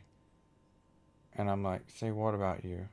And he tells me that Emma P screenshot everything. I told her in the group chat that I got kicked out of. Alright, I think you lost me at screenshots, but that definitely sounds bad. There's much more, but honestly, it's really stupid teenager stuff.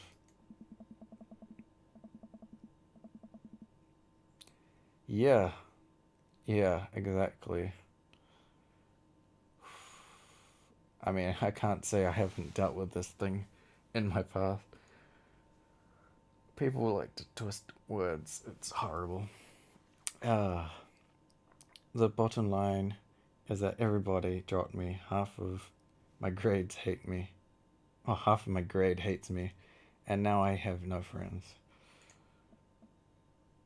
I mean, if they're gonna be like that, are they friends? Amanda, I'm so sorry. I almost expected it from everybody else. But Emma, been there since Dad died. I can't believe she would just stab me in the back like that. I'm not even mad that she's dating Noah. I'm just upset that she lied to me about it for so long. Amanda stabs at the remnants of cake. Oh man, I forgot about the cake already. Okay, I take it back. I'm kinda mad that she's dating Noah. Like, what did I do wrong? Why did everyone just suddenly decide I'm not cool anymore? Why wasn't I enough? I don't understand. And as if okay. And as mad as I am at everybody, I do miss them. Dad. Amanda looks so dejected. I almost can't take it. What would possibly What could I possibly say to help? Anyways, that's it. That's the whole story. The whole sorted tale. Thanks for listening. Tune in next week for more hot gossip. Wow. I know it's pretty dumb. It's not dumb.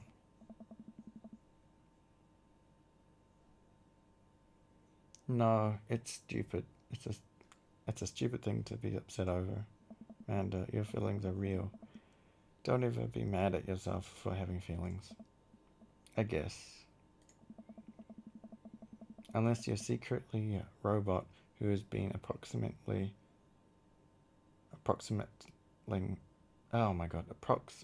human feelings the whole time. Dad, if I was a robot, I would have transformed into a monster truck a long time ago. But seriously, I know you probably won't want advice, but I feel it's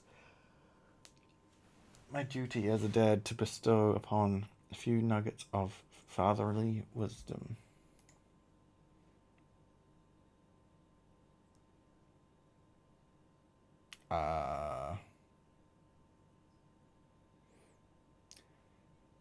All of them?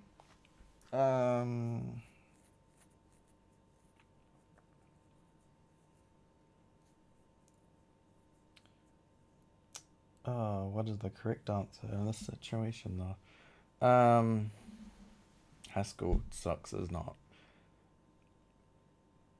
Real friends don't do that.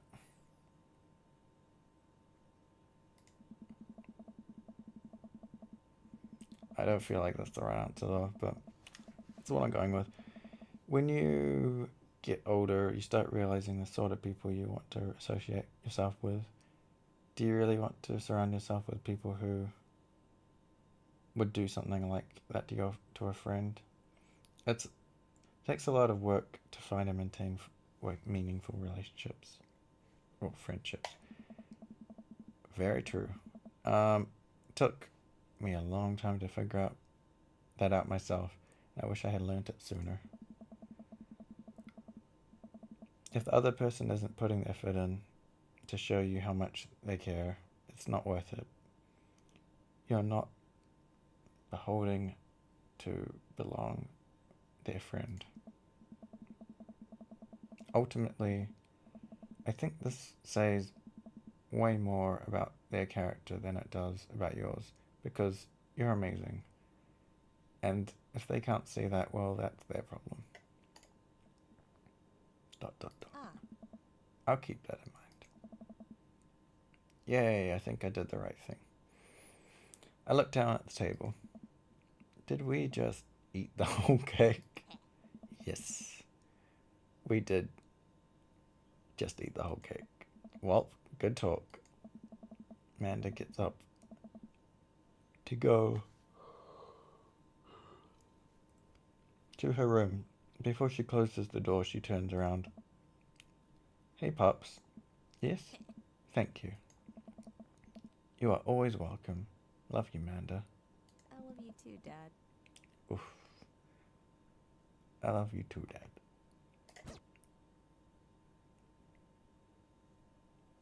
Welcome. You've got dads. Oh my god, it's Damazon. Oh my god, it is literally... it's great.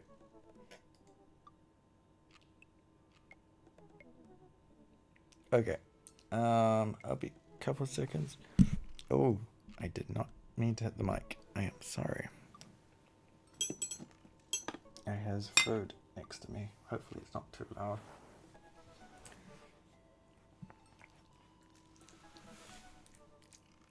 Okay. Hi. This is Steven from Dad Mizzen.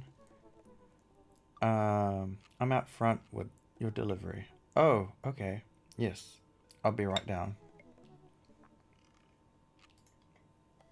Wait, no. Sorry.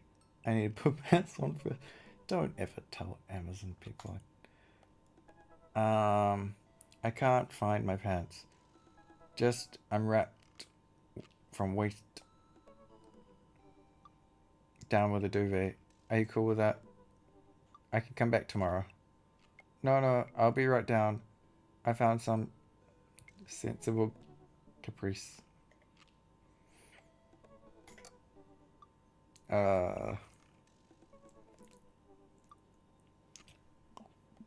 Hmm.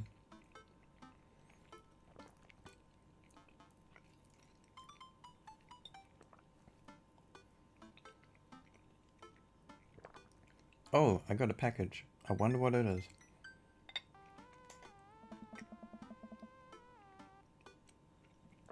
Oh, I bet it's that package of socks I ordered.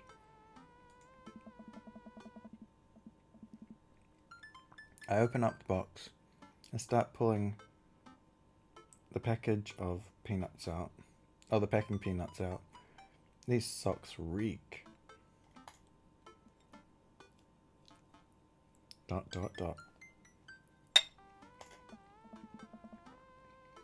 Okay, that's definitely not socks. It's butterflies? Oh boy. I don't even want to know what Amanda was doing with these. Hey Amanda, your box of dead butterflies is here. What's up? Are you sacrificing them? What? You ordered butterflies? You can order dead butterflies online? Wait, so these aren't yours?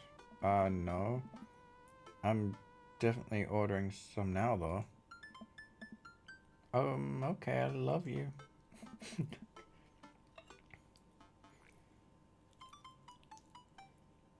I take a look at the box again.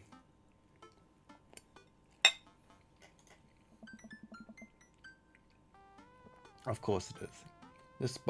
This is addressed to Damien's house.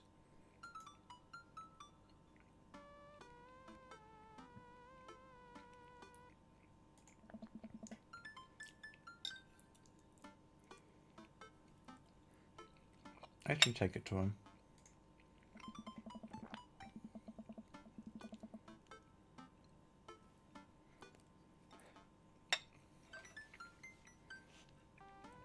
I jog over to Damien's house with the box. I pull back his door knocker and suddenly the door opens. Miss DP, to what I owe the pleasure.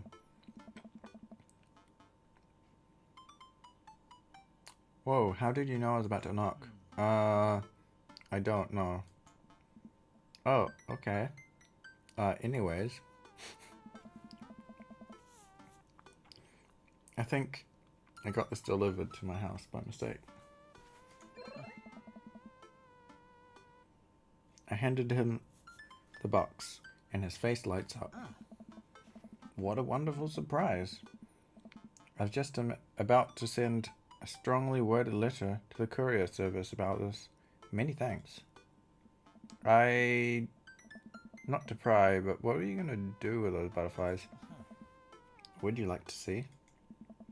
Alarm bells ring in my head. This is how you die, Baron. Sure.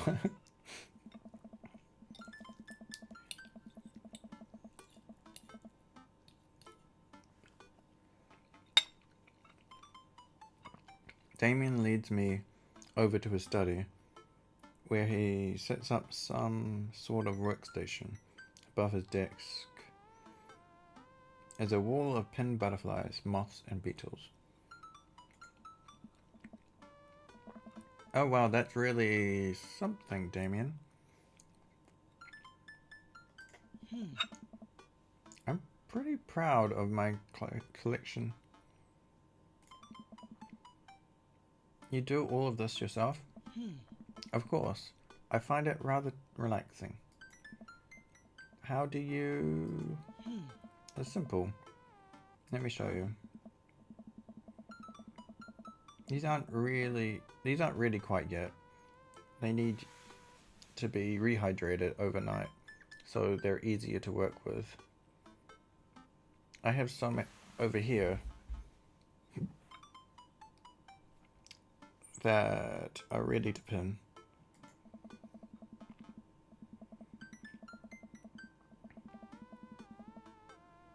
Damien takes a seat at his desk while I hover up behind him. He picks up a little triangular paper package and snips off the edges. He pulls out an all-black butterfly and shows it to me. Oh. I'm rather excited about this one. It's a turquoise shadow tail. I mean, it's supposed to be all black, but apparently it's turquoise. He gently opens its wings, spreading the butterfly out on the table. The backs of its wings are gorgeous, an iridescent green color. Oh, and the pigment on this one is nice too. Anyways, pinning a butterfly is actually very simple. It just requires delicate touch. First, I put the pin through the thorax.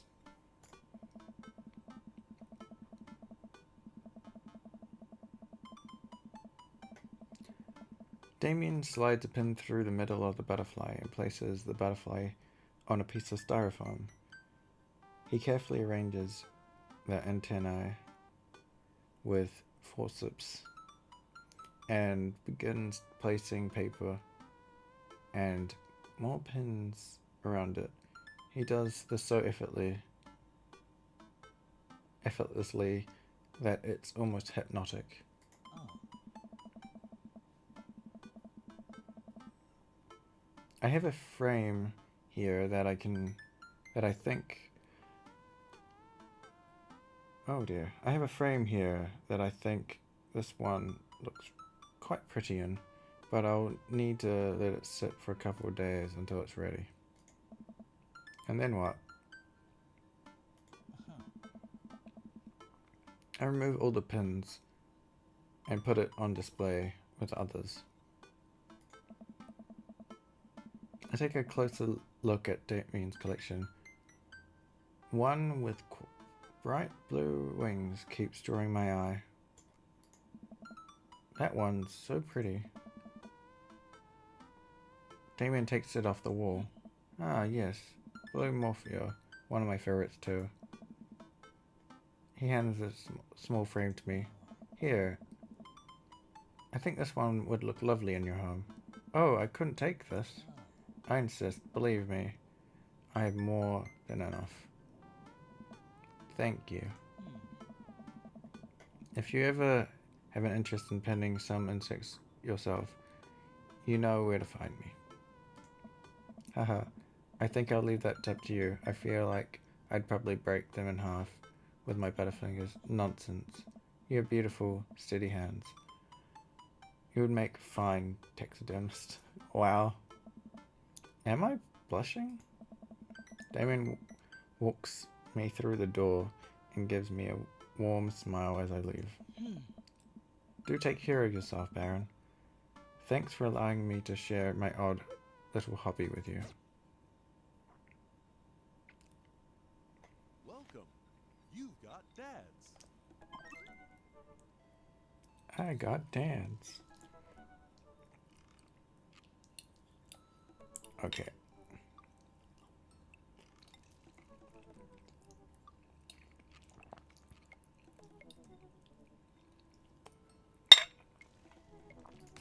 Let's finish this one up. Ooh.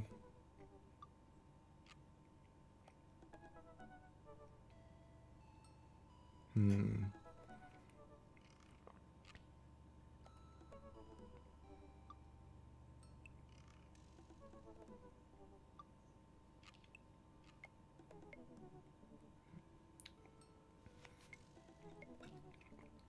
Um.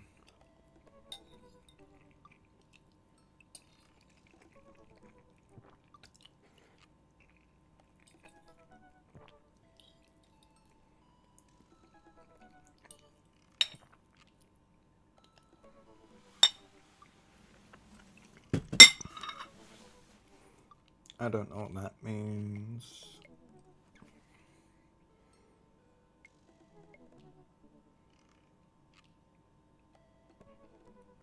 I'm going to say yes.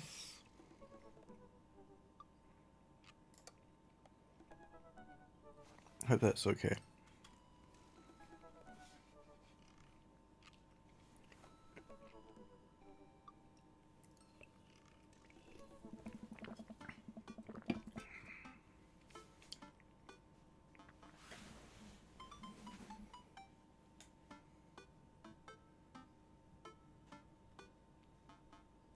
I really want to see Joseph again, but after that weird encounter with Mary, I don't know. He's my friend, right?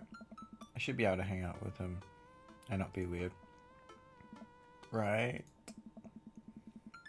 The computer ping as a message flies. The computer pings as a message flies into my inbox. It's Joseph.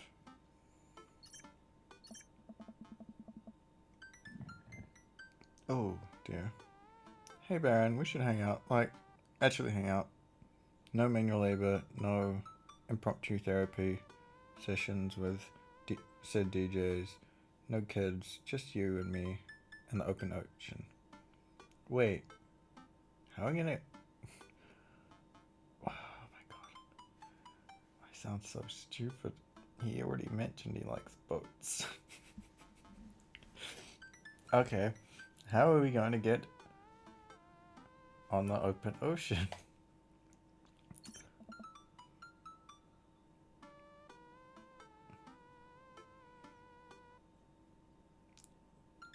How are we gonna get on the open ocean, you ask? Good question. If you're interested, I'll meet you by the marina, and you can check out the goods. If you know what I mean. I mean yacht. Let me know. Oh wow. Joseph owns a yacht?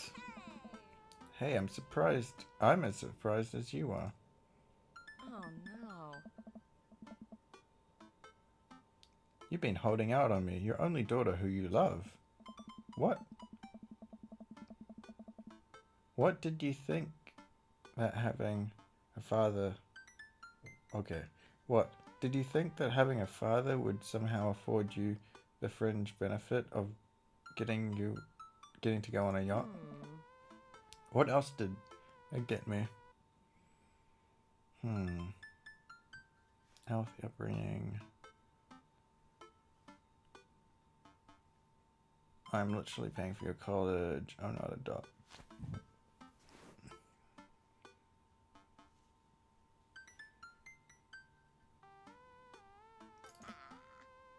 Oh, did how much does college cost? You guessed it. Exact price of a yacht. Yes. I would give up all my hopes and dreams to live on a yacht. Sail the seven seas, grow a long, gnarly beard. Oh god. Marry the ocean. Amanda stares off into the middle distance, thinking about her future and boat hermit. As a boat hermit, I guess. Relax, kiddo. And Joseph's inviting me onto his yacht. It's gonna be a yacht of fun. Oh my god. Ugh. I'm glad you're excited, but doesn't mean that you have to start throwing out puns. Why yacht? Well, I gotta get ready to go on my friend's yacht. I start to walk away, but Amanda stops me. Hey, in all seriousness, I hope you have fun, but make good choices, okay? But Dad, don't stay out too late. You can't go to Jennifer's Longford's birthday party or you can't go to Jennifer Longford's birthday party on this weekend. She promised me that she would...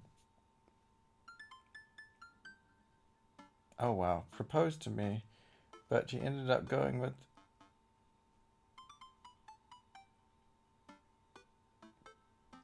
Logan Crossfield. I'm not going anywhere near that party. Good bit, Dad. Good bit. I respond back to Joseph, letting him know I'll be there.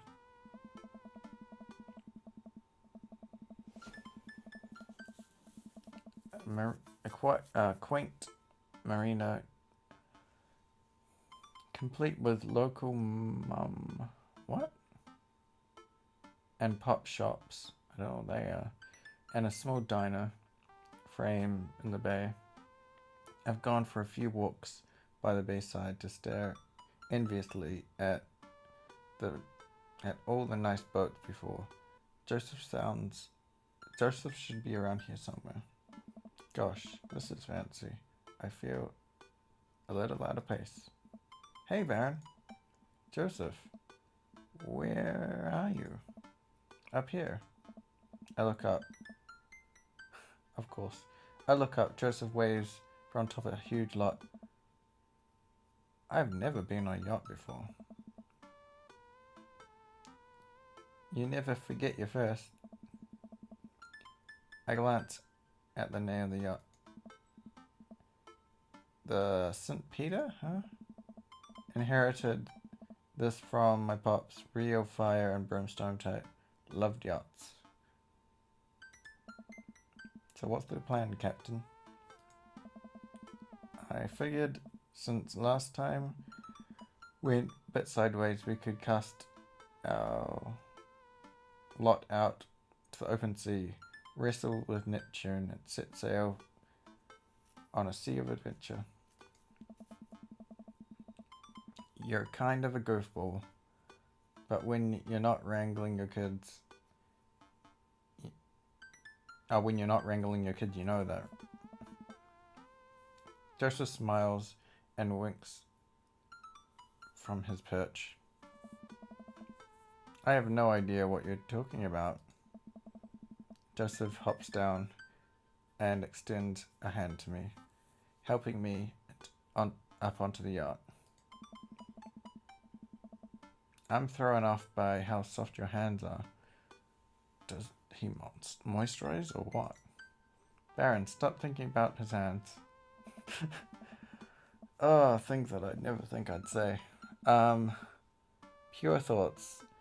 You're gonna be on a boat along with Joseph on the sea, ocean. It's a yacht. He's married. It's fine. This is fine.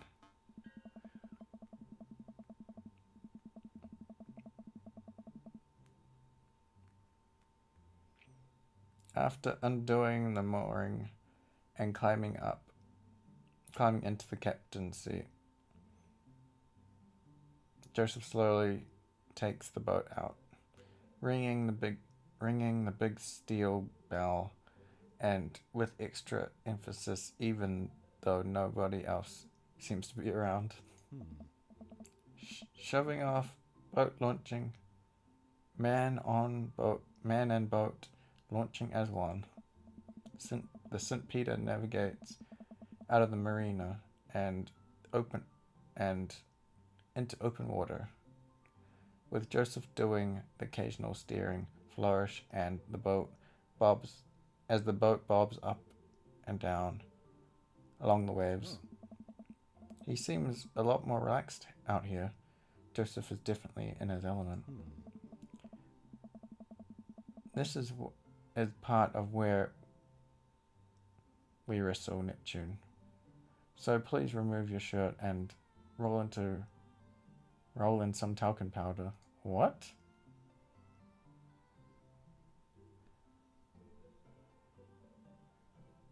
That escalated really quickly.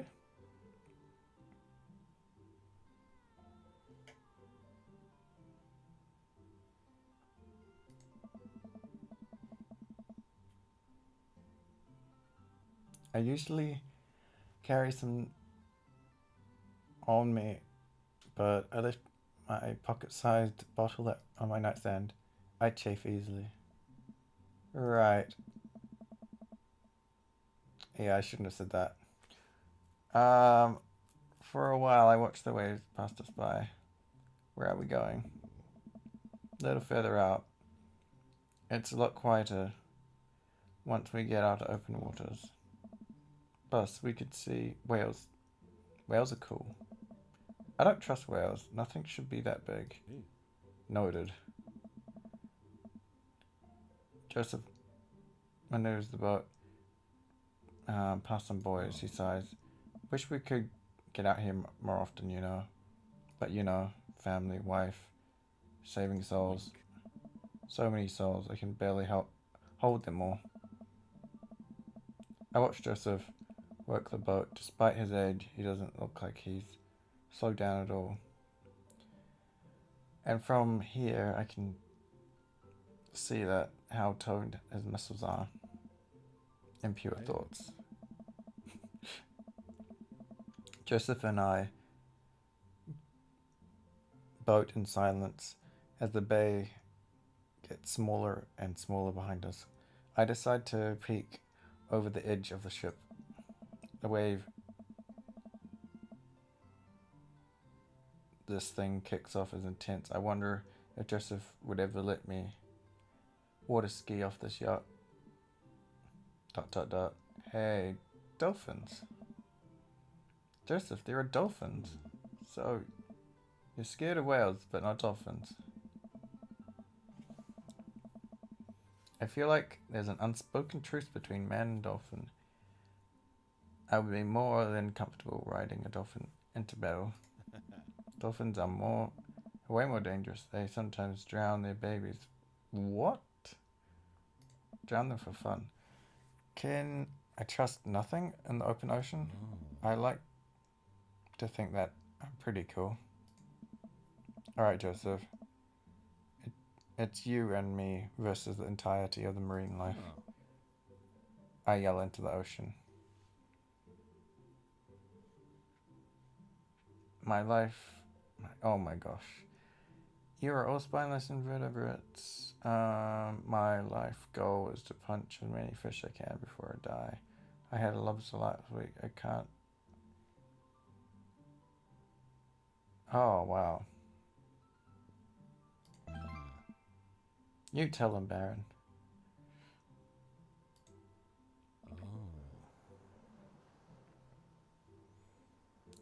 And here we are.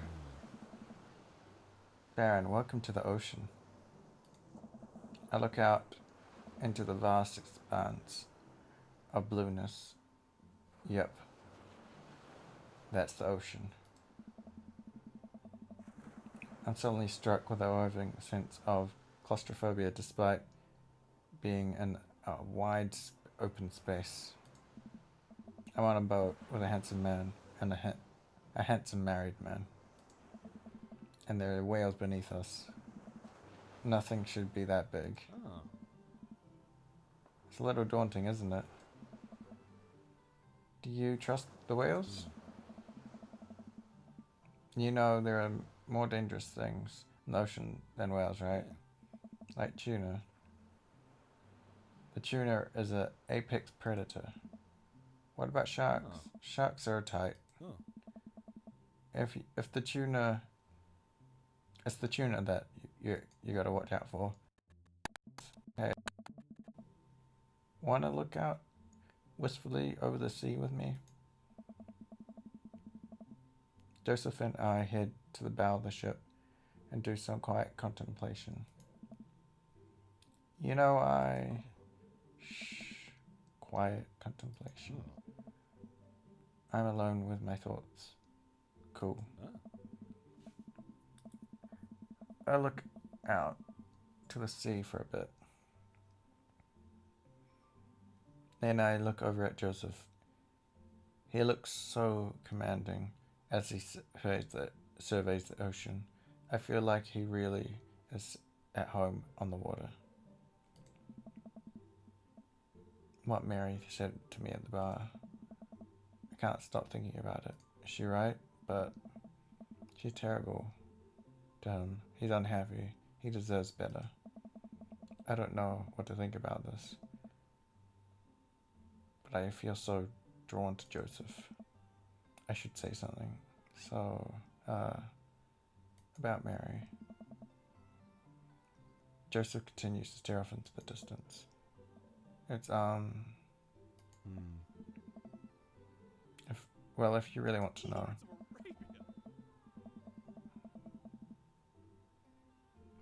Suddenly I hear the splutter coming from the engine room.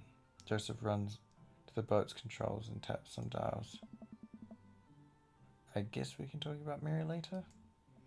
Oh, okay, so we might have a small problem. What small problem? We are out of gas. The whales are gonna get us. The whales chapponed our gas. Siphoned our gas. It's okay, I just call one of our boat buddies to tow us back in. Joseph pulls out his phone. Just kidding. I can't do that because there's no service. I check my phone. There's no service either.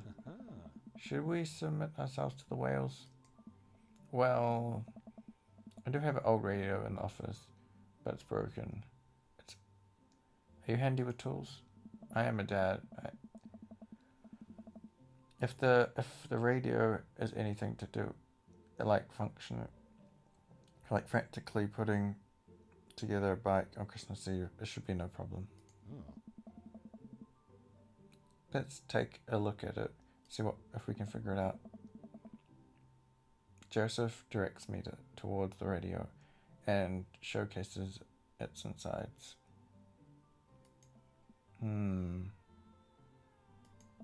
I don't know how radios work. I think it's just some frayed wires in here. If we can reattach them, we should have a working radio in no time. We stare into the interior of the radio. I'm not entirely sure what I'm looking at. I don't think that Joseph knows either. You know what? Let's just throw some stuff around and see what works.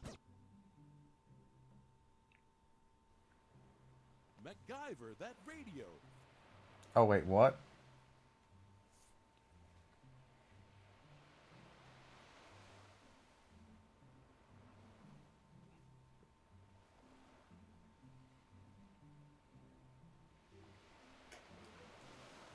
I can't see anything.